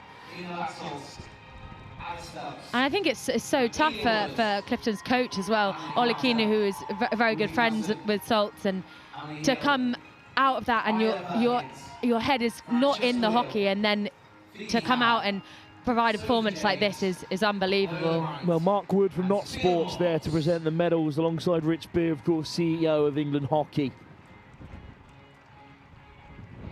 And Epsom will be disappointed, but of course, it's been a wonderful season for Epsom. Throughout the school, they've had so much success. They were independent schools champions. They were indoor semi-finalists. Elsewhere, of course, the rugby team had a monumental year, making it to the national semi-final. And the girls have won silver. They've gone that one step further, made it all the way to the final.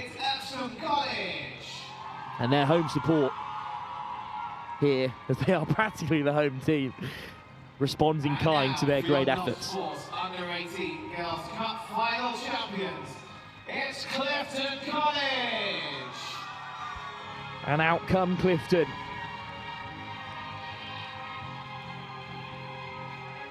Receiving their medals.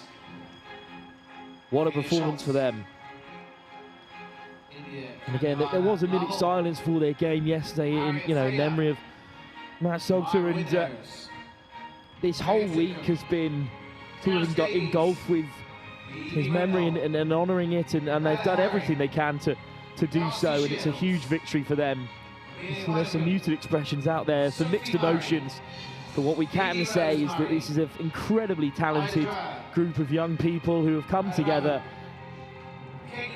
against a background of real tragedy and produced something very special. A comeback that independently would live for a long time in the memory of everyone here at the Lee Valley Hockey and Tennis Centre, but given the context of this situation, it is an unbelievable result for Clifton. And Darcy Shields, the last to receive her medal, the captain.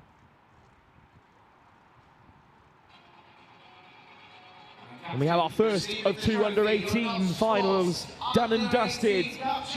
The champions are Clifton College.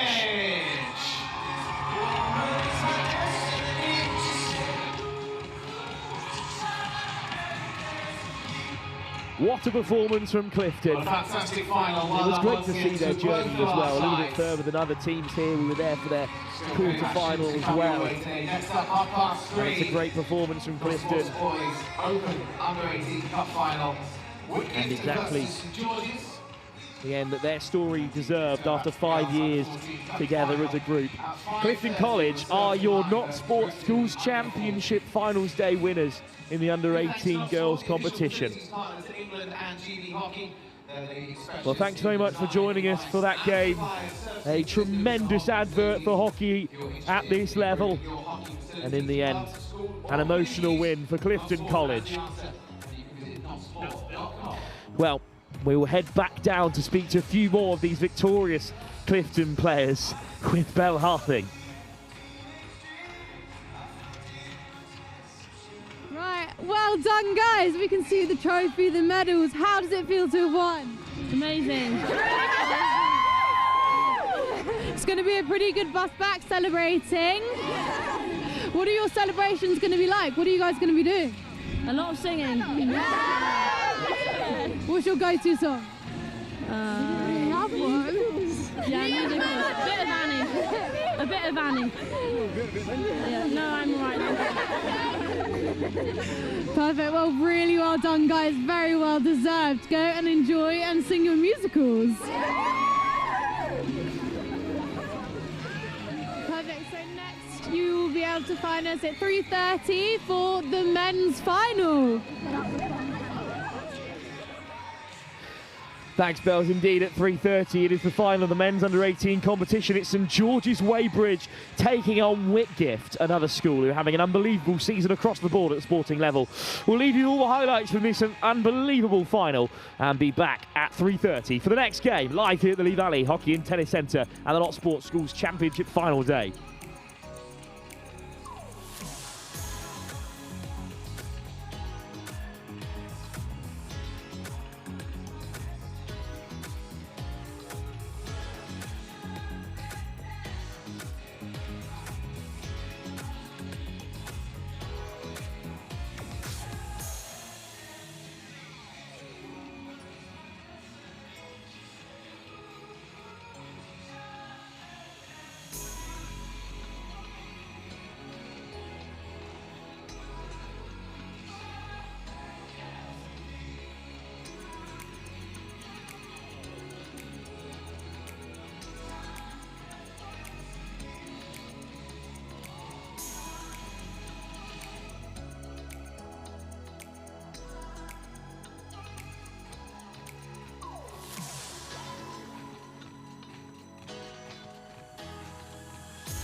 final with Kingston versus St George's College. Two sides getting warmed up on the pitch.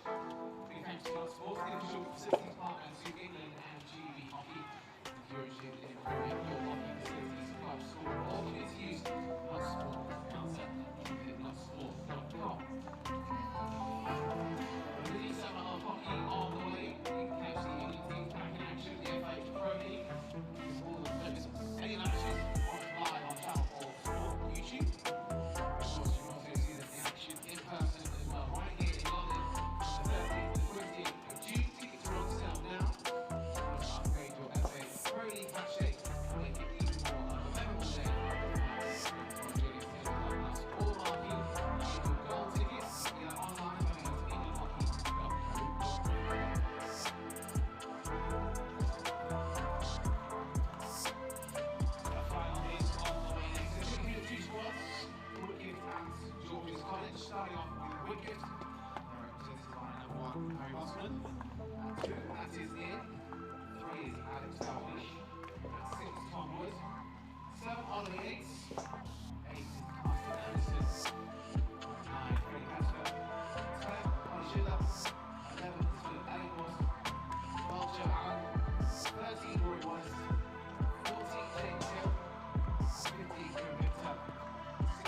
Welcome back then to the Not Sports Schools Championship Finals Day here at the Lee Valley Hockey and Tennis Centre.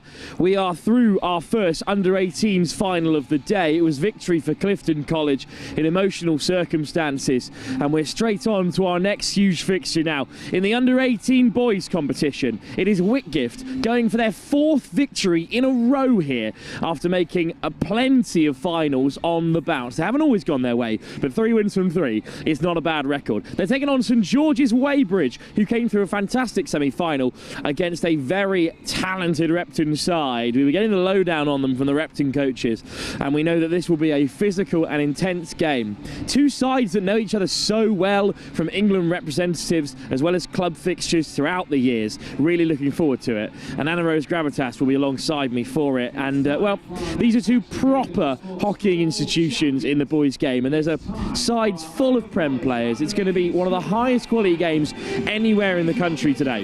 Yeah, exactly. It's going to be a hard-fought, contested game. It's going to be quick. It's going to be pacey. There's going to be a lot of strength in it, and I'm sure there's no love lost between these 2 sides. Well, out come the sides, so we'll let you run off and catch them while we head up into the comms box before we run you through the teams live here at the Not Sports Schools Championships Finals Day in the under-18 boys competition.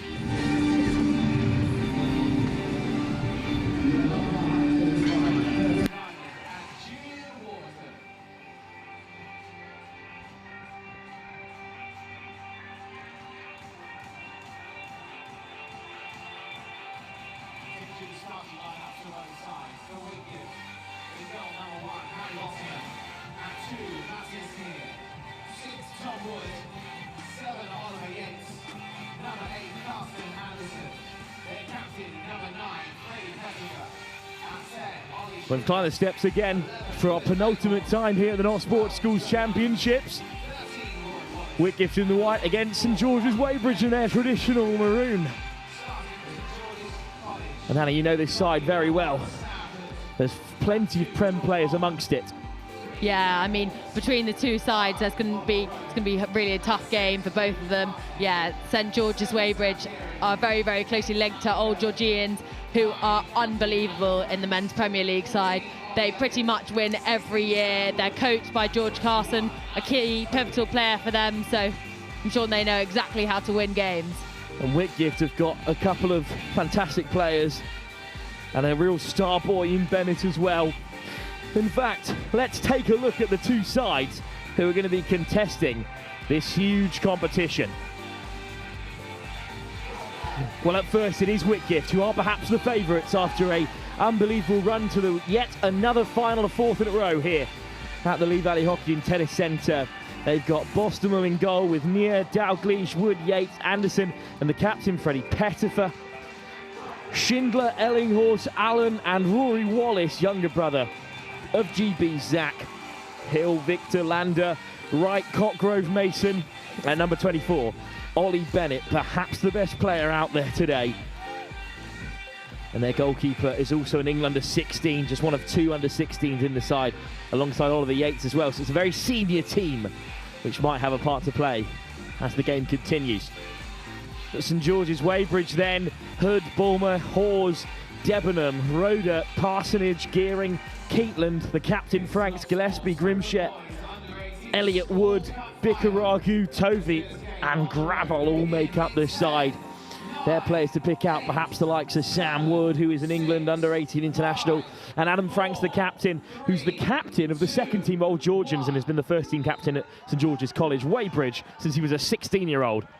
Well, St George's Weybridge moving left to right in this first half in the maroon. Whitgift in the white, attacking the other end, and we're expecting this to be blisteringly fast right from the start. Nice work for St George's down the line, an early drive for them.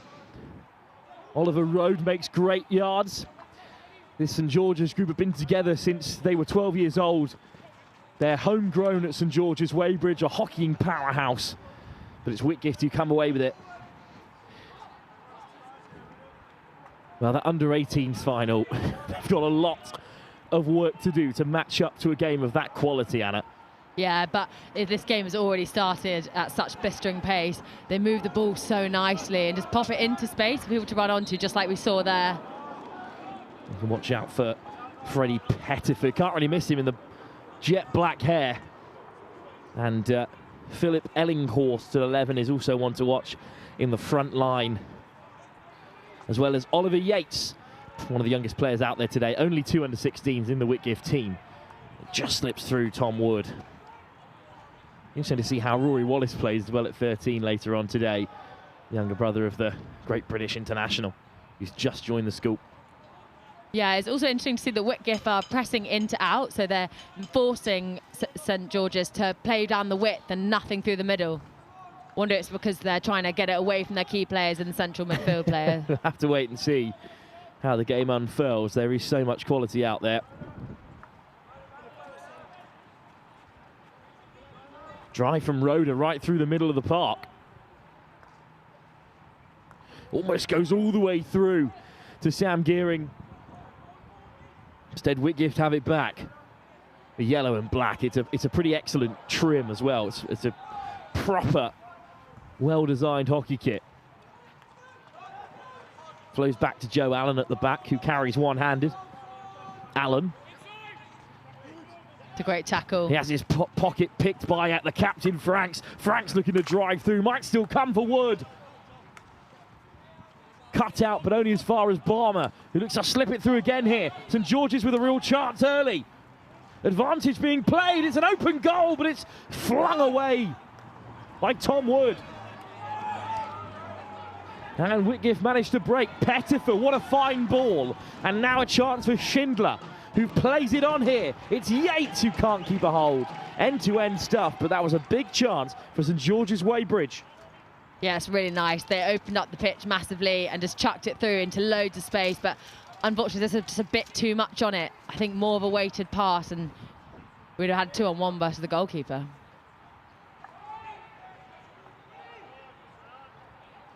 But St George's Weybridge with the clearest chance of the day so far. And that open goal. Also looks like Whitgift are now switching up their press and they're basically going man-to-man throughout the park with one free player who looks like number 9 in the midfield. But going man-to-man in a game with 17.5-minute quarters, you're going to be tired by the last quarter. It is a great effort, but with great effort, Whitgift, have won it back. Getting ahead of myself as I bring you through the previous revolts from these teams, which we'll touch on in a moment. Because Whitgift are going to look to play quickly here. Lovely play down the left-hand side. Oh, and a deft touch and a fantastic read from St George's Weybridge. It had to be as well. Little no-look ball that's been swept up in the end by Zach Hawes. Yeah, Hawes does really well there because if he goes too early or if he goes too late, he's completely scuppered and he's got an open player that's free in this. Oh, that's an uncharacteristic mistake there. It's loose at the back, and how on earth has he not been tucked away? That is not what he'll have wanted to do there. Just didn't quite get hold of it. But yeah, that's an opportunity, and you don't get much clearer than that, I don't think. St George's Weybridge haven't claimed this cup since 2002, despite the success of their local side. But they've got a chance in the circle now. Oh, it's an excellent close control. It's a real physical battle. It's deflected right at the baseline. It's come Whitgift's way in the end. 2002, none of these players will have been born yet. That's very embarrassing to admit.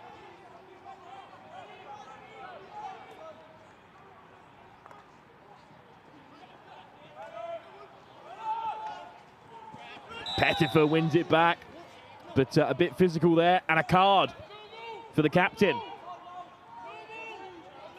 Freddie Pettifer leaves the field.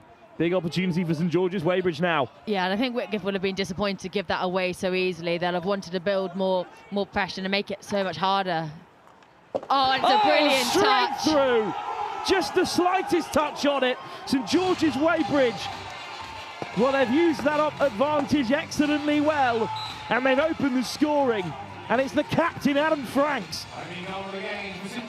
Rhoda not waiting around here. Brilliant ball through. The deftest touch by the skipper.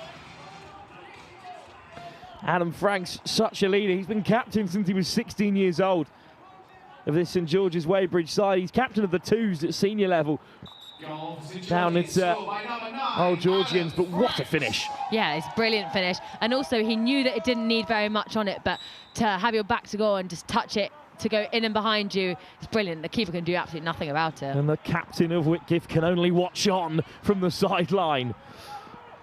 Long ball over the top, won't challenge St George's Weybridge. What a moment that is, because Whitgift have won the last 3.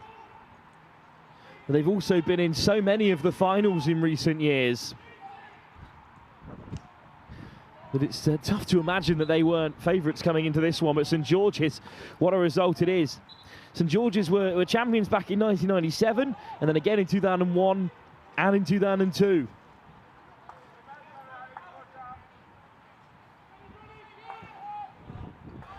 Really well trusted around the back there. Take an early lead. Nicked back by Ollie Schindler. He's now under a bit of pressure in his own corner. George Barmer not letting him out. There's 3 in maroon. And indeed they do win it back. I mean, I'm not sure what else Schindler was supposed to do there. High press, but risk and reward for St George's Weybridge. Yeah, St George did really well there not to dive in, not to make any sort of challenge, not to give a foul away, because all you want to do is win the ball back. It almost came for Franks again there.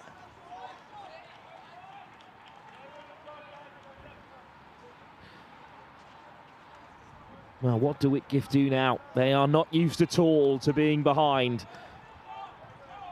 I can see the Whitgift captain asking the officials, when can I go on, when can I go on? Is time up yet?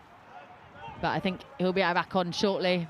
He'll have a huge part to play in this game. Don't worry about that at all. 6 from 6 in the group stages for Whitgift, and then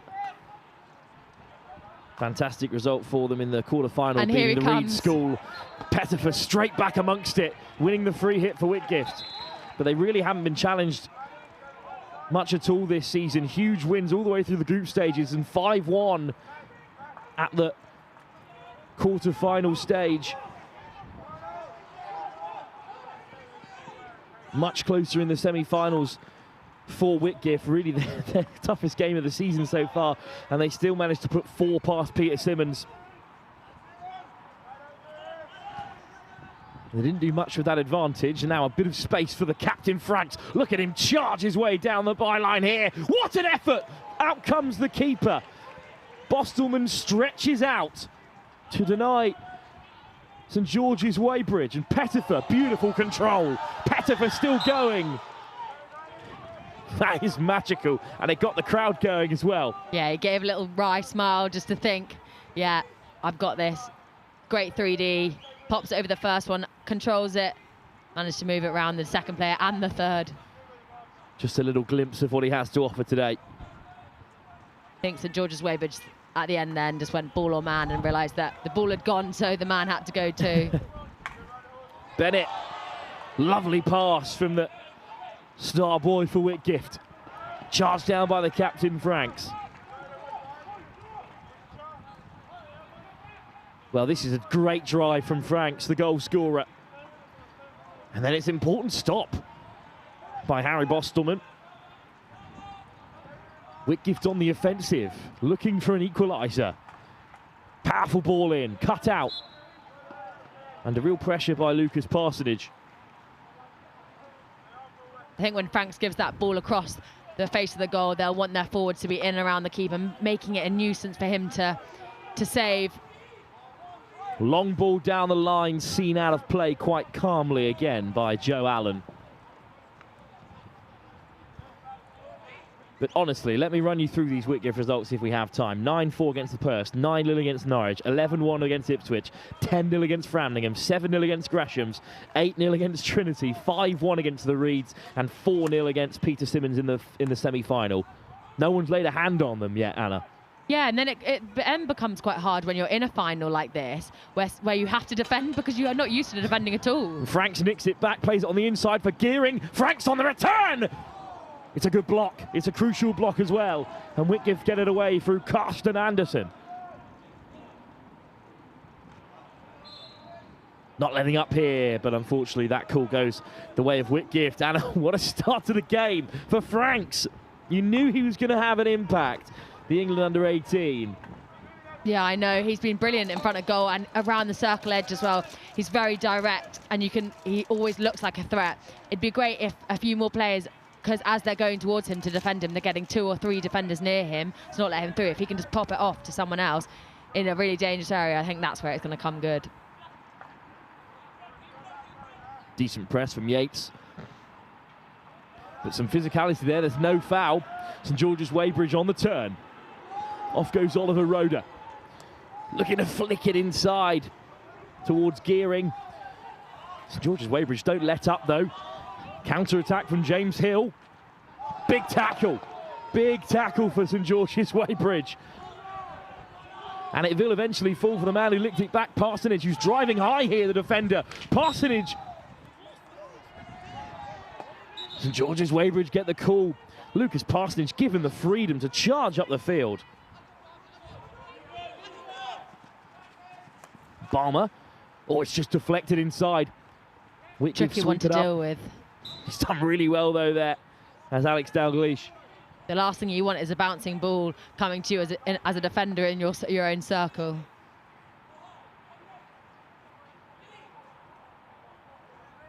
Five and a half minutes to go. Plenty of time in this first quarter for Whitgift to get back into it. They won't want to be behind for long.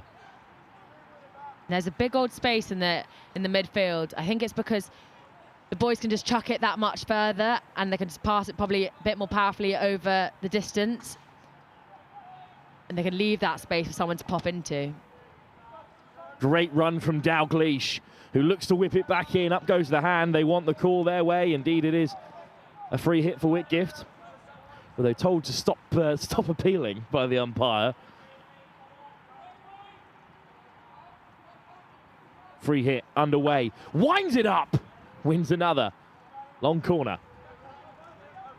Well, there's the big appeal from James Hill. The umpire's right underneath it. Allen to the edge of the circle. Allen hits it goalwards. It's cleared away. I'm surprised Allen didn't go in for a big reverse then. Thought St George's Weybridge conceded a bit of space and he let him walk into the circle really. But here they are on the attack again, quickly turned over by Whitgift. Whitgift are not letting up in these last few moments. They've started to turn the screw a little bit before the break. Dalglish leaves it for Ollie Bennett. Free hit right on that 23-metre line. Bennett strikes from range, looking to catch a naughty deflection off somebody there. Instead, it's gone St George's Weybridge's way. Yeah, I just think if you have a free hit within that area, it has to move 5 so that you can't just whack it in just through for safety. Down the line, but it's been cleaned up again by Dalglish. He's been busy in the latter stages of this first quarter. Dalglish. Anderson goes aerial. Little flick, cut out by Sam Wood. Great pickup from the aerial on the move and on the reverse as well. Receives it in motion so that he can go and attack immediately. Roeder looking for a bit of space, does manage to get it away. And then winding up to cut it back inside. There's loads of space on this right wing for St George's Weybridge, but Whitgift, doing well to close down the space.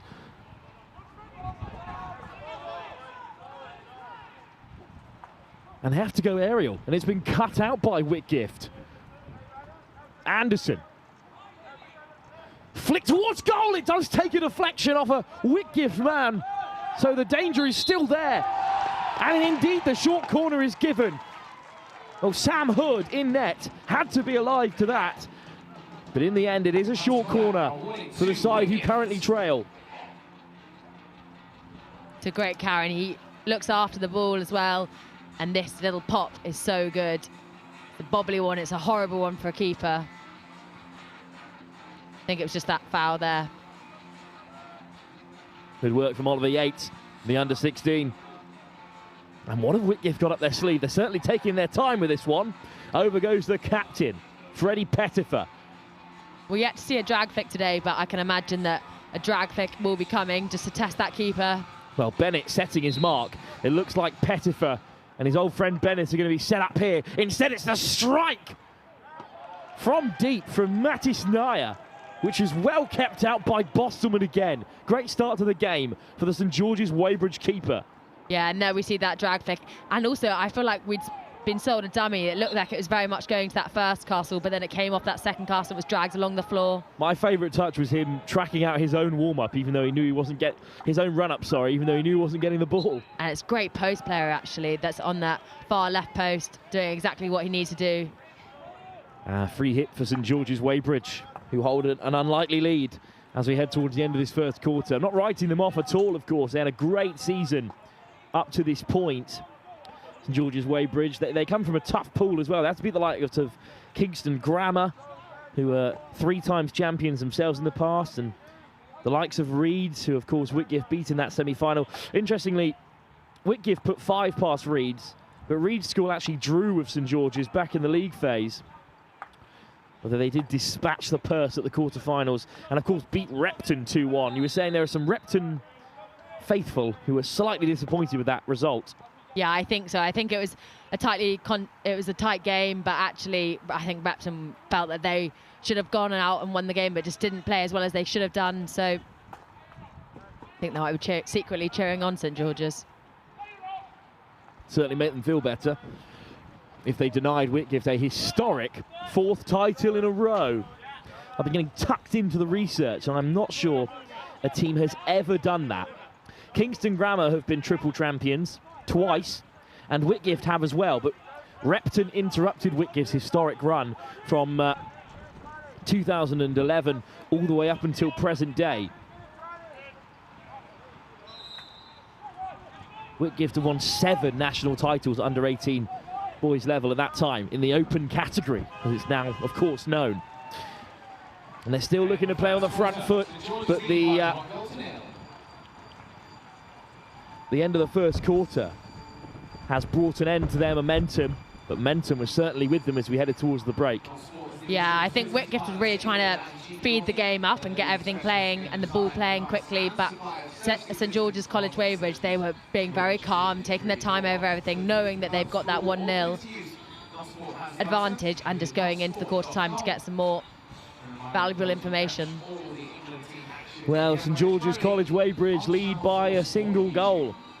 Unlikely given the 2-side seasons and Whitgift's dominant in the competition. But this current upper 6th group were national champions at under 16 level a few years ago, hoping to go one better today in the biggest competition at school level. Here at the Not Sports Schools Championships under 18 Cup final, St George's Weybridge lead Whitgift by 1. We'll be back in a few moments' time for the second quarter.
Back underway. Whitgift trail, and they're not used to trailing at all. Anna Rose Gravitas still alongside me. We were discussing how they're completely undefeated up to this point, more so unchallenged up to this point. No one's gotten within 4 goals of them this season, except for in that quarter-final and semi-final, which was a 5-1 and a 4-0 win respectively. And St George's Weybridge are breaking early here as well. It's great cover from Bennett. He's on that Great British pathway as well, is Bennett. And he's won it back. But Whitgift are going to have to bring something different to this second quarter. They are not used to trailing. It was good, actually, and it was very needed because Bennett needed to make that challenge or it was going to be a 2v1. Yeah, anyone who knows a little bit about junior hockey knows who Ollie Bennett is. There's some really, really promising players out there. And Whitgift win it back. It's a high press from Kieran Victor. Victor does really well. And now here's Anderson. Anderson flying it in. It's another short corner for Whitgift. Really well won, taking it quickly, and because St George's Weybridge, they're not 5, they have to run back. They can't get involved at all until the ball's been moved 5, and automatically when you're defending on the back foot and you're running backwards, you can't control your feet. Garston Anderson has carved out this opportunity. And there he is as well, part of the huddle. They had a long time to think about the last one, and it was a good effort, but Matti Snyer was charged down. Blocked off the line in the end. Yeah, they dragged it, but I wonder if they were hoping to get a deflection or to change the trajectory of the ball, but I wonder if they'll still go for a drag flip, but maybe put some more height on it. So many options running in. This time it's Bennett! Wide. There were 2 players striking at it, but it was Ollie Bennett who got on the end of it. Just drags it wide. Good effort though. 2 short corners for Whitgift in these early stages, but a bit of deflection this way and that eventually ends up with Whitgift with a free hit. And Sam Wood for St George's Weybridge actually was parked really well on that left post, and it didn't look like it was going to go through him. Long pass, ambitious pass, doesn't find its target.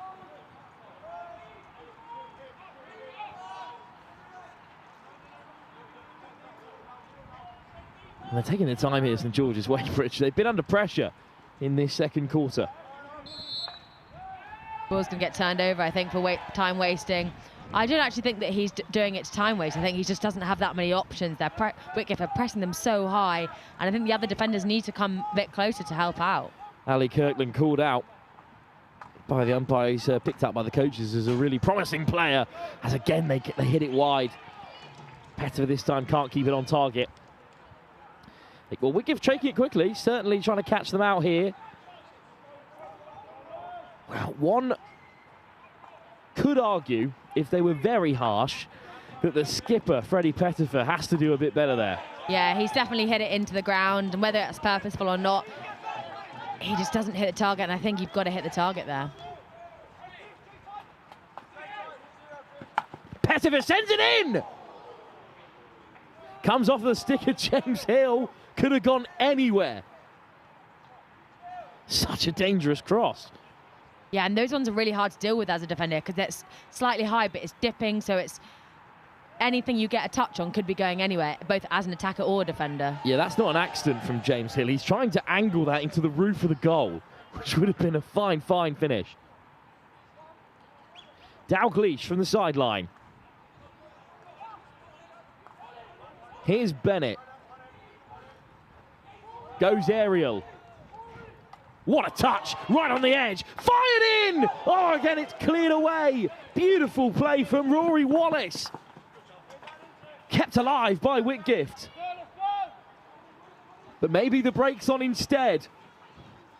Off goes Sam Wood, who checks back inside after a bit of a collision there. Bulmer down the line. Sam Hood for St George's College has also been very good in goal. He just has not let anything go in easily. Pettifer snicks it off Gearing. Crucial tackle, and now he's stuck in the corner though. We've been here before. This was a real chance. That is a fantastic touch by Rory Wallace. And you can see the St George's players backing off because they have to let it be 5. Once you've received that aerial, you can't impede that 5-metre zone. So basically means you've got a free shot at goal. It's new to the school, Rory Wallace, as is Tom Wood as well. They're sort of the only 2 new players into this side. The rest has been at Whitgift for much longer. Anderson, good pass forward, cut out. And a chance for Sam Wood again to drive forward, showing us what he can do. Gearing sends it wide. Here's the captain, Franks. Franks to the baseline. Short corner. Big call. Really big call, Anna. Yeah, I think they said it was a stick block, which I think actually probably was the right decision, but seems to be a bit of a conversation between the umpire and St George's College. Bit too much of an appeal, perhaps. Passions run high. Two England teammates going at it on the far side. Short corner then for St George's Weybridge. Gearing will take. Crucial moment in the game. 10 minutes to go to half-time. Whitgift have been on the front foot for a full 7 minutes. This is a chance to halt their momentum, to double their advantage. Searching for their first title in 24 years. Yeah, and St George's Weybridge covering 2 people on 1 castle. Just slid into the centre of the circle, flicked over the top of the goalkeeper. But down he went. And Harry Bostelman denied St George's Weybridge there, just the long corner. Whitgift will be complaining there that they think that there's an obstruction, which I don't disagree with. I think St George's Weybridge know exactly what they're doing, and they're covering a player so they blindside them and you can't see where the ball is. And then first time trying to flick it goalwards with Ollie Elliott, but Whitgift have it back. Fired forward, Pettifer, lovely touch from the skipper. Yates down the line for Pettifer again. We've already seen how dangerous his balls into the circle can be. Pettifer battling away on the edge. Oh, but he loses out there. Yeah, I think the umpire is saying that he's backing in then. Using his body as a shield to the ball. It's always hard because coaches encourage you to do that, to get your ball in between, your body, sorry, in between the ball and the opposition, but there's a way of doing it so that the umpires are none the wiser. What a pass by Kirtland, picking out Elliott. Now St George's have worked their way up the field so well. Lucas Parsonage, he does not mind coming forward. Lovely touch. It's into the circle. Where's the strike? It's a great strike. Bostelman keeps it out. It was a great effort. That's a big save from Bostelman. Yeah, those rear space shots are really hard because the keeper can't see it until you're taking that hit. It's good play from Victor as well. And it's on here, actually, if they go quickly. Franks steps on the inside. Oh, it's good defending from Whitgift to slow things down. Gearing. Patient play for St George's Weybridge. Takes a lot of bottle to play with such patience against the triple-time under-18 champions Whitgift. Most of this team will have already tasted a national championship. It's remarkable to think about. Wood. Oh, first time ball forward. Yates cuts back inside. Wallace has his pocket pinched by George Barmer. And Whitgift win it back again. In fairness, there were calls from the Whitgift teammates to Wallace to back himself. So Bennett, what a pass! Right into the circle. Oh, it's just into the chest of the goalkeeper, Sam Hood. I think it's hit his helmet as well. He saved it with his face. What a pass from Bennett. From deep. Got the power of that. Beautiful touch as well. Whitgift still have it. It's lined up towards the centre. Who will it fall for? Still play on, says the umpire. He comes all the way back for Ollie Bennett. So creative from even that deep in his own half. Anderson round the corner. Whitgift looking very threatening here. Oh, lovely first time ball. And Whitgift at the baseline. Win the short corner again. Exquisite drive. Big cheers from the crowd. Well, this is lovely. That one touch round the corner. And then there's the stick, just left trailing on Mathis Neer. Another short corner. And this time, Whitgift, you fear, are going to pull it off because they've come closer and closer each time.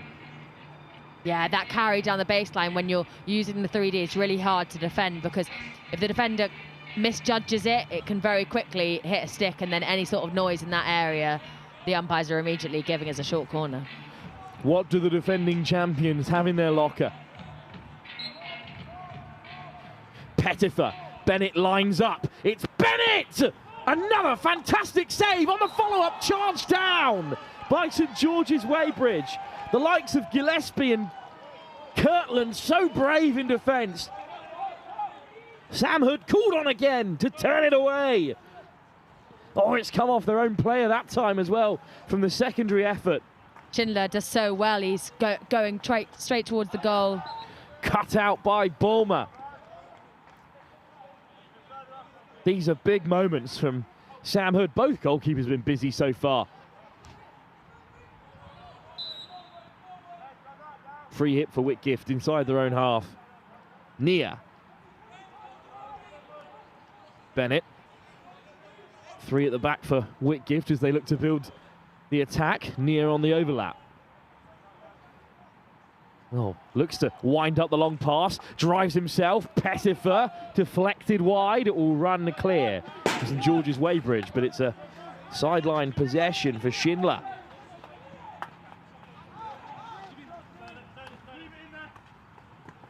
Plenty of options on the left-hand side, but unfortunately a turnover.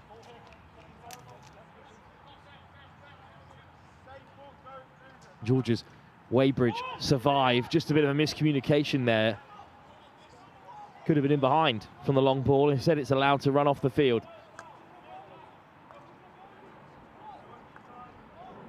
Yeah, I don't think number 23 from St George's knew that the ball had gone up in the air. I don't think he was watching where the ball had gone. But I think if he'd have known about it, could have easily been on goal. Beautiful drive from Wallace. It's very difficult to carve out your own career when you've got such an impressive older sibling, but there he Wallace does it. has done fantastically well again. That's twice he's dazzled us here, and he's gifted Whitgift another chance. Yeah. Oh, that's wonderful from Wallace. Oh, stepping on the inside. They could not handle him on that near side. This is a beautiful run. Yeah, exactly. He does a little squeeze and wins the short corner really nicely. As you said, it's always hard when your older brother or older sibling is so successful like Zach is in the GB setup, and he's gone away to Holland and been absolutely unbelievable. But so nice to see him following his brother's footsteps, going to Whitgift, and I'm sure he'll do very well there. Pettifer again from the baseline.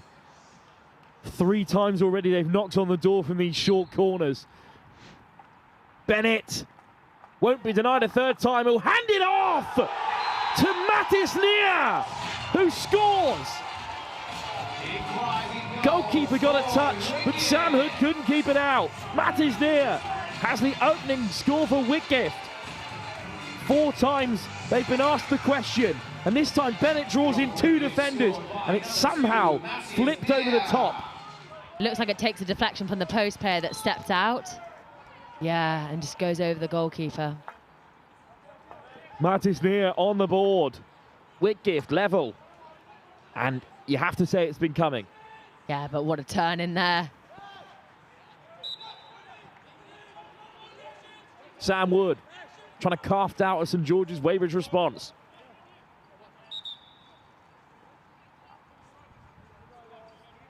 The George's player on the left-hand side was desperate to go quickly and go wide.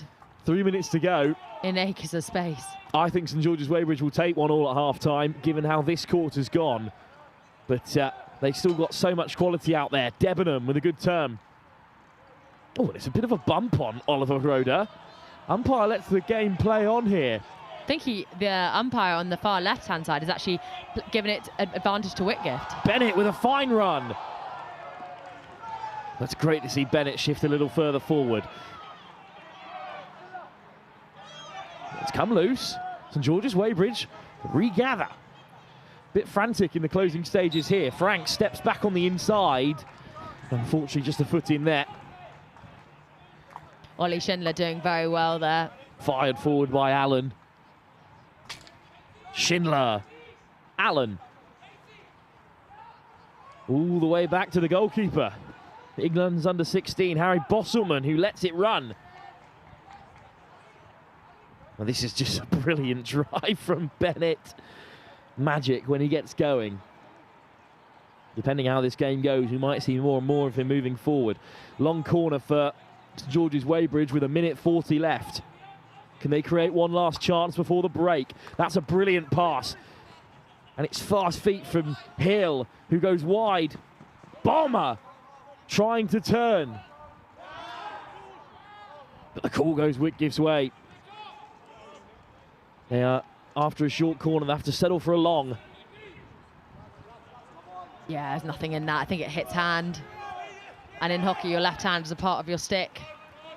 Parsonage looking for a way to feed the ball in. It's cut out by Whitgift, and it's no nonsense at the back for the defending champions. It's a good option, that, but I just think it has to be uglier. You have to put something with more venom behind it.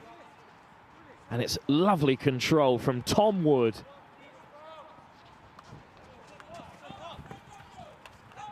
Great Anderson defending. is doing really well here. He's well marshalled by Sam Wood. The ball is snuck through to Tom Wood, who lifts it over the top, miscontrolled, and Victor is alive to it, but so is Sam Hood in the St George's Weybridge goal. The Whitgift coach is just shouting onto the field, organise yourselves, make sure we're matched up. Good control in the centre of the park from Oliver Roda, who's moved slightly further forward in the latter stages of this first half. 10 seconds to go. It's unlikely that St George is going to carve out a chance here, so they're happy just to take things as they are. That's a wonderful pass. Franks is going to run out of time here to make use of this beautiful ball as we head into half-time.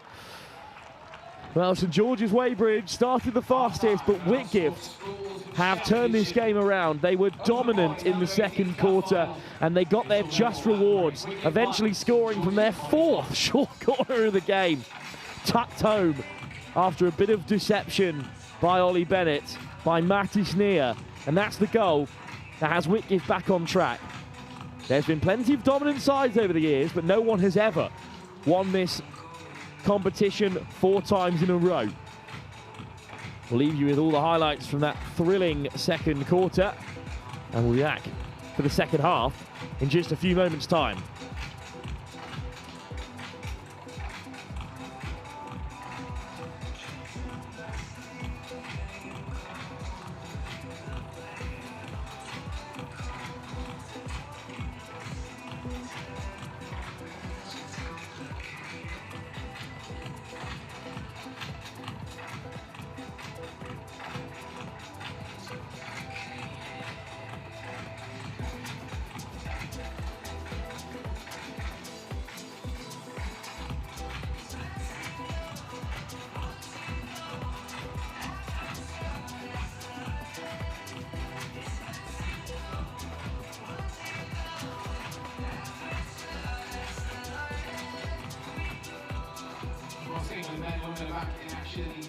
Pro League as they take on some of the world's best teams right here in London from the 13th to the 28th of June.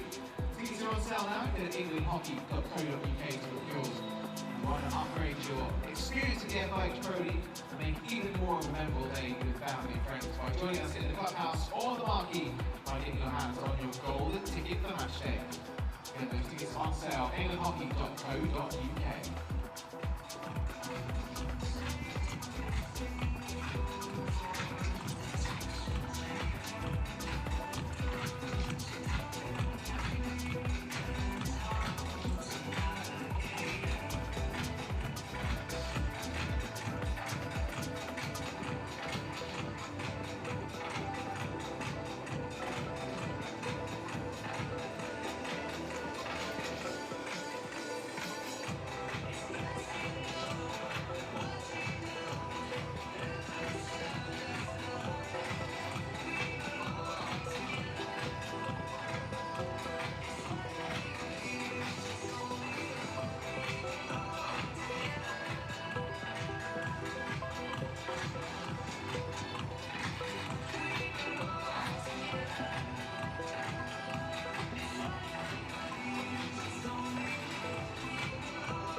back for the second half. Whitgift now playing left to right, of course, in their all white and black trim. Taking on the Maroons of St George's College, Weybridge. St George's took an early lead. Whitgift fought back into the game. Anna Rose Gravitas alongside me for the second half. What has St George's College, Weybridge got to do to try and slow down this momentum that Whitgift have been steadily growing into the game with? Yeah, I just think having as much possession as possible, as the little amount of time that Whitgift have on the ball, the better. Long ball from Bennett trying to pick out Pettifer. They've played together for years, the two players. They've grown up together in the game of hockey, both in and around the England camp now, of course, with Bennett going a step further and training up with GB's under-21 setup. That's good to see these two players, who are the heart and soul of this Whitgift side. Sorry. Anderson, good ball forward. Chance on the turn. It is blocked comfortably in the end. But Wallace, well, he had a fine second quarter. Really found his place in this fixture. Slip through. Wallace nicks it back again. Anderson. Bit of pressure. Quick hands from Bennett. Here's Pettifer. Whitgift starting this second half like the end of the first. On top. Bennett knew that he had two defensive players behind him, behind his back, so he couldn't open it up. Well, just flew all the way through there. In the end, St George's got a cross. Long corner for Pettifer. I think St George's were quite surprised by that. Nice work on the turn from Schindler. In the end, it's nicked back by St George's Weybridge, but not for long. This pressure is telling. Good ball in. There's a strike. It's a solid block. First chance of the second half goes Whitgift's way. Mattis Neer, the goal scorer from that short corner. Bennett, who got the assist. And Allen with a great charge. The overlapping defender, Allen on the turn, trying to keep it in play. Does really well. Whitgift, again, the more local of the two sides, but with good support from their lower years on that far side. Nice play again. Wallace gets the stick down, looking to make a mess of things, but it's going to be a free hit for St George's Weybridge. We really haven't seen much of them going forward since that Whitgift goal. No, but that's a great chuck, and it's really well dealt with by the Whitgift number 2. Mattis Neer just flashes at it, but it is still St George's Weybridge in possession. It's George Bulmer trying to get the ball forward. I think St George's Weybridge are opting to go overhead quite a lot at the moment because they're getting pressed so high up. They're looking to go overhead and in behind the defensive line of Whitgift. St George's Weybridge play patient. Charging out came Kieran Victor. Hawes. Oh, he can't keep control of it. So Bennett is the nearest man there. Seems to pop up all over the pitch, Bennett.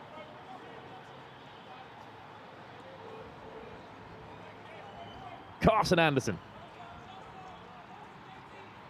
All the way back for Mattis Neer. Wide for Allen. Pettifer. Lovely work from Pettifer. Lovely drop pass. Two players in maroon get across to make the cut out, but Anderson, Carsten, high press, nicks it back. Pettifer, down he goes. St George's Weybridge have it back again. Nothing from the umpires. Pettifer gingerly back to his feet. Was there something in this, Anna? I was really surprised that it wasn't going to be a short corner, but actually looking on the replay, I think it's nothing really in that. It's just a bit of physicality, and I think both sides are used to it. Long corner, Mattis Neer. Back to Bennett. Searching his options. Bennett just fires it in. It might break here for Whitgift. Short corner. Good work from Oliver Yates. But St George's Weybridge are adamant. Yeah, they're adamant that it's a left hand, which we'll be able to see here. It's a great disguise pass with a lovely slider. Let's see what this is. I mean, it's hard to tell. I can't tell, and I'm watching it for the second time. Right behind Oliver Yates. He's on the spin as it touches him there. But St George's Weybridge are adamant that it was a left-hand glove. Not much they can do about it now. Another short corner. It took 4 in the first half for Whitgift to finally break through. But break through they did. Here's Pettifer, the captain. Laid up, and it deflects wildly wide. Well, not particularly inventive that time from Whitgift. No, I think they're going route one. They're wanting to practice their drag flicks, obviously, and thinking they can get a goal from it. We'll have another look at that in a moment because Whitgift are piling on the pressure here. Yates into that circle. Oh, it might deflect again for Whitgift. There's always someone there scampering after it. That time it was Schindler, but it's well dealt with, and out comes Gearing. And now the captain, Adam Franks. Franks, back to Gearing. Whitgift again trying to steal it back, and in the end they do, but oh, that's fantastic work from Sam Wood. Whitgift pressing so high now, making it really hard for St George's Weybridge to get out of that area. Mattis Near looking to get his second goal. St George's Weybridge have charged up the other end, and now Near's on defensive duties. Just about manages to get it away. Long corner for St George's Weybridge. St George's Weybridge are definitely not looking to play short. They're looking to play as long as possible, to have as least touches as possible and just play on the counter-attack.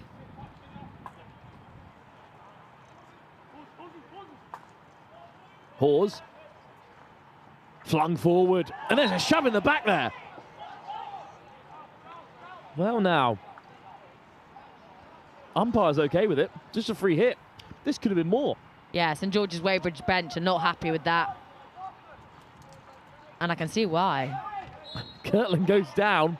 In the end, nothing comes of it. That is a very tough decision for St George's Weybridge to take. In the end, the judge to be outside the circle, and just a free hit, which they don't do much with.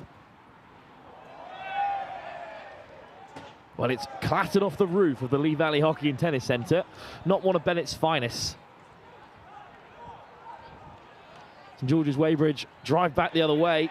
That pass for Roeder is beyond him.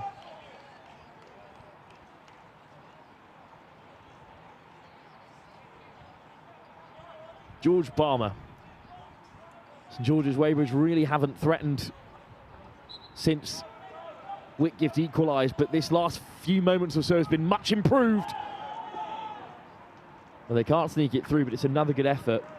And St George's Weybridge are never wanting to play back. They're always wanting to go forward and just take it on, the game on as much as possible. That's a lovely run from Roeder. Don't want any invitation to Whitgift to go into their area. Gearing, very disappointed with the final call. He did well there. Whitgift defend adamantly again.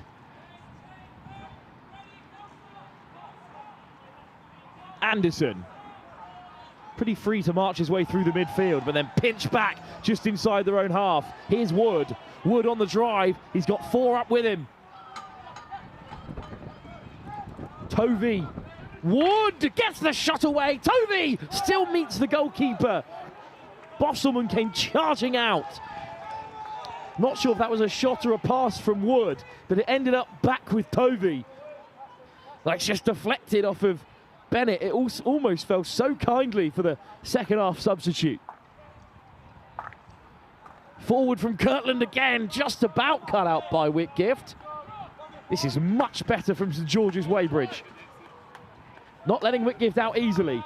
Good close control from Oliver Yates. A real prospect, still a under 16. But he misses out. Tom Wood wants the short corner and gets it. They made that look very simple in the end, but it isn't at all easy to squeeze out a decision like that.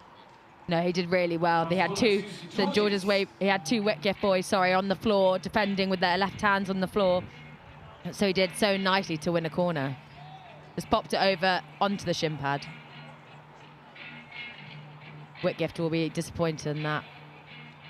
Over goes Gearing. Short corners have not been too effective from St George's Weybridge throughout the game so far.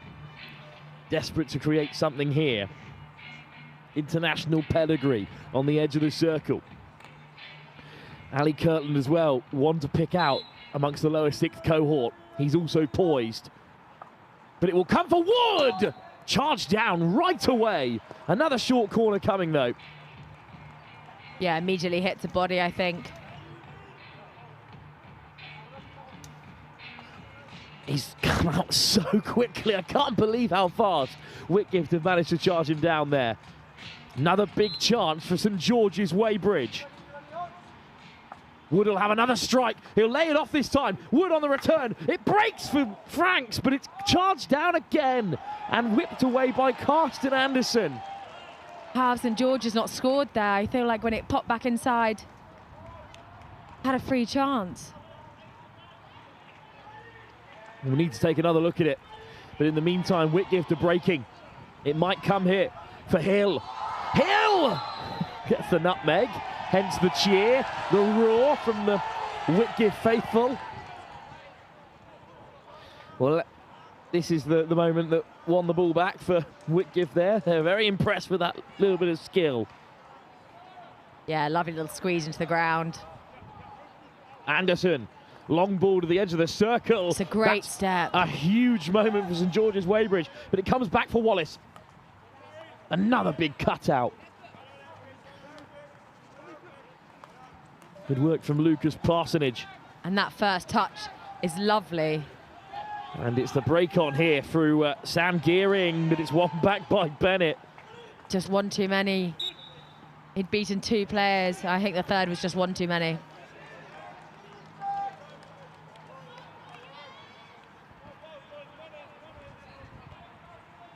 Well, Bennett's going to play the long corner for Whitgift.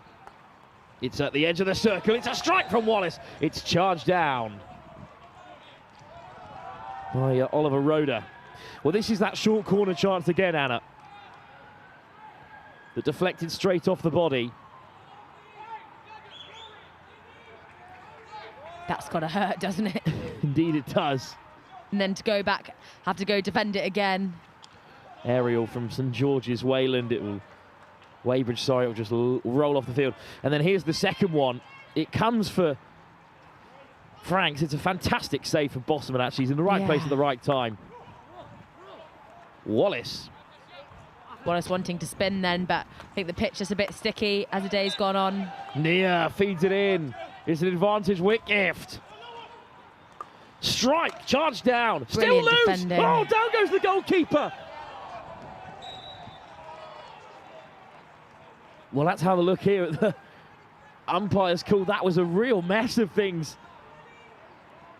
Sam Hood's made another big save. Brilliant drive from Hill. This is brilliant defending. That left glove. It's a huge stick from Parsonage, and he gets back again to disrupt. And then Parsonage with the final block. A brick wall for Weybridge at the back at the moment. Lucas Parsonage. And just a sloppy error there. 5 minutes to go in this third quarter. We're still level, but St George's Weybridge much improved after the break. Yeah, exactly. They'll be breathing a bit of a sigh of relief because they were under a bit of pressure. Not that we're biased at all, but it would be a great story for St George's Weybridge to get their first win for 24 years in this competition. A side that were champions at under 16 level. And this is likely to be a yellow. A huge call has gone St George's way.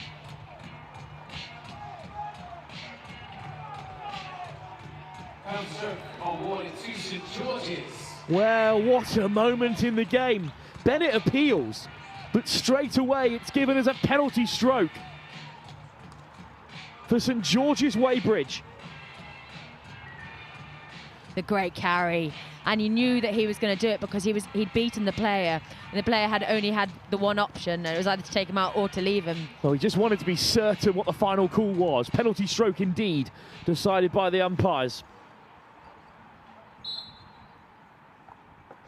Saved by the goalkeeper!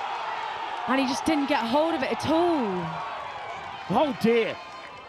What a moment for St George's College Weybridge. Oh, he'll be hugely disappointed, bitterly disappointed. Well, let's focus on the save from Harry Bostelman. There's the ankle.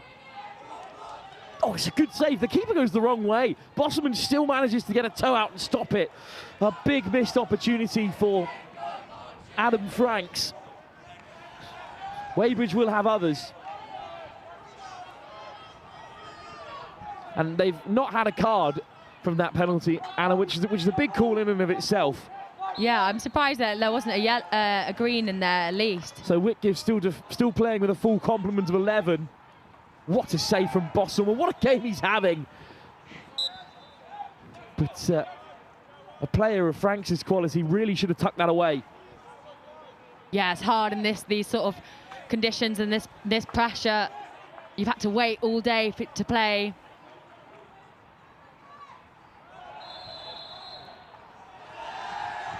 Oh, and the green card goes for St George's Weybridge. And off goes Adam Franks. The captain's had a tough few moments in maroon. Flicked up in the circle. Great defence. I think Oliver Road for St George's Weybridge has had a brilliant game so far. He's crucial going forward. He's a key player for them. Direct again, but Bennett's always going to cut that one out. And off goes Ollie Bennett. Pettifer. St George's need to be careful not to give away another corner.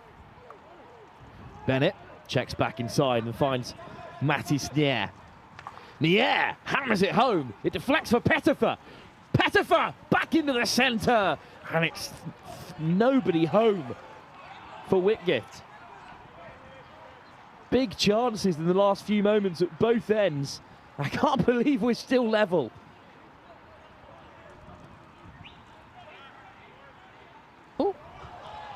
I don't think he's meant to do that.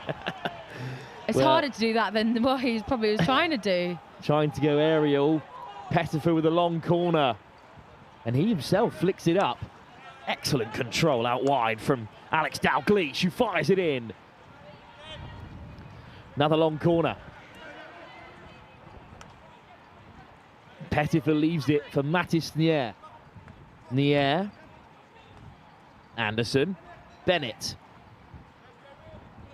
Plenty of time and space for Allen. Still going Allen at the baseline. Loses possession, winding one up, charged down by Wood. Great defending by Wood. He backs himself, goes, plants his feet, puts a block tackle in, and it's a swing and a miss, and because he gets two hands to it. Look at that. Well, it looks like the 9 men of St George's Weybridge are going to survive this latest period of pressure because the captain is back onto the field. And it's a long ball, and straight away Franks has picked it out and skipped past the first defender. Franks plays it on the inside. Weybridge now up into the attacking third. Long ball into the area. Back comes the captain, Pettifer. A captain's contribution, because just a moment ago he was right up in St George's Weybridge's circle. And then he's back into his own to win possession back. And here he is taking the free hit as well. I'll be amazed if Freddie Pettifer can keep up this engine. Yeah, I know. He seems to be everywhere at the moment, everywhere where Whitgift need him. Karsten Anderson, who's been a bit of a rock in midfield as well. Whitgift go patient with it, with just 45 seconds to go in this quarter. Bennett, is there one last chance for Whitgift? Perhaps to take the lead for the first time? Or are they happy to take us to the break as we are? I think Whitgift look like they're happy to take us to the break. Karsten Anderson winds one up. Who's there? Pettifer on the turn. That might be the last chance of the half, of the quarter, I should say. Goodness, the game has flown by. Unfortunately, Pettifer stayed down. The clock has stopped with 20 seconds to go. I think Pettifer's going to get back to his feet here. He's just taken a bit of a high stick, in his opinion, off the goalkeeper. It was a proper collision in there. What a game Karsten Anderson's having. I focus on him. And a change has been made. Pettifer leaves the field. I hope he's back amongst us soon enough. But there's Karsten Anderson, who wasn't tipped as a sort of standout one to watch in this game, but he's been excellent so far. Yeah, he really has. Been a constant player for them. Long ball again from St George's College Weybridge, and Bennett is always going to eat those up. And he fires it back in at the closing stage of this quarter. Here's Fred Cotgrove. Cut out by Wood. who is very maturely going to bring this quarter to an end. So, chances at both ends, a penalty stroke for St George's Weybridge, missed by the captain, and then a green card straight afterwards for St George's, led Whitgift up the other end, but they couldn't break through either, so we'll remain level here. Well, as night begins to fall here, the crowds continue to darken at the Lee Valley Hockey and Tennis Centre. We'll leave you the rest of the highlights, including that huge save from Harry Bostelman. It's still level at 1 apiece in this under-18 cup final at the Not Sports Schools Championships.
Back to it then, final quarter. I can't believe how quick this game has flown by.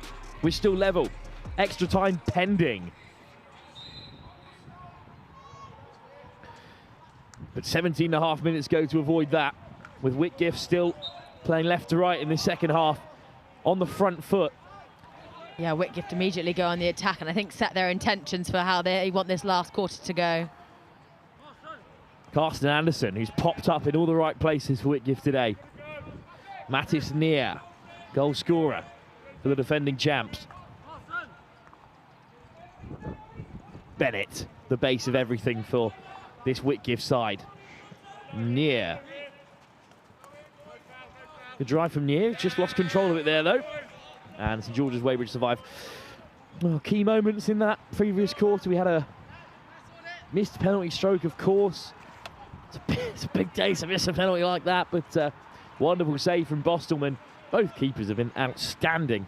Yeah, both sides have had chances, to be honest, throughout the whole game, but the keepers have come out on top, even with deflections right in front of them. The weather is a little grim. It is windy. It is still just about dry. Very dark out there now. The floodlights are on. It really is. But it's been won back by Whitgift. Excellent work by Schindler. Hill loses out, but the physicality of Pettifer back to his feet and back amongst it. Pettifer driving through, wins a short corner. I think that's really unlucky. I think he's got that. I appreciate that makes a noise, but I think he's got the ball there. Well, we'll have a chance to have another look at it here. Pettifer with a good drive. Let's have another look. I mean, it's fantastic control. Yeah. In goes Lucas Parsons, who's been an absolute rock for St George's Weybridge, but now they've got a short corner to defend. They've been statistically ineffective across this final. We've had plenty of them. Only 2 goals to show across the entire game. I think that's credit to the penalty corner defence and the goalkeepers, to be honest, because I think the short corners have been all right. They haven't moved the ball around much. They've gone route one, drag flick. Lays it up. Bennett. Wide for Wallace. Back inside for Bennett. Deflection. Down goes the goalkeeper. Wonderful stop. There was definitely a miscommunication there on the top of the circle. I think it was maybe misinjected and no one was quite sure what was going on. Good work from Wallace and Bennett. That's a fantastic block from Zach Hawes. Danger not clear. Bennett goes himself. What a hit! What a hit! Bennett has tucked it into the corner. It's as tight as it could be. Ollie Bennett puts Whitgift ahead. And that's exactly what you want your drag flickers to do, is to pick a spot and flick it like that. He drags it for so long, it takes it like 3 seconds to drag it. But when it goes in the corner, there's nothing a postie can do about Gives that. us the old Alan Shearer as well on his way, wheeling round the corner. There's a man on the post as well. Couldn't get down. Bennett gets a hold of it. And Whitgift's secret weapon is their GB Perthway player. He scores a big goal. St George's Weybridge now, they're going to have to play differently. Yeah, I think St George's Weybridge were just waiting for an opportunity, going over the top, and just hoping for a half a chance, whereas now they need to build something, they need to play. Whitgift looking for a historic 4th title in a row. A beautiful ball down the line from Pettifer. It might open up here for Whitgift. This is wonderful from Hill. It is free for Whitgift. One-on-one. Oh, they play wide. And they've missed it. I think that's definitely going to be a stroke. I think it hits a player's foot and it's going in the goal. Well, we've got to have another look, because Wallace is up there, but the man who's free is Ollie Schindler. He's one-on-one. Oh, that has probably caught the foot of Lucas Parsonage. And that's the call. It's a penalty stroke. Well, they're very frustrated, St George's Weybridge, because I'm not sure what Parsonage could have done about that. He was racing back. Yes. But it's the right call, and Bennett is chasing his 2nd of the game. Bennett against Hood, sent him the wrong way. And all of a sudden, Whitgift have turned the game on its head. It's 3-1. The defending champions are in control. Yeah, there's nothing that St George's Weybridge boys could have done about that. And I actually was, when the Whitgift boy was carrying it, I was thinking, he's held onto the ball for too long, he needs to square it, and he squared it at the exact right time. It's disappointing, it's frustrating for St George's Weybridge, but they're upset with the officials. I'm not sure they've got much grounds, really. That was heading in, or at least it was certainly about to be tapped home by Whitgift at the back post. And Parsonage's feet were right underneath him. It's a very tough call, though. And the complexion of this final, Anna, has changed completely. Yeah, and it's interesting to see that Whitgift are still going at them. They haven't sat off and relaxed. They're going for it, pressuring them high. Foot on throat for Whitgift. And a free hit goes their way.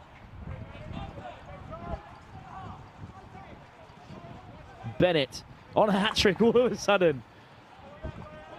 Wallace heads to the far side.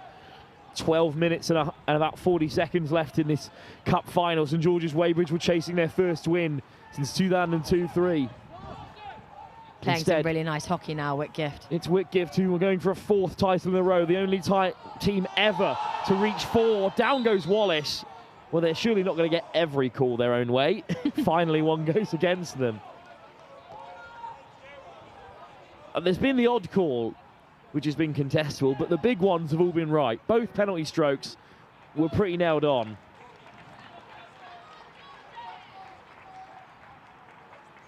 This one, though, I'm not so sure. Lovely little pop. It is wonderful skill. And he goes tumbling over Wallace, but not a penalty this time. It's actually a brilliant tackle from St George's Weybridge. Oh, Wallace is coming alive in this final quarter. He is so technical. It might break, though, for St George's Weybridge and the captain, Franks. Heavy challenge there. Kirtland still has it, and he wins the free hit. Here's Kirtland. Kirtland gets it away from 3 defenders. This is wonderful hockey. And it's swept up in the end by Whitgift. He seemed to have 3 defenders on him, but just dance through them. And St George's have it back. They've got to do something really special now. Well, that's come off the foot of a Whitgift player.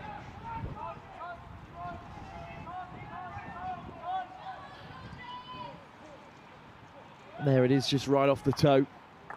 Fired in towards the area. St George's Weybridge don't get the decision there after that.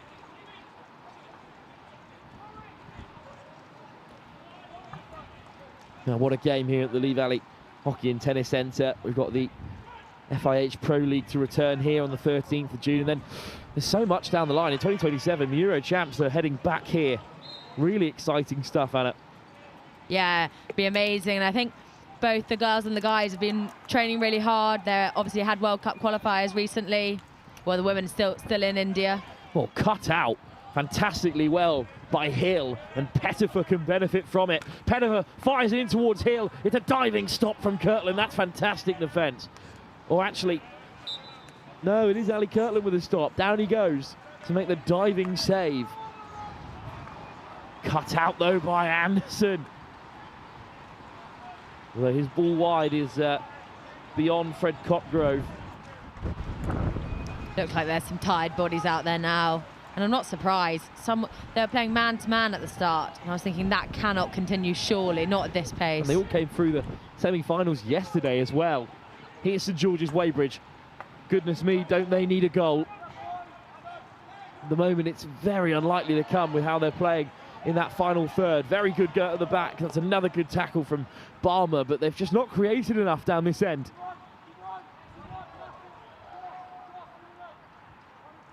Gillespie looking for the skipper, but it's cut out again. Kirtland fires it in all the way through. Something's got to change for St George's Weybridge. Yeah, I think they're opting to go 1v1 quite a lot, and I think with Whitgift's defensive standards, it's not going to run. You've got to be able to move the ball, and you can't just try and go 1v1 all the time because they're so good defensively. Got to build from the base here. Back comes Kirtland again. It has been impressive.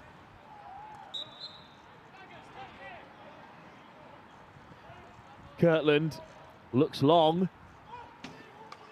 Cut out by Whitgift in a dangerous area. Victor looks to slide it across. Back comes the skipper. He does really well, but it's still Victor with it. Going to go down the line. It deflects back for Victor. He steps inside and out. Not bad at all. Nia, really well.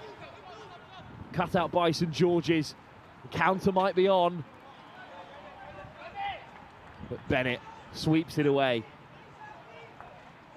Victor. Big coming together there. Not sure there was much in that. It was just two players coming together, competing for the same ball. Well, Victor's the slightly worse off player from it. I mean, the bench went absolutely mental.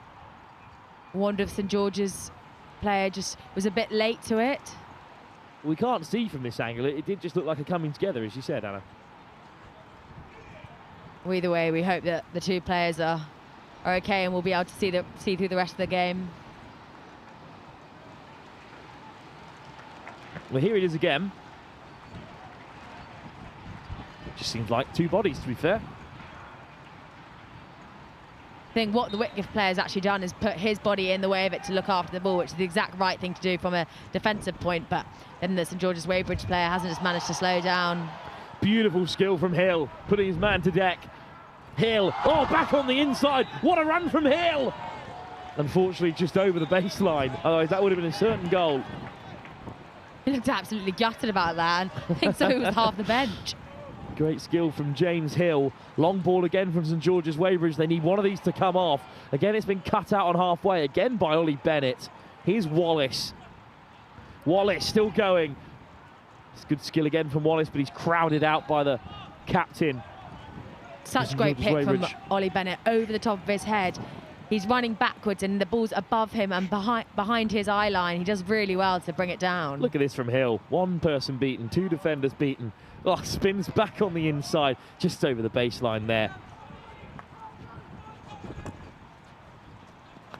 Alex Dalgleish down the line.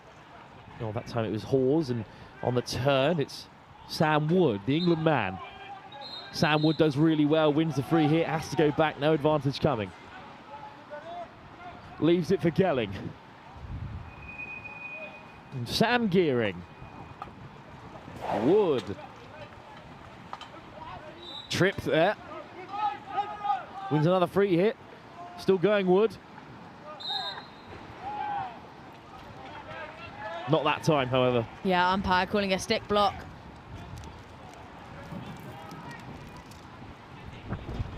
Well, the wind really picking up here. It's gone very grey. It's gone rather quiet. Bit of pathetic fallacy for St George's Weybridge, who still trail by 2 with 5 minutes to go. Allen all the way back.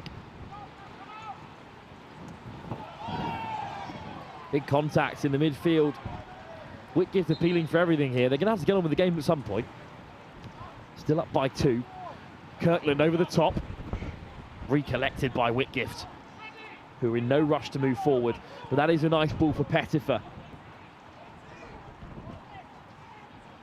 Oh, it's very mature from Schindler. Pettifer, pocket of space in between the midfield and the defence. Pettifer into the circle. Down he goes.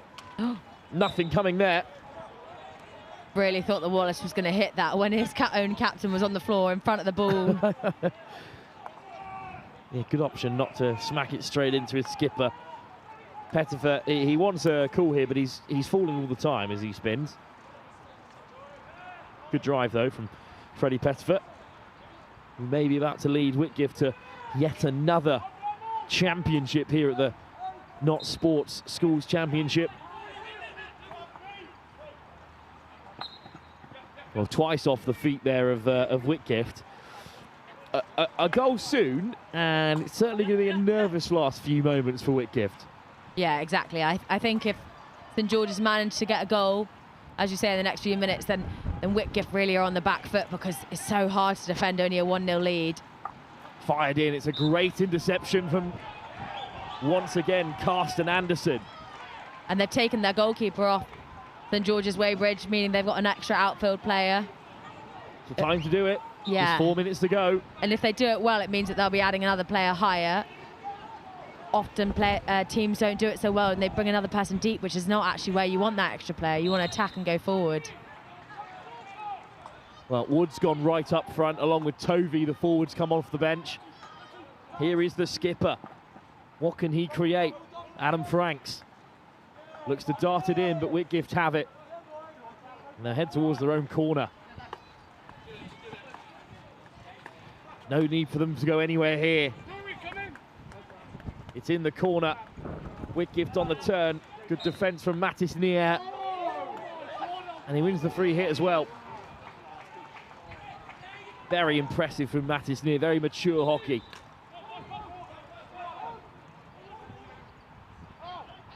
Kirkland. Need a bit more movement here.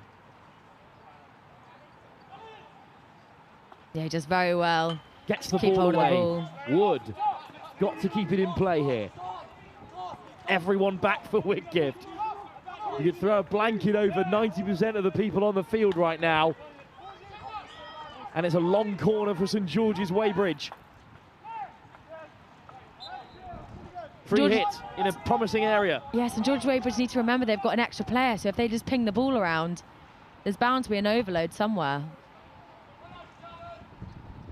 Parsonage to the baseline. He's seen off by Whitgift. And a round of applause for their home support, because they know how big a moment that is. Maybe they can counter. There's still no one home. Well, if Hill gets on the end of this, it would have been dangerous, but it floats away from him there. But Whitgift won't mind. 2.5 minutes to go. They're still up by 2. It's a good drive from Parsonage, but he just couldn't whip it back inside. Calls from the Whitgift bench as well to drop 2 of their players slightly deeper.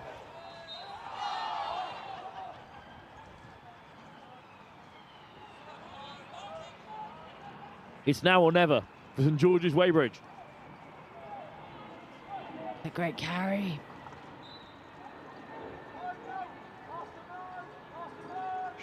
Wood just hits it goalwards. Oh, it did come for Tovey, but he couldn't steer it on target.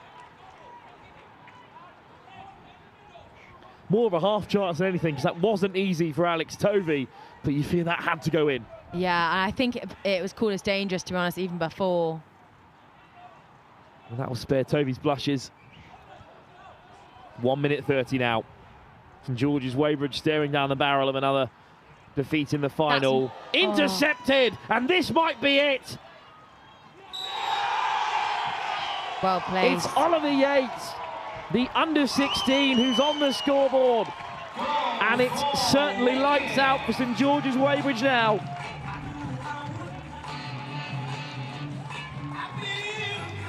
Well, this is a shame, a real shame. It's a damp end to the fixture for St George's Weybridge.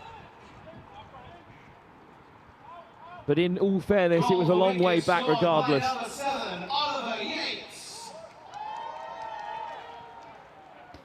Yeah, and calls from the Whitgift captain to drop deep and to play with their heads for the next 40 seconds, 45 seconds.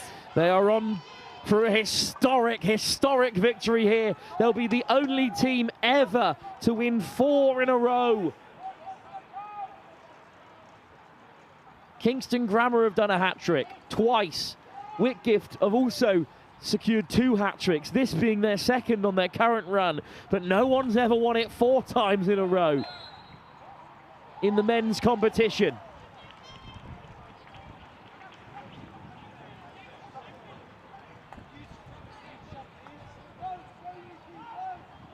Long ball forward. Yates half-heartedly after it. To be honest, no one's too keen on the chase because they know that it's over.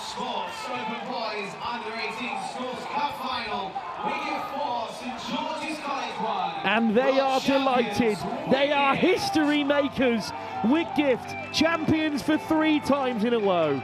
The likes of Repton and Bromsgrove and Ecclesbourne may have managed it in the girls under 18 and girls under 16 competition, but no one in the Boys Open has ever won it 3 times in a row.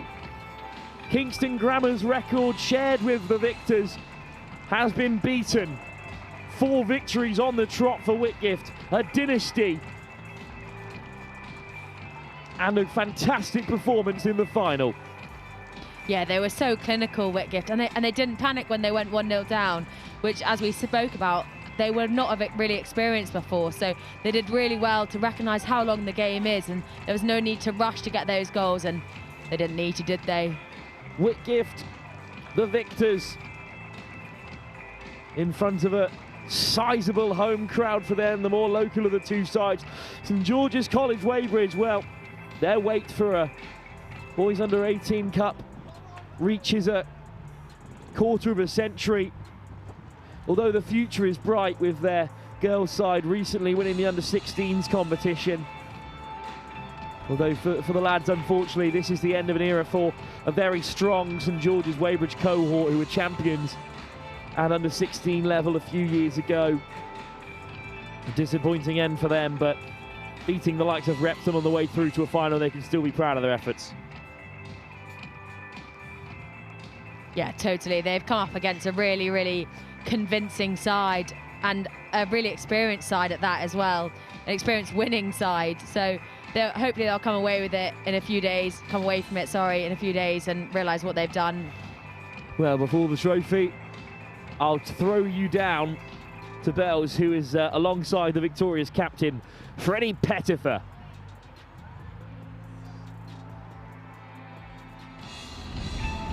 Perfect, and following off the back of that ecstatic win, we have Whitgift's coach and captain here. How are you feeling off the back of that? Absolutely brilliant. Like, it was heartbreak after losing indoors in the fashion that we did, but to bounce back and to put a performance like that, 4-1 against a really top opponent, like, it's just unbelievable. I'm so proud of the lads.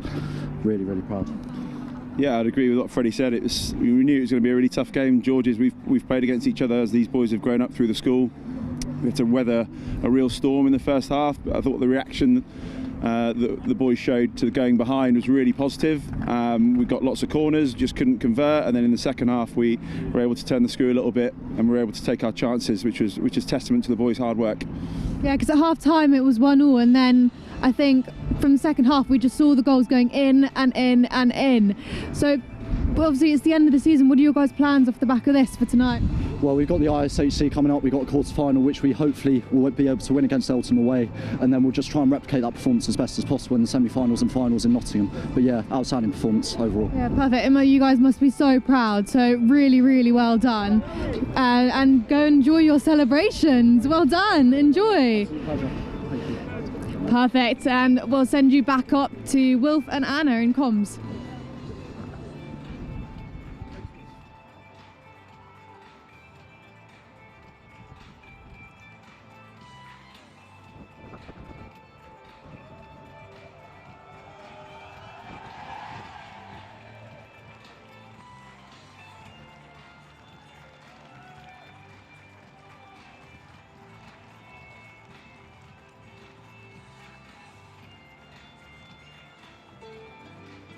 Well, a great performance then in our penultimate final of the day. Just one more to come. Live here at the Lee Valley Hockey and Tennis Centre at the Not Sports Schools Championships Finals Day.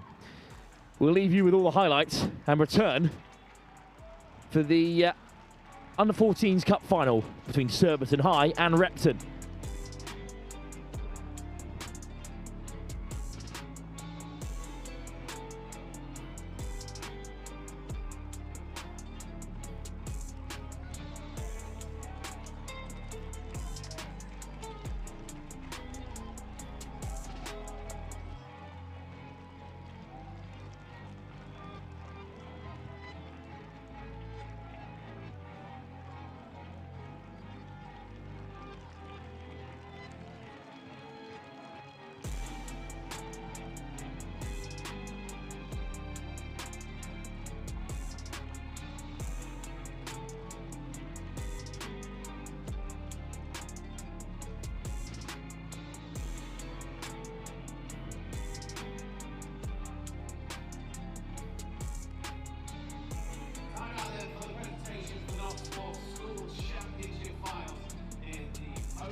Coming forward to receive their medals, Sam Hood, George Barber, Zach Ross, Harry Evan, Oliver Rose, Lucas Parsonage, Sam Gearing, Ali Kirtland. Well, it's tough for St George's Weybridge. It's the second time they've lost to Whitgift in a cup competition this season. Knocked out the indoor champs by them as well. But it's a great group. Generational group of St George's Weybridge. They brought silverware to this school at under 16 level, and they've made another final, and they gave a real good go at it. They'll look back at that penalty flick, and it will be crucial maybe to go 2-0 up. It would have changed the game really. This certainly is one of the best sides that the under 18 boys have ever put together here at St George's. Please show your appreciation. It's a fantastic final for St George's College. Good performance by them, but just not enough in the end. Key moments in the game just didn't go their way. And now for your Not Sports Open Boys Under-18 Schools Champions. Give it up for Whitgift. But it's Whitgift's day. It's a historical day. They have won the 4th title in a row at under-18 level. It's never been done before. You've had dominant spells. You've had Sir William Borless's Grammar School won it twice on the bounce. You've had Kingston Grammar win it 3 in a row. And you had St George's win it 3 times in 5 years. You had Kingston Grammar secure another hat-trick in the early 2000s. But this run from 2011 to this year, they've won 8 finals since the start of the last decade. Just the likes of Reeds and Repton getting in the way. And it's a very, very strong performance today. To respond after going 1 down in such a fashion, they do deserve this final.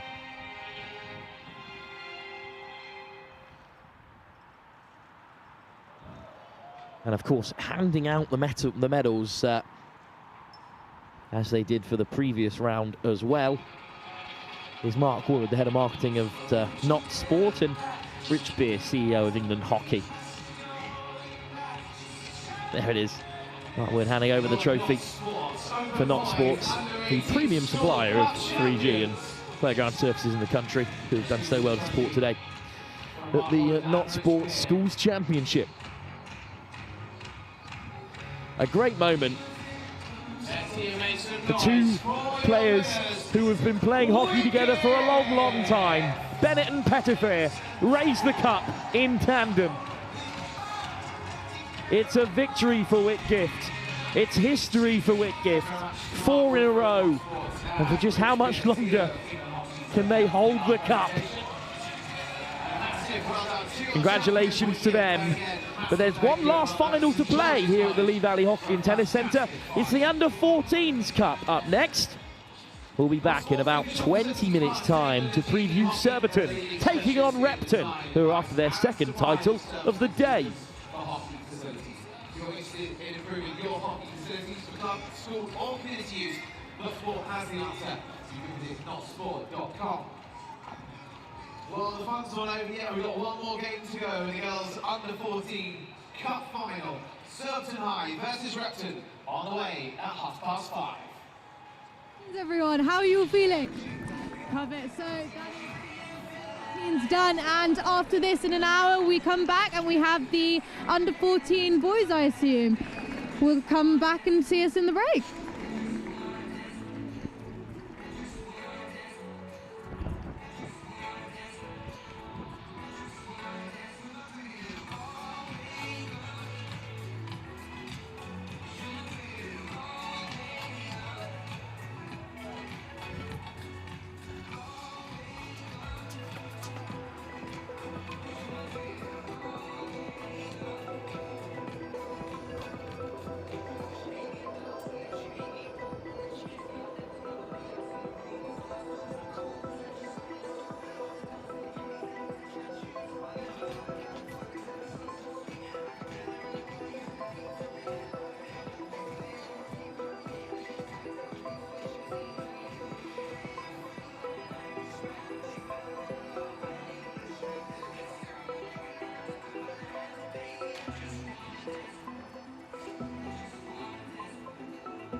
here at the Lee Valley Hockey and Tennis Centre. Not Sports Girls Under-14s Cup Final. Self to my Repton School. Big 52 squash flying off with Wellington High School. That's a try one Dennis Taylor. And 2 Grace Taylor.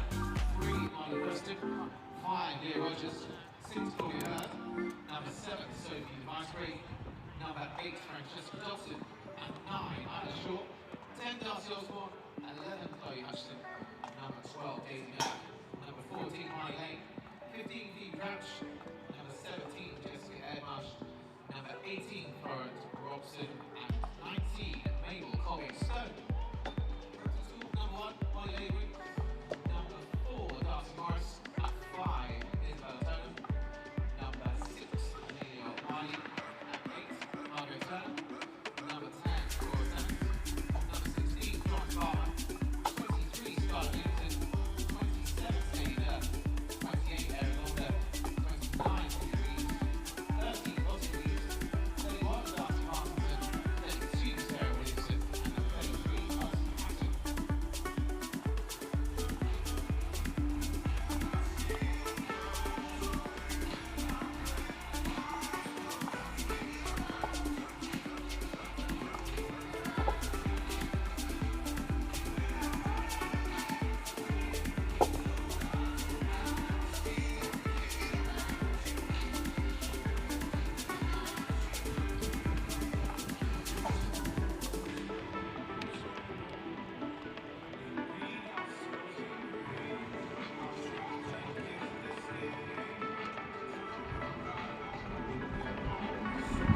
Welcome back to the Not Sports Schools Championships here at the Lee Valley Hockey and Tennis Centre. We are down to our final game, but what a day it has been ahead of this Under-14 Girls' Cup final. Bells has been here as well all afternoon. There's been history today. Whitgift winning their 4th title in a row, the first ever to do it. Clifton College winning on such an emotional occasion. We've seen some great action from the Under-16s as well, and we finish off with the Under-14s. And I think it's great that we're finishing with this game because this is a little bit what grassroots hockey is about. This is 2 schools, young players. This will be probably their first time on the big screen. I think it's a great occasion for them. Yeah, I mean, most of the girls here will be seeing them then come up again. They'll be coming up throughout, so we'll see them definitely a few years to come in the higher age groups. And I don't think the standard's going to be any different to what we've seen. As you can see, they're warming up already, and they already look very, very strong. Yeah, of course, Surbiton High School were champions at a 13 level last season, and they're taking on a Repton side that know how to win here on finals day. It will be great to see how this under-14 age group can bring the heat. We'll certainly need it because it's bitterly cold here. The wind whipping across the turf here at Lee Valley Hockey and Tennis Centre. But just one last game to go, Belle. How have you enjoyed the full day so far? Oh, I mean, it's been phenomenal. As we were just saying, the standard is insane. Just the level that they're playing at, watching it is thrilling. I mean, even my heart rate has been going, and I'm not necessarily supporting a specific team. They are so, so good. It's been a very, very good day. Well, as the players prepare to walk out for one last time, I'm going to head up to the comms box to talk you through the teams in our Under-14 Girls' Cup final when Repton take on Surbiton High. Thank you.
Well, up in the comms box then for our final game of the day, Under-14s Cup final between Surbiton High and Repton. Surbiton, who are the defending champions at this age group if we were playing 2 seasons ago. In fact, it's Repton who won the under-14s comp last year. In fact, Surbiton and Repton have practically changed hands time and time again at this level as the captains prepare for the toss.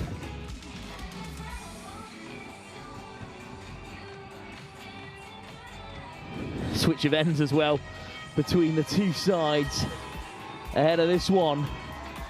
Our very, very last game of the day, the girls under-14 final. The plate final's also done and dusted, so there are no games left over on court 2. This is it. And let's take a look at the two sides as they're about to walk out. Surbiton in the white and green shorts, and Repton in blue. We'll start with Surbiton though.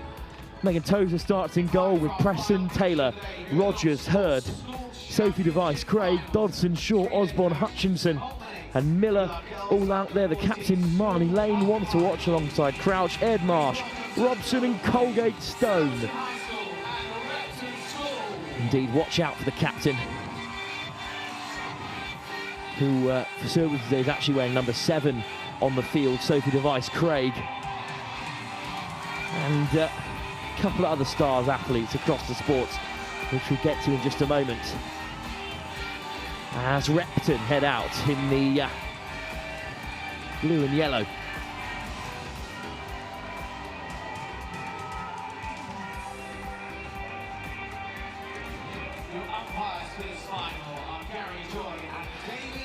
So as they line up here, let's take a quick look at the Repton team that are looking to go back-to-back at under-14 level.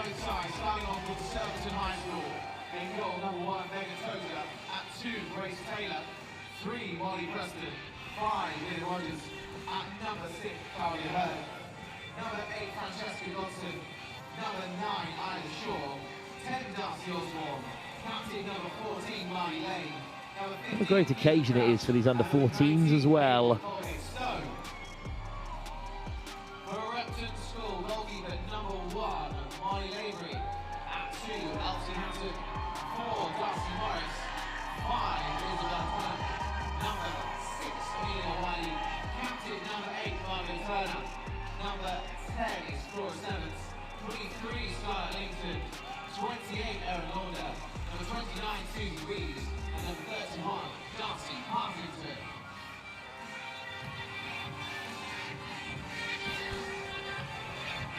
And here's the Repton team then.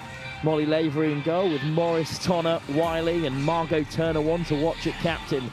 Sements, Barber, Linnington, Miller, Launder, Reeves, alongside Lottie Reeves as well. Partington, Williamson and Hatton make up the side. And Erin Launder really is the one to watch. It won't be long until she's in England under 16, according to her coach. What was highlighted before kick-off is that Repton are realistically just a big group of mates who get on really well and are a joy to coach. That's what Michelle Hoa had to say before the game. And indeed, they will likely be the favourites in this one, after winning last season at this age group and then comfortably coming into this final. 8, 7, 6, 5, 4, 3, 2, 1. So we're underway for the final time. Repton in that navy and gold, moving from right to left in the first quarter. Only 15 minutes in this under-14 level, so just an hour of hockey left here at the Lee Valley Hockey and Tennis Centre, our final game of the Not Sports Schools Championship. And it's a bright start for Repton. It will break down the left for them here. First effort on goal, charge down. Good defence from Surbiton, Darcy Morris denied. The first under-14s game was played here at on finals day in 2002-03 season when Dean Close won it. And then it's the traditional names you'd expect: St George's, Kingston Grammar, Wellington, Surbiton, Repton, all teams we've seen today who make up the list. Although it should be mentioned that since 2016, Surbiton or Repton have won this every single year, bar one when Kingston Grammar took the crown. And indeed, Surbiton are pretty dominant across the board at girls' sport, especially down the age groups. They've made it to the ISFA finals in the under-15s football competition because we live streamed that semi-final against St George's, against Lord Wandsworth College a few weeks ago here on Next Gen Live. They're a real pillar of girls' sports. Repton, with their fine hockey background, are on the honours board more than any other school across each category. And they've had the early run of things here.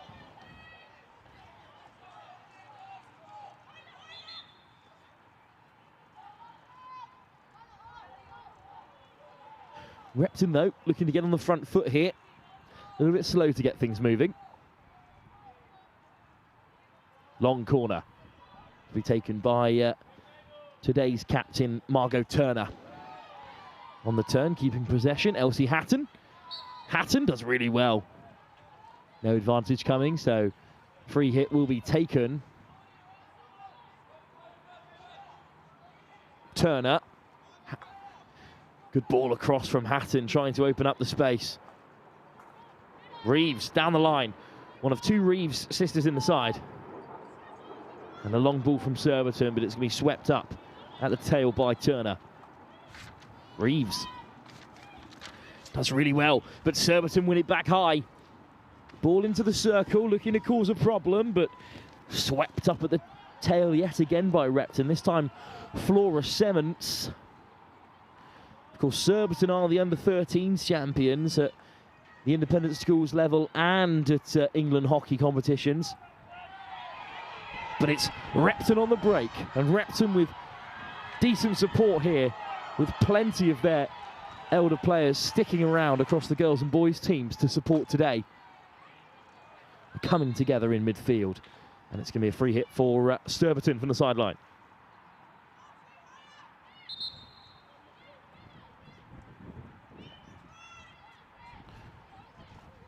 Shaw. Marnie Lane.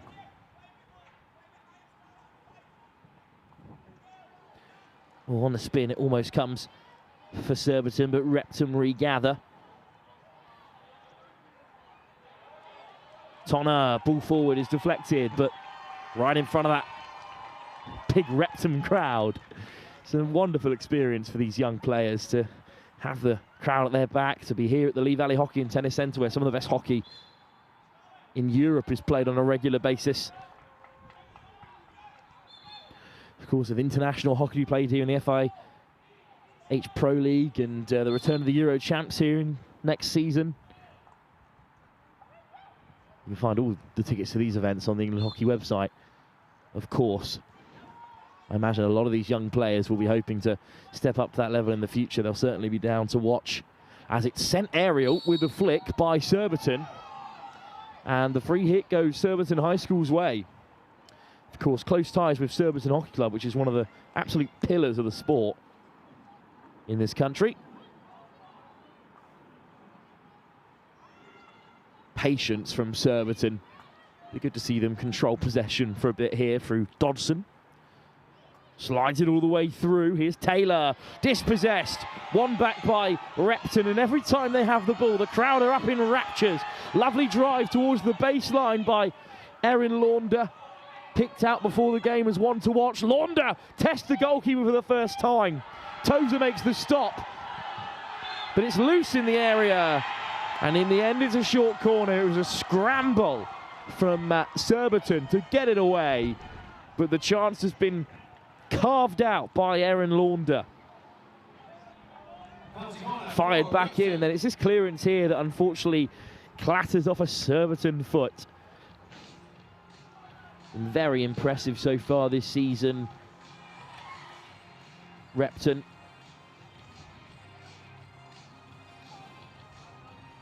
It's a really strong age group,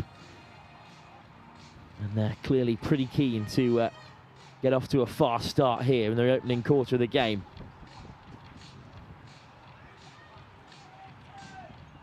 Plenty in navy and gold on the edge of the circle. Well controlled. Oh, just off target. How close can you get? Captain Margot Turner with a great effort, and I'll be honest, half the stand on the far side thought that was in. You could hear the groan as the umpire's arms went up. That's a fine strike. Dodds across the face of defence. Leah Rogers. Rogers, no pressure on her for the moment. Rogers gets her head down. It's a great drive, flick forward, but intercepted by the captain, Turner. And Repton race away down the right through Isabella Tonya. Tonna on the turn.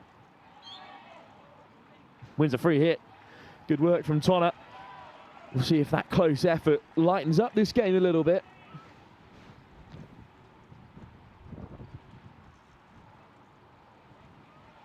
All the way back to Sements. Tonna battling away, eventually just catches Molly Preston. So Preston can take the free hit for Surbiton.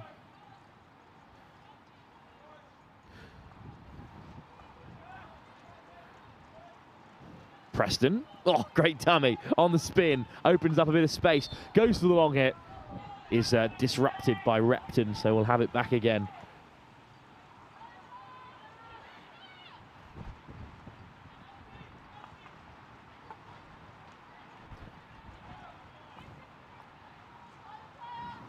Well, this cup at this level is a bit more traditional. So a knockout tournament, no league phase up first, but they still had to go through a couple of rounds here. Even if they had 1 or 2 buys to get themselves started as 2 of the top teams in the competition.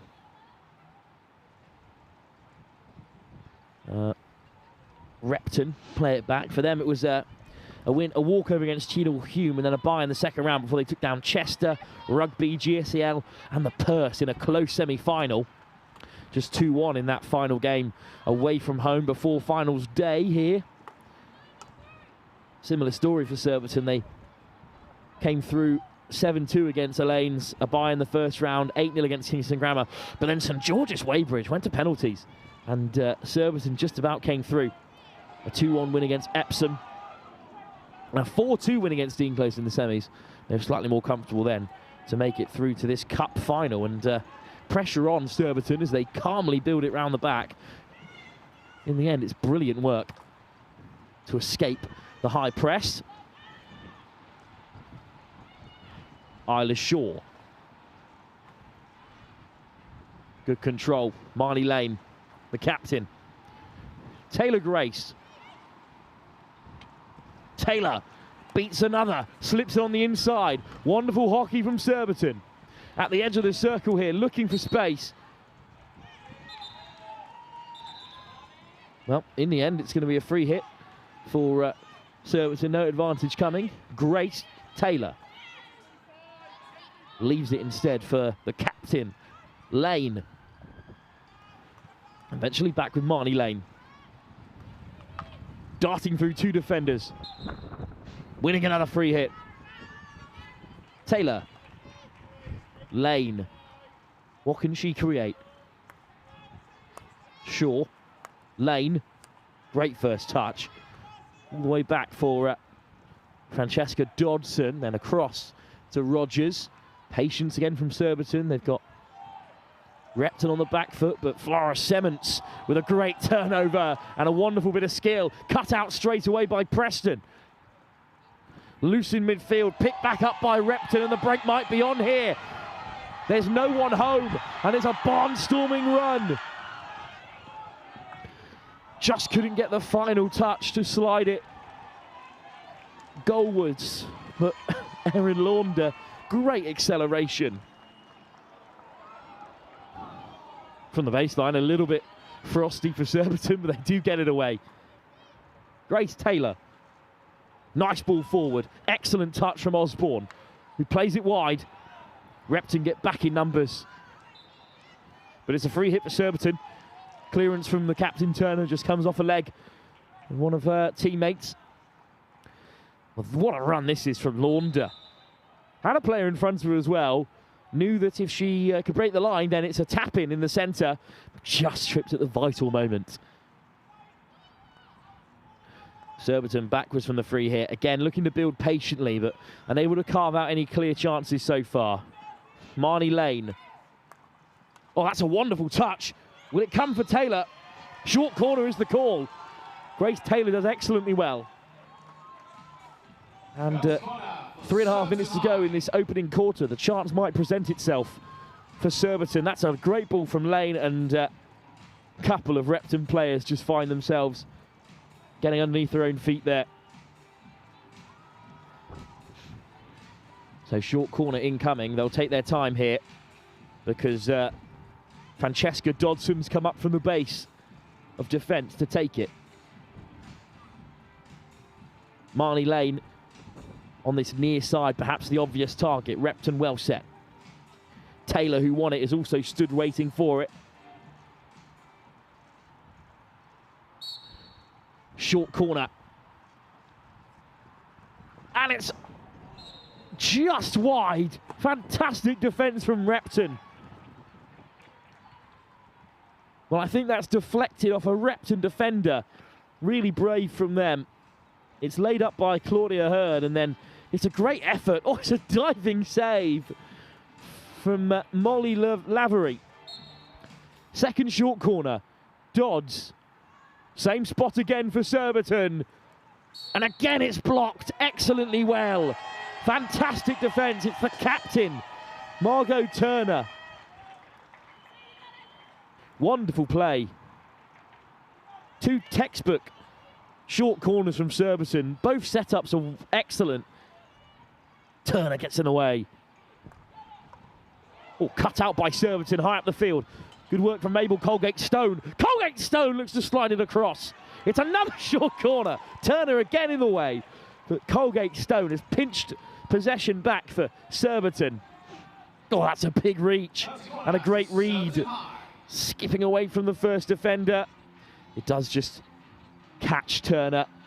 So Dodson can lay it back again here.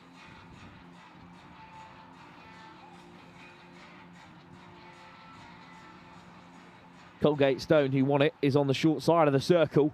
There's two castles set up here for Surbiton. Dodds just getting ahead of herself. Again, they've gone to the same place 3 times now, if you count the reset. But if it's not broken, don't fix it. This time, straight through. 3 times a charm for Surbiton High School, who take the lead.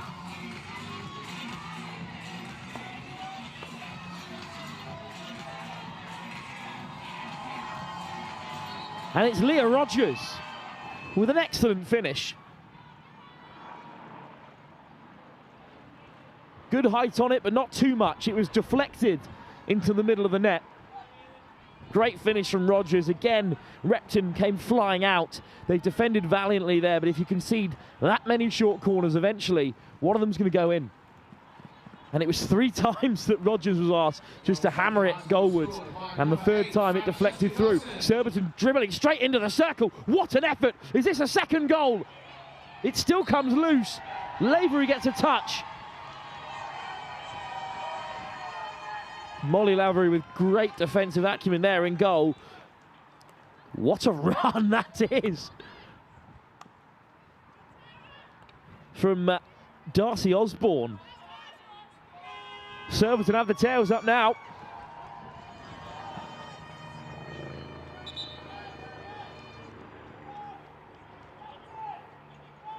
So the hooter has gone. The in-house clock says there's 2 minutes to go, but we're spot on here in the comms box. And Surbiton High School score right before the break. A 3rd short corner in the 1st quarter leads to the opening goal, and they could have had another right before the hooter went. But in the end, in this final game of the day here at the Not Sports Schools Championships, live from the Lee Valley Hockey and Tennis Centre, it is Surbiton who take the early lead. They are national champions under 13 level, and they're looking to be champions again here. Currently 1 up, with plenty of time still to play against the defending champions at this age group, Repton.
Welcome back to live action here at the Lee Valley Hockey and Tennis Centre.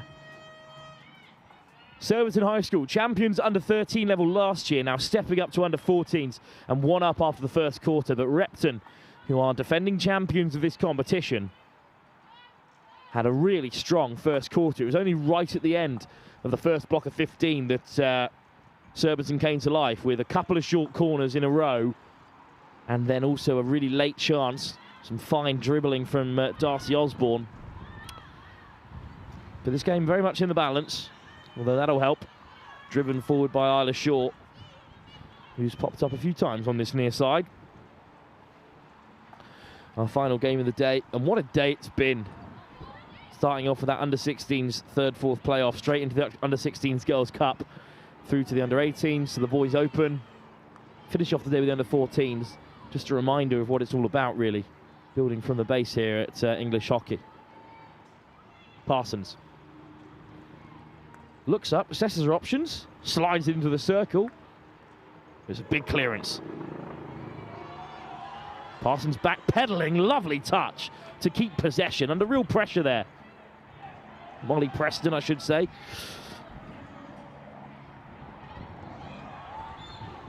Great effort from Repton. They've got the touch of the support here, especially on that far side. The hooter going. The under-18s are unable to play their third-fourth playoff today, unfortunately. But they are still here supporting their under-14 girls side. Cut out in midfield. Maybe a chance for Repton to get rolling now. Morris. Not a lot of pressure on her. Flicks it forward for Linnington, who skips away. Scarlett Linnington, forward pass. Cut out by Dodds on the spin. Beautiful from Francesca Dodds. High quality from both teams in the early stages of this second quarter. Shaw. Great touch. Lovely darting behind from Taylor. Repton the favourites to it, but kept in play by Colgate Stone. And Mabel Colgate Stone wins another short corner for Surbiton.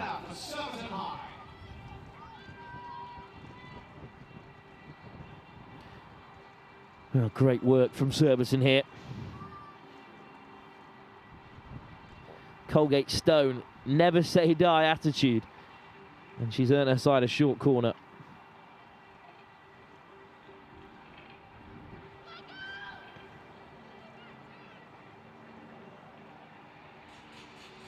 It will be Francesca Dodson to take it.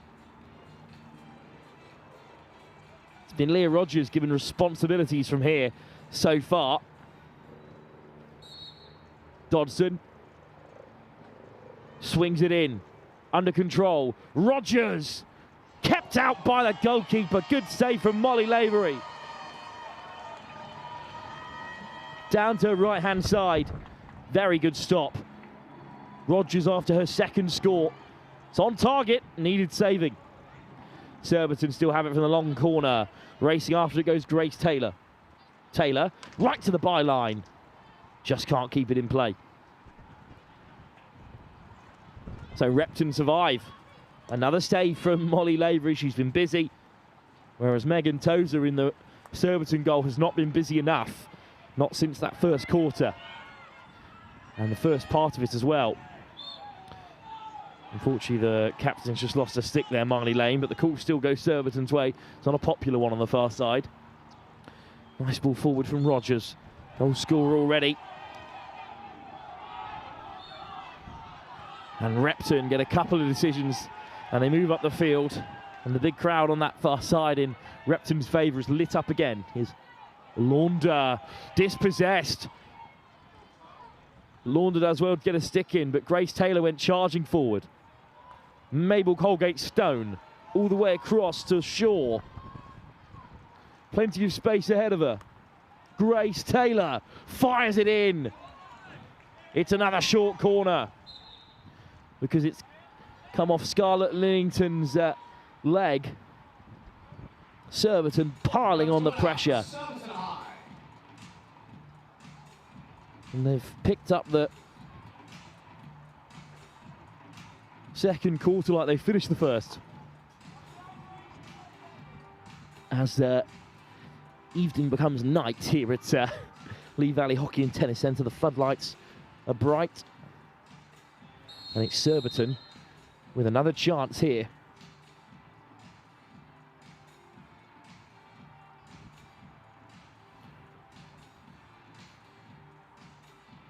Rogers still chasing a second. The likes of Colgate Stone and Marley Lane also poised at the edge of the circle. But it's Rogers again. Another save from Molly Lavery. Well, it says a lot about the game, just how busy the goalkeeper's been, but you can only stop the shots in front of you, and that's what Lavery's been all about today so far. It's again that bottom left corner that Rogers is searching for. Here comes Marley Lane, the captain. Finds a pass. Beautiful work on the inside from Dobson. Well, that time it was Darcy Osborne, I should say. Also a nationally ranked tennis player, Darcy Osborne. There's a lot of multi-sport athletes in this side for Surbiton.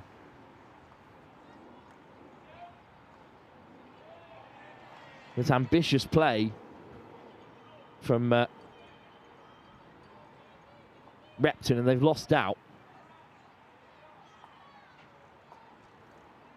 Dobson really does look the part as a defender with the headband on and the tape. Taylor. Another short corner given. I think that's the third one that Grace Taylor's won on her own. Penalty corner to Surbiton High. Penalty corner as announced. I prefer the term short corner. It's a preference because the penalty stroke already exists as a concept in the game of hockey. I know it's an unpopular call. Anything in hockey moving in the penalty corner direction. But there's something about long and short corner that I really enjoy. I think that as a similar sport, football could really benefit from something in between a penalty and a corner. Anything to stop Arsenal winning the league. Surbiton might be more than happy with that where they're based. And it's Rogers, this time tees it off. Taylor, Rogers, what a goal! Beautifully worked.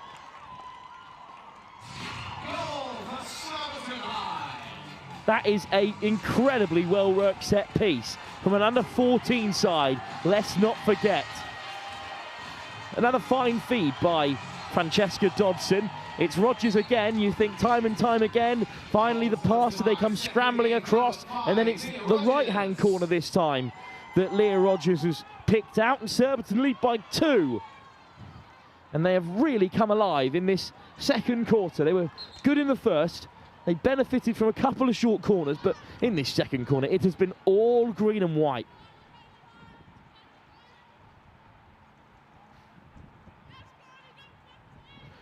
Another free hit for Surbiton incoming.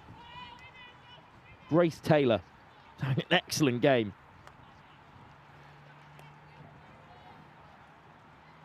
Repton go for the tackle, but it's beautiful skill again. Dodson racing on the inside. Taylor on the reverse, looking for space. One back by Repton, who celebrate like they've scored one of their own. Good defence. Almost caught the captain, Margot Turner, but wins the free hit. This is really good play. Grace Taylor doesn't even look. She knows that Rogers is there, straight off the training ground. And scoring under the lights here at the Lee Valley Hockey and Tennis Centre. Surbiton now look to build from the base. It's wonderful again from Molly Preston. Preston on the turn. Just about misses out in the end to Wiley. Now, Preston's another multi-sport athlete. She's a fantastic footballer on the books at Brighton and Hove Albion.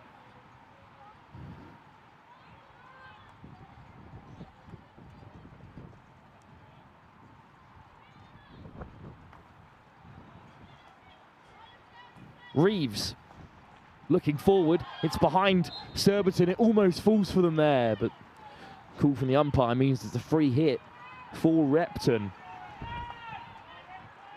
And from the bench, they're looking for real energy here. That's good control. And finally, a decision goes Repton's way to short corner. It's been won by Erin Launder. Late stick there from the double goal scorer, Leah Rogers. So big chance for Repton, and they really need to take it. Margot Turner in conversation with her coach, the captain. It's just not going their way so far, Repton. But this is a big chance for them. We've had about 20 minutes on the bounce of Surbiton domination in this final.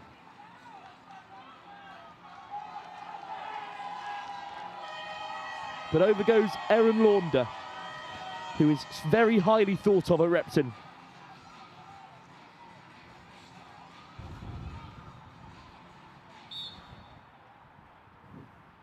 Only a couple options to pick out here for Repton, and one of them is Margot Turner, intercepted by her opposite number, Francesca Dodson, who's a rock at the back for Surbiton High.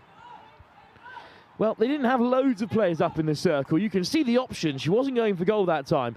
It was a fizzed pass, looking to cause some havoc. But Surbiton survive and could even counter. Here's Osborne. In the end, it runs out of play. Osborne. Lovely work from Osborne again. Such great control. Just can't find the pass. Fired into a Surbiton player, though, when they're going to come back the other end here. Osborne, fed by Taylor. Another chance for her. Osborne all the way across. Fantastic defending from Elsie Hatton. Colgate Stone was about to bury that one.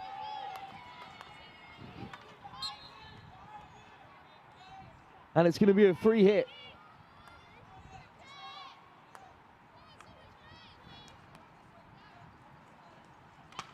Osborne again taking on all comers. This time, Repton come away with it.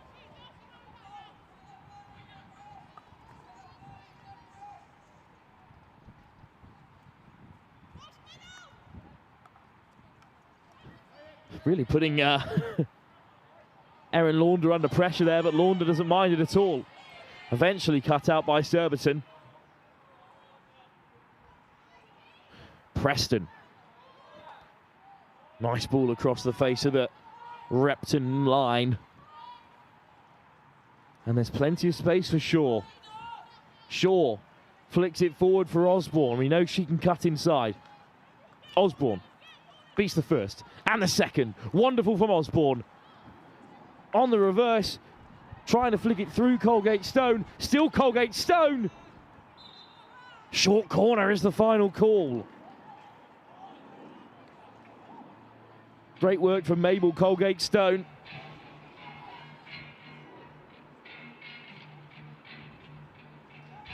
And speaking to John Shaw before the game about this Surbiton team, he's clearly very proud of the group after they were national champions last year in 2 competitions.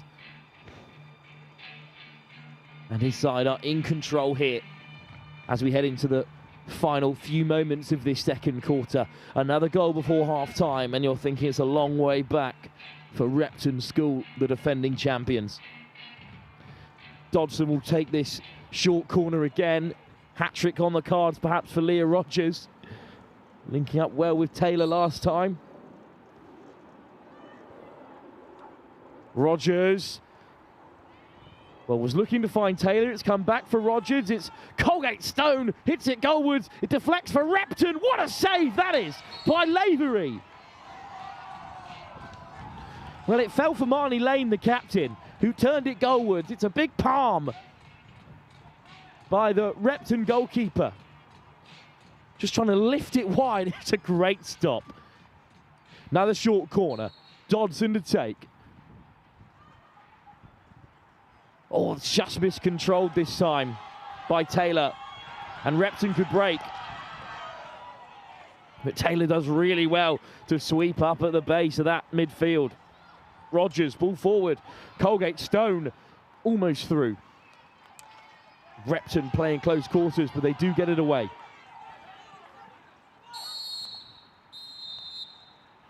Bit of blocking there. Good work from Sadie Miller. Oh, well, Marco Turner getting a bit of a talking to by the umpire.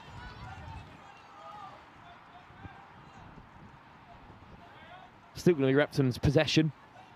And forward comes Turner. 25 seconds left on the clock. And eventually we're back underway. 30 seconds for Repton to create something at the end of this first half. But Surbiton win it back again. And that means we might head into the break as we are, with Surbiton 2 goals up. That infringement will surely bring this half to an end. Well, Repton with a high press, they win it back. A chance of what's to come maybe as they go chasing this game, because at half-time they're down by 2. And as you can see, still lots of work to do in that Repton dugout, but they should be really pleased where they are. They could have had more out there if it wasn't for Molly Lavery with the pink pads, who's been stunning in goal for Repton School so far. And Repton have had bright moments, but it's Surbiton in control on the stat sheet and on the scoreboard. They're 2 up with just half an hour left in this Under-14s Cup final. Can they go back-to-back, this Surbiton group, and be national champions Under-13s and Under-14s level? We'll wait to see as Repton head inside for their team talk. Out comes the tactics board again. We'll be back for the third quarter in just a few moments' time in our final game of the day here at the Not Sports School Championships here at Lee Valley Hockey and Tennis Centre.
Perfect. You've joined us for the last game of the day, and we are going into the last half. You've obviously been here for 2 games already, 2 teams out here. You must be so proud just of both teams that have made it here. How are you feeling for the rest of this game? Yeah, well, over the 2 days we've actually had 4 teams here, which is quite amazing just for one small school in Derbyshire. So, yeah, really happy to be here. This game, I think, obviously Surbiton have got some really talented players and they've started linking up really nicely. But Repton have got a lot of strength and depth, and hopefully the bench can just keep rolling on and bring that level of intensity and speed to hopefully make a breakthrough for the first goal for Repton. important, because I think that'll be quite crucial. Yeah, it's almost like when one goal goes in, then the rest will follow quite quickly afterwards. And I think, as we saw in the last game, you guys built up on that and then came through and won for the last one, if I'm correct. Yeah, I mean, these games are all about momentum, right? And trying to make sure that you pick off the goals and the short corners and in those purple patches. So, yeah, I'd just like to see from the Repton girls just a little bit more maybe composure in the attacking circle, and then let those forwards start to do their thing that we know we can, that they know they can do. Yeah, well, thank you so much and good luck to the rest of it. Have a good evening. Brilliant.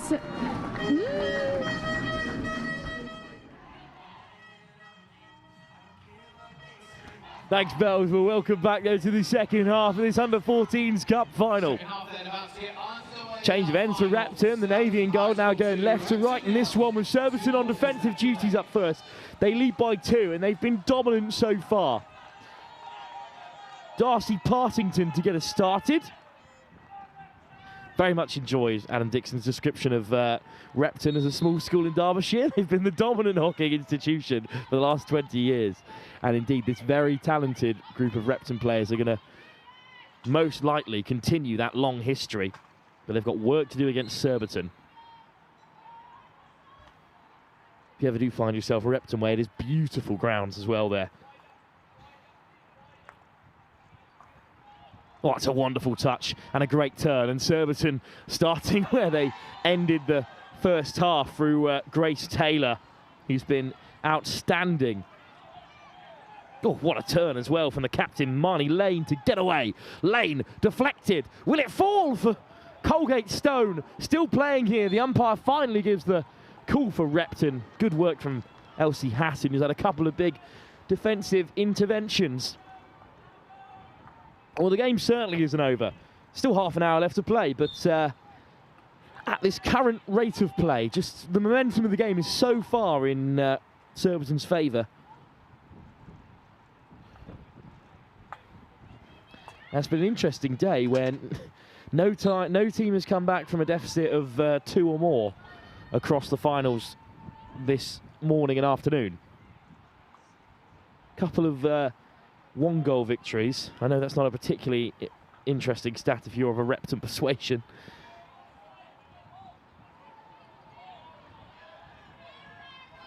Williamson plays it forward. A hint of rain as flying across the field here for practically the first time today. Only a drizzle. One back by Surbiton. The captain, Marnie Lane, really battling away. It's another free hit that goes in Repton's favour. They're defending well here, but they need to move the ball through the midfield. Instead, it's been dispossessed. It's going to come back for Darcy Osborne, who's absolute live wire on that right wing. Taylor battling through, but free hit goes Repton's way right on the edge of the circle. Taylor. Again, Surbiton have bodies round the ball, but are they able to string anything together going forward? It's a great turnover. And Amelie Wiley was racing away, but Repton just can't get the players forward in numbers. Instead, it's, again, Surbiton winding one up. It's a long ball forward. I'm going to take out the umpire. Don't mind the ambition. It's going to be a drizzly old evening here at the Lee Valley Hockey and Tennis Centre. Still excitement on the court. It's a good contact there. You can just see the splash as the rain is starting to embed itself into the field. Not sure the players will mind. This game's been played at a high intensity. Big collision in midfield goes Repton's way. That's a positive decision for the much larger home crowd, although that ball forward from doesn't find its target.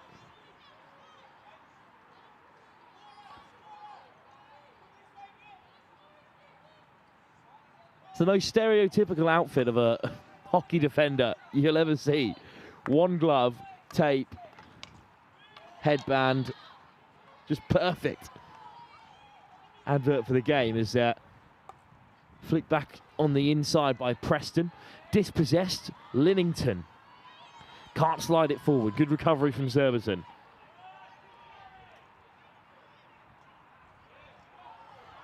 Nice ball forward. Now Surbiton might be on here. They haven't had a lot of space in behind because Repton have defended in numbers, but Osborne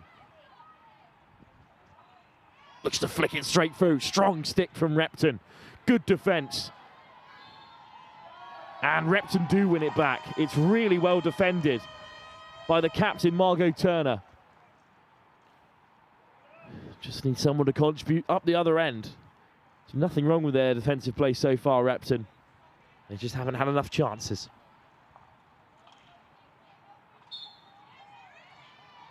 Another turnover in the middle third. There's too many of them for the green and white of Surbiton. Osborne this time goes to pass instead. And it's another big tackle. That time from Sarah Williamson. Defending so well here, Repton, but there's no outball for them. Finally, it's Erin Launder, who they need to transition well here. Launder wins a free hit. No advantage coming. Well, one goal, I think this comes alive for either team, really, because either Repton will have to start flying forward or Surbiton will be under pressure.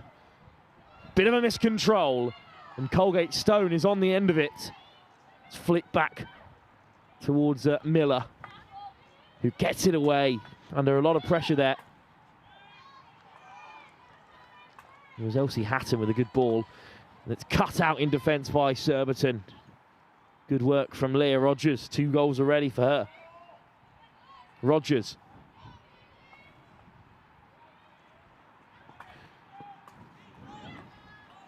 Crouch working hard, and in the end, one back for Surbiton High. And swung away by Hatton again. She's been busy. Launder skirting through the midfield. Erin Launder, fabulous work, but who's there to support her this time? Launder looking to take them all on. Does win the free hit. Practically a long corner for Repton. She can't do it all herself in attack, although she's trying her very best. Up comes the captain, Margot Turner. Launder, good control. Looking to go back to Turner. Cut out by Colgate Stone. Lane. Good ball out of defence as they transition to attack Surbiton. Flick forward, but it's well covered by Repton. Quick changes made. It will be a sideline hit for Surbiton High School. 8 minutes to go in this third quarter, and the game just doesn't look like changing at the moment. Surbiton look like being national champs 2 years running at this age group. Under 13s, then under 14s.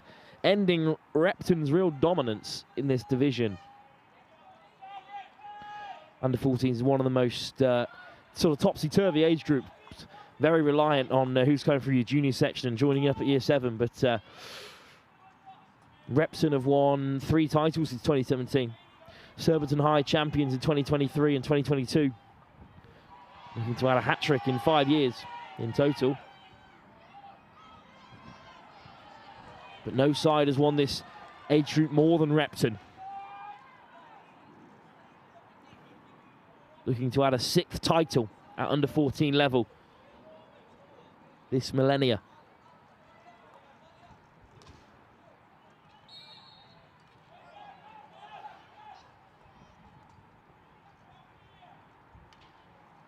On the turn, looking to create, but it's one back. It's great work again by Preston. And it'll be left behind for the Surbiton defenders to play out. That's a great ball, good vision. And Osborne, so dangerous with the ball at the end of her stick. Still going here, Osborne slides it forward. Cut out just about by Repton, but it might come for Colgate Stone. It's whipped away. Great defence from Hatton. Maybe a chance for a counter by Tonner. Free hit for Repton.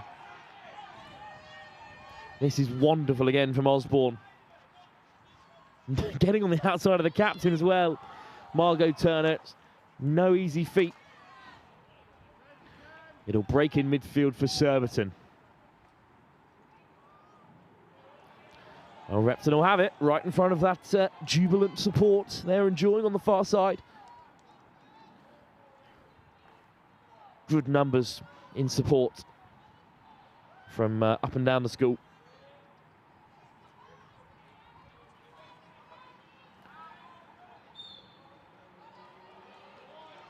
Well, now, another turnover in midfield, disappointing. This is Osborne up close. She's been fantastic in this final. You can't really look past Leah Rogers' 2 goals or some of the link-up play between Surbiton's defence and midfield, but Osborne's been fantastic.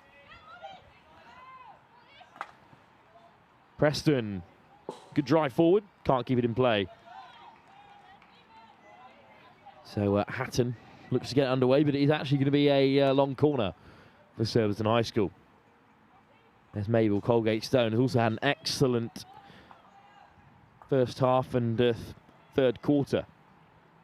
Oh, what a ball from the captain Lane, and then on the reverse! Excellent strike by Osborne. Always floating wide, but what a hit. It's a great ball through. Had all the time in the world to line that one up.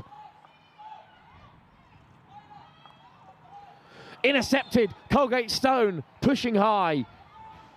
But back of the stick there, spares Repton. Interception again, high up the field. Long corner. Pressure really on here. This is the best angle of that shot. Just off target.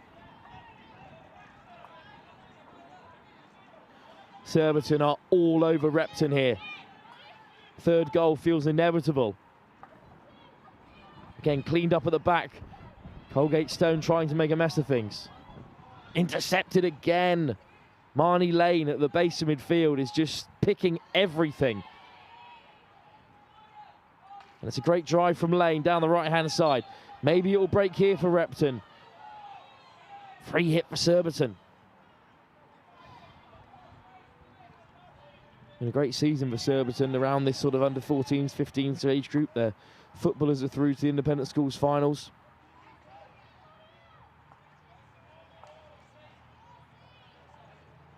Under-16s also made it to finals day here at the Lee Valley Hockey and Tennis Centre.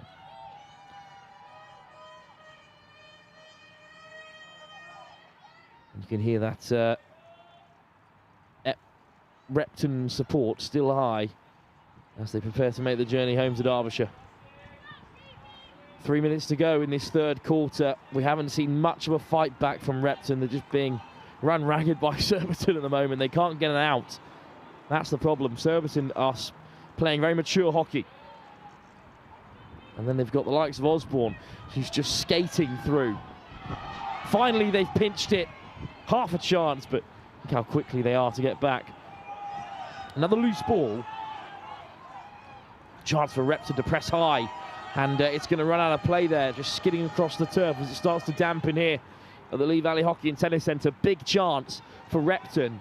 This is one of their few entries into the attacking third of Surbiton High. Hopeful ball, but it's cut out and hammered away. How about that for a clearance from the double goal scorer, Leah Rogers?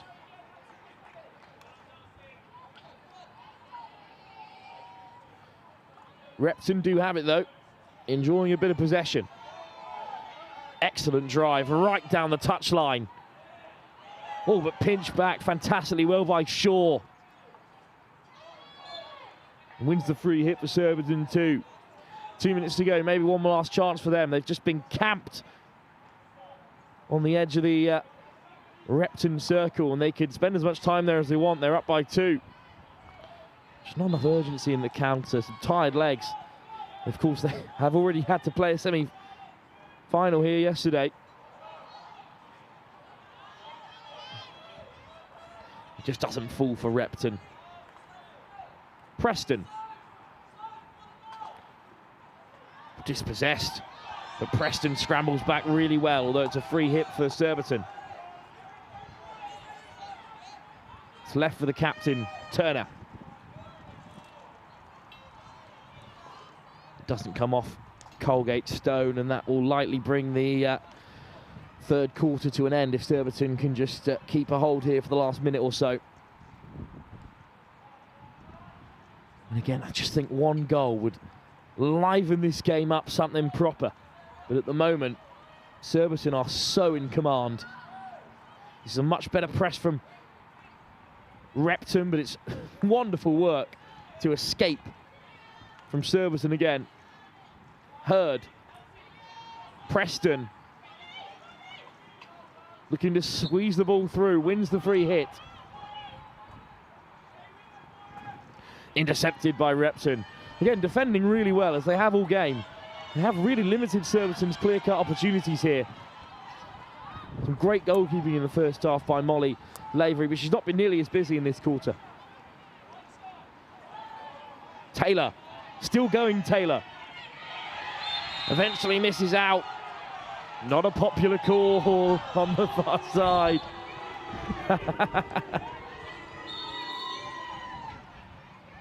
Instead, Surbiton will have one last go of things before the buzzer. Indeed, they'll just let time run out. So Repton with a few bright breaks before the end of that quarter, but they've got a lot of work to do to get back into this game. They certainly have time. 2 goals in 15 minutes is very doable. But Surbiton look very comfortable as things stand, as they head for back-to-back national championships. This group of players will return for the final quarter of the Under-14s Cup final and our final quarter here from Lee Valley Hockey and Tennis Centre in just a few moments' time.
Sports School Championship, Surbiton High School 2, Repton 0.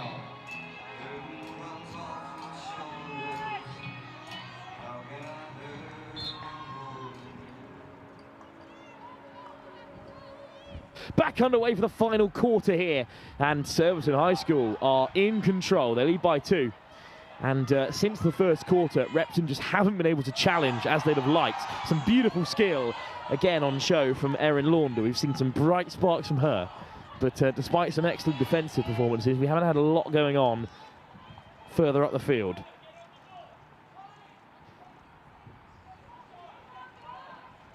Surbiton from the sidelines. The third goal would probably kill this final. And the reigning champions under 13 level, now under 14, are pressing on. Still jubilant support for Repton from their travelling fans. The boys under 18 side.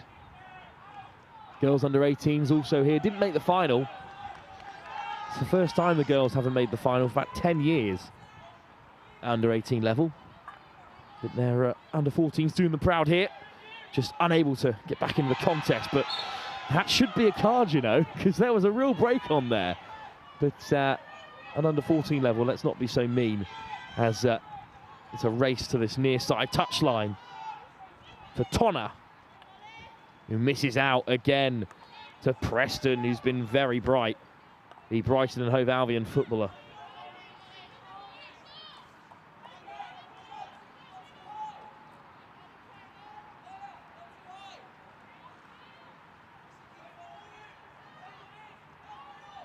So, Sements Ball forward. It might break for Repton here. Real chance for them. Cleared away by the goalkeeper. But better than just a clearance from Tozer. She picked out a teammate as well. And Crouch plays it forward. Colgate Stone. Well, the joys of pushing forward means that Surbiton know there'll be more space at the back. Almost a big interception, but it will come for Shaw. Shaw just accelerates down the right-hand side. Both teams playing with a little bit more impetus here. Osborne again. Almost unstoppable. Turned away this time. Free hit Repton. This is a chance for Repton. It just doesn't fall kindly for one of their own players. The clearance is well placed.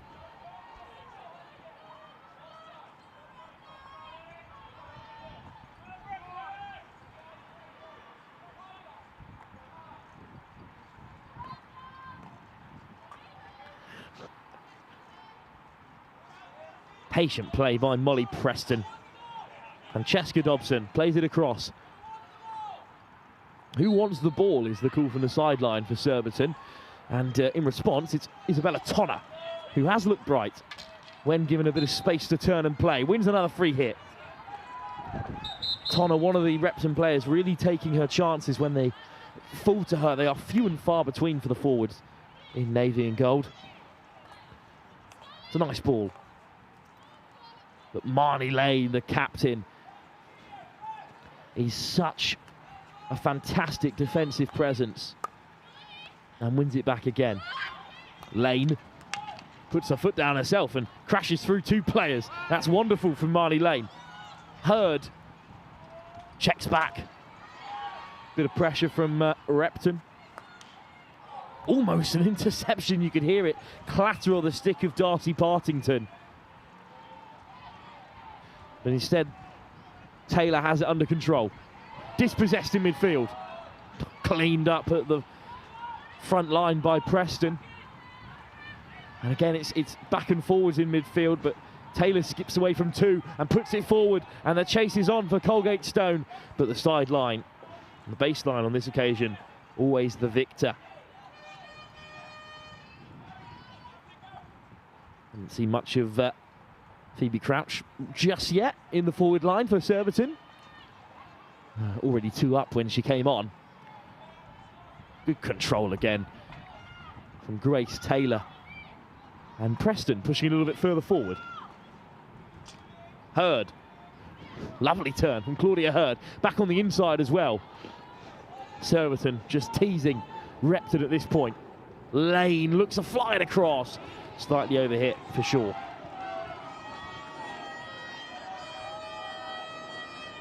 Final 10 minutes of the day. Repton fans still getting after it.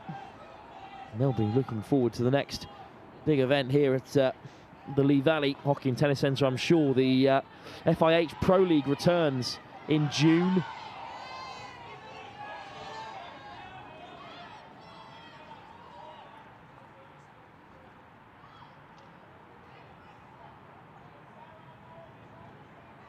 Surbiton battling with it, and they do win the free hit. Well, the wrong way, and Repton let them know immediately, the Repton fans that is, that it'll be theirs to play with. Cut out by Surbiton, and both teams looking a little bit leggy at this point. It's a long hour netball, and Surbiton have been in control, and this is fine play again from Colgate Stone. Such a physical presence as well, really difficult to dispossess. It's going to be off the field, so away come Repton again, looking for a way through. Couple of free hits and they marched up the field, but they've just got to be a little bit quicker here.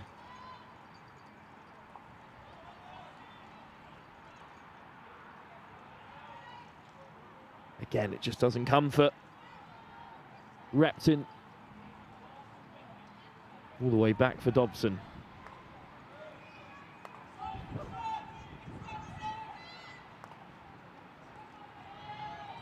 Lane, great work. Just keep it under control. Shaw.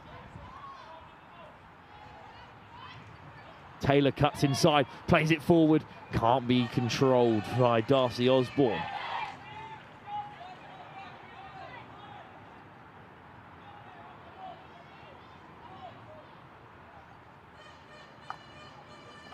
Oh, it's flung across. It almost came for Surbiton there.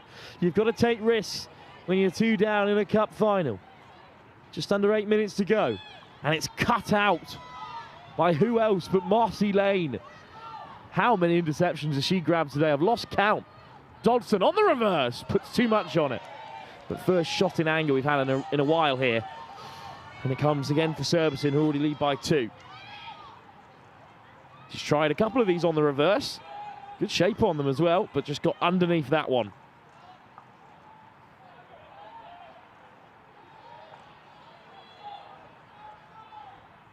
Shaw, nice ball inside. Osborne looks to play it on. It will come for Colgate Stone on the roll. Colgate Stone kept out by Lavery.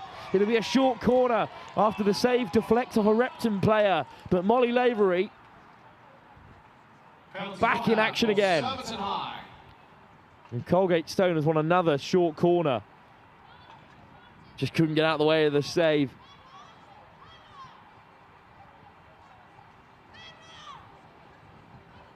So a chance for Surbiton to seal it in style. Could be a hat-trick for Leah Rogers. Dodson sets herself as per with a big sweep over the shoulder. It is Rogers. It is deflected away by Surbiton. And it is pushed wide in the end. Good defence from Repton. Couldn't see exactly what was going on in all the hubbub of that goal mouth there. It's a great first block from the captain, Margot Turner. And then it just drifts wide. Couldn't get a clean connection to it with Surbiton striker. So Repton survive, still in this game. And a goal soon, and the tide would turn. The momentum would certainly shift. Or will Surbiton's first half scoring do the business for them? What a touch. Lovely play out from the base by Preston again, who just about couldn't keep possession. Semmons leaves it for the captain Turner.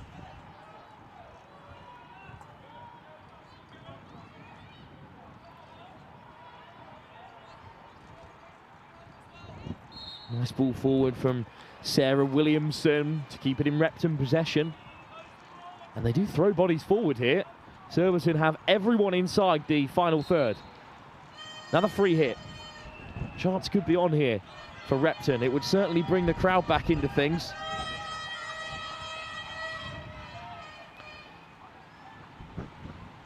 Nice dribble towards the baseline. Trying to flick it in field. Oh, it does sneak through. Out comes the goalkeeper. Tozer, very alert, and it's played on the inside for Surbiton, but the fresh legs of Repton, new changes. Lottie Reeves amongst them, get back to win it again for the women in Navy. And then what a touch that is from Taylor, and it slipped through towards Mabel Colgate Stone, who's got Sophie Devisa Craig waiting in the middle. Colgate Stone couldn't get it under control.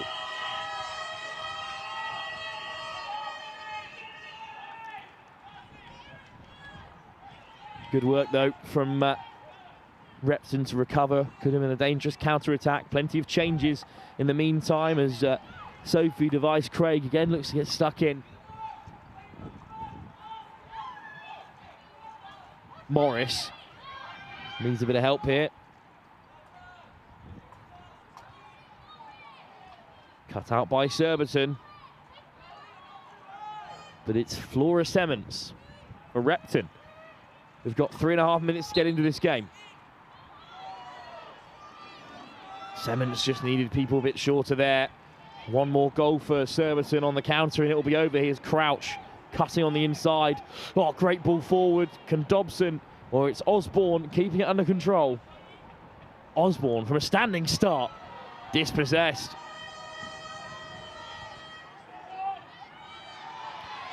Great race down the line again from Erin Launder. Launder skips away, fires it into the centre. Tonner looks to keep the pressure on. Long clearance from Surbiton, almost slips all the way through. Hatton. Semmens. Looks for Hatton again. First time ball, he's an excellent one to find Barber. But it's good defending from Claudia Hurd, who's been very concrete when called upon.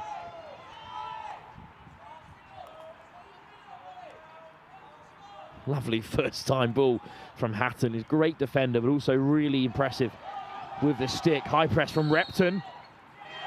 Free hit for Repton, right at the edge of the circle. A goal here and the game will come back alive, I promise you that. Although the pass wide is off target. And is that the last chance for them with 2 minutes to go?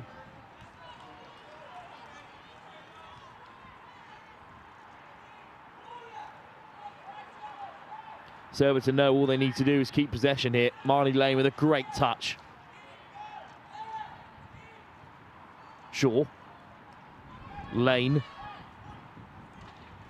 Fires it forward. Top effort again from Erin Launder, but it comes free for Surbiton. The control from Osborne, of course, is outstanding. Colgate Stone. Still going Colgate Stone. Wants Osborne to get rolling. Here's Osborne.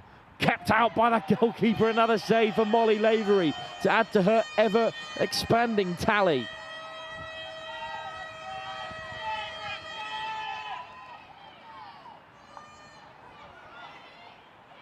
Repton just about keep a hold of possession.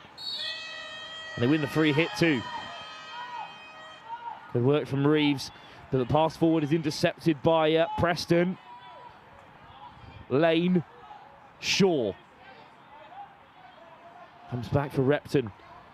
With just a minute to go here. Surbiton want another.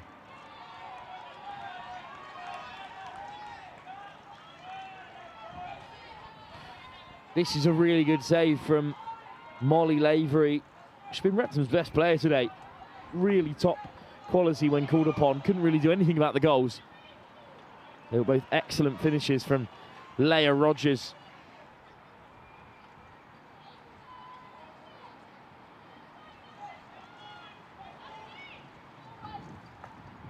One last chance for Repton to leave an impact on this final. It's yet another cup final to add to their long record, Repton. But Surbiton have won it back, and that will be that.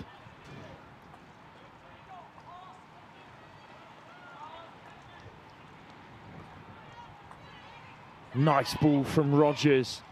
Maybe one last shot for Hurd, who flicks it forward. And that will be the game. In control from the very start after a bright kick-off from Repton. Surbiton took control of the game. First goal came in the first quarter, right at the very end from Leah Rogers, who scored right after the break as well from another short corner. Excellently well worked, excellently coached Surbiton. And after that 23-minute mark, they locked it down. Repton had no way through. It's another title for Surbiton High School. It's their third in 5 seasons. But for this under-14 side, it's their second national championship in a row after claiming victory at under-13 level as well. A great achievement, and the good times keep rolling for this tight group of players. For Repton, well, as we spoke to their coaching staff before the game, Michelle Howard, they're an excellent group of young players, brilliant to coach, and a lot of them have got very bright futures in the game of hockey as they look to head up the divisions and represent Repton at the highest level, which at under 18 level for the girls is perhaps the very highest level you can get at school level, with their unbelievable record of finals in recent years. But the spoils go to Surbiton, who claim another national title. They are titans of the girls' game across the sporting spectrum. And they have another title here at the Not Sports Schools Championship Finals Day. They are under 14 cup champions in our final game of the day from the Lee Valley Hockey and Tennis Centre. Well, I will throw you down to Bells, who is pitch side with the captain Marnie Lane and the Surbiton coach. And off the back of that ecstatic game, we have a 2-0 win, and we are joined with the coach and captain. How are you feeling off the back of that? Yeah, I'm really happy that we won. Sound happy. And as a coach, I mean, you must be so proud. Yeah, they played beautifully and very happy. We were 4 seconds from going out in an early round. We were 4 seconds from going out, and so they rode that one moment, but they played really beautifully today. Thank you. And obviously you guys are under 14s, you still have so much to come up from you. Are we going to be seeing a bit more of you guys from years to come? Definitely. Yeah, I hope so. Yeah. Yeah, hopefully. Well done, and go and celebrate. Congratulations.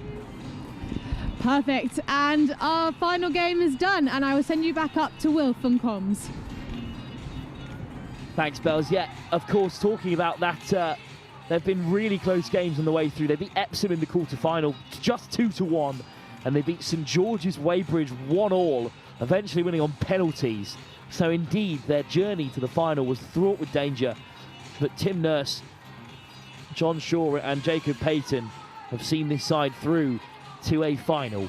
Surbiton High School champions here, and in just a moment's time they'll head out to collect their trophy once the coaches are all done with Repton. Of course, defeat at Repton is rare, but the coach, I think, making it very clear that they've done a fantastic job and that they need to credit their home support. They're obviously upset, of course, but losing is a part of professional sport, and it will make these Repton players all the better for it, especially with such a bright future to come in Repton colours as they head up the age group. And they are indeed well supported here at the Lee Valley Hockey and Tennis Centre.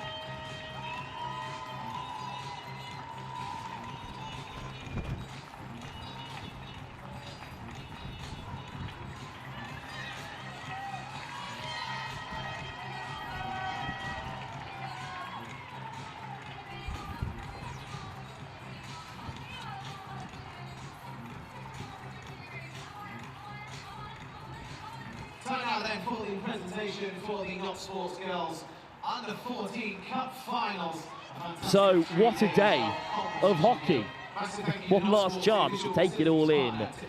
Congratulations to all our winners. Third place, of course, Kingston Grammar in the under-16s playoff, and then champions Repton in that under-16s cup final. In the under-18 girls, it's Clifton who won that one before Whitgift went four in a row historically in the under-18s earlier on today. And then finally Repton couldn't repeat the feat of their under-16 side. Their under-14s beaten by Surbiton, who win their third title in 5 seasons. And for this particular group, a second national championship in a row.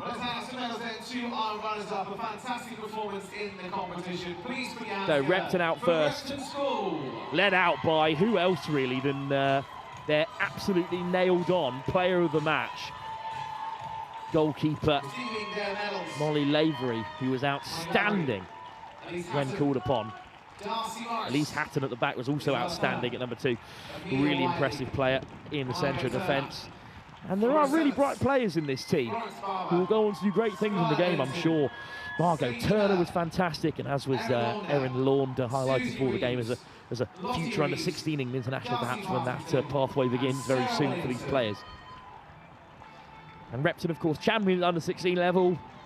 Here at finals day for under-18s, there is no doubt these players will be back here at the Lee Valley Hockey and Tennis Centre at the Not Sports Schools Championship finals day very soon.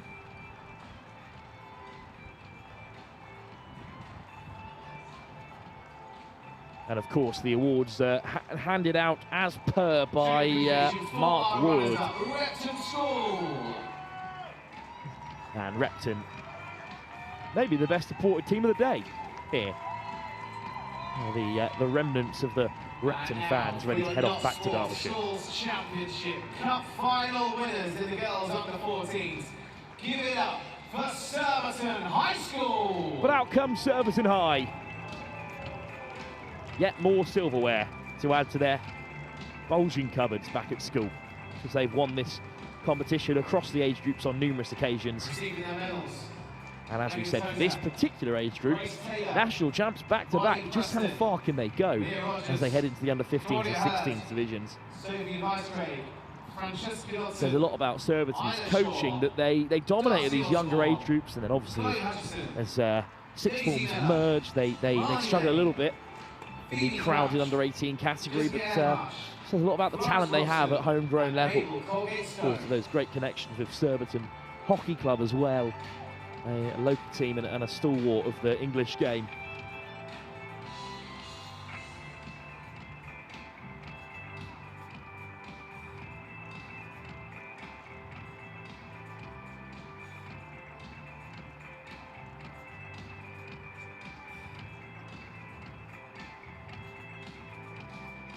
The captain now receiving their medal and the trophy.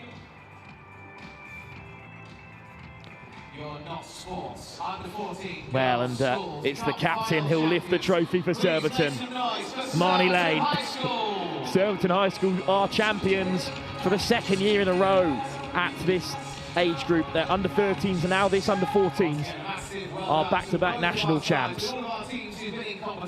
Congratulations to Surbiton, and thank you as well for joining us across the afternoon and the morning here at Lee Valley Hockey and Tennis Centre. That brings our coverage to a close. From myself, Wolf Kemsley, Anna Rose Gravatas, and the whole team here at Next Gen Live, thank you for having us, and congratulations to all our winners, most recently Surbiton High School. There's so much more to come across this month with Next Gen Live. Of course, we've got some netball on the weekend over in Scotland. We've got this weekend an all-girls tournament at Hill House in Doncaster. If you're loving your girls' sport coverage, then keep it up throughout the day. But for myself, Will Dempsey, the Next Gen Live team, thanks for joining us, and goodbye. Tickets are on sale now at englandhockey.co.uk. And mark your diaries for July and August 27, because London will be hosting the Euro Champs 27. 12 days of hockey, Europe's top men's, women's and hockey ID teams competing right here and at Twickenham Stoop, delivering world-class hockey in a festival-style setting. You can pre-register for priority ticket access now, eurochamps27.com. Once again, thank you so much for joining us over the last 3 days of competition.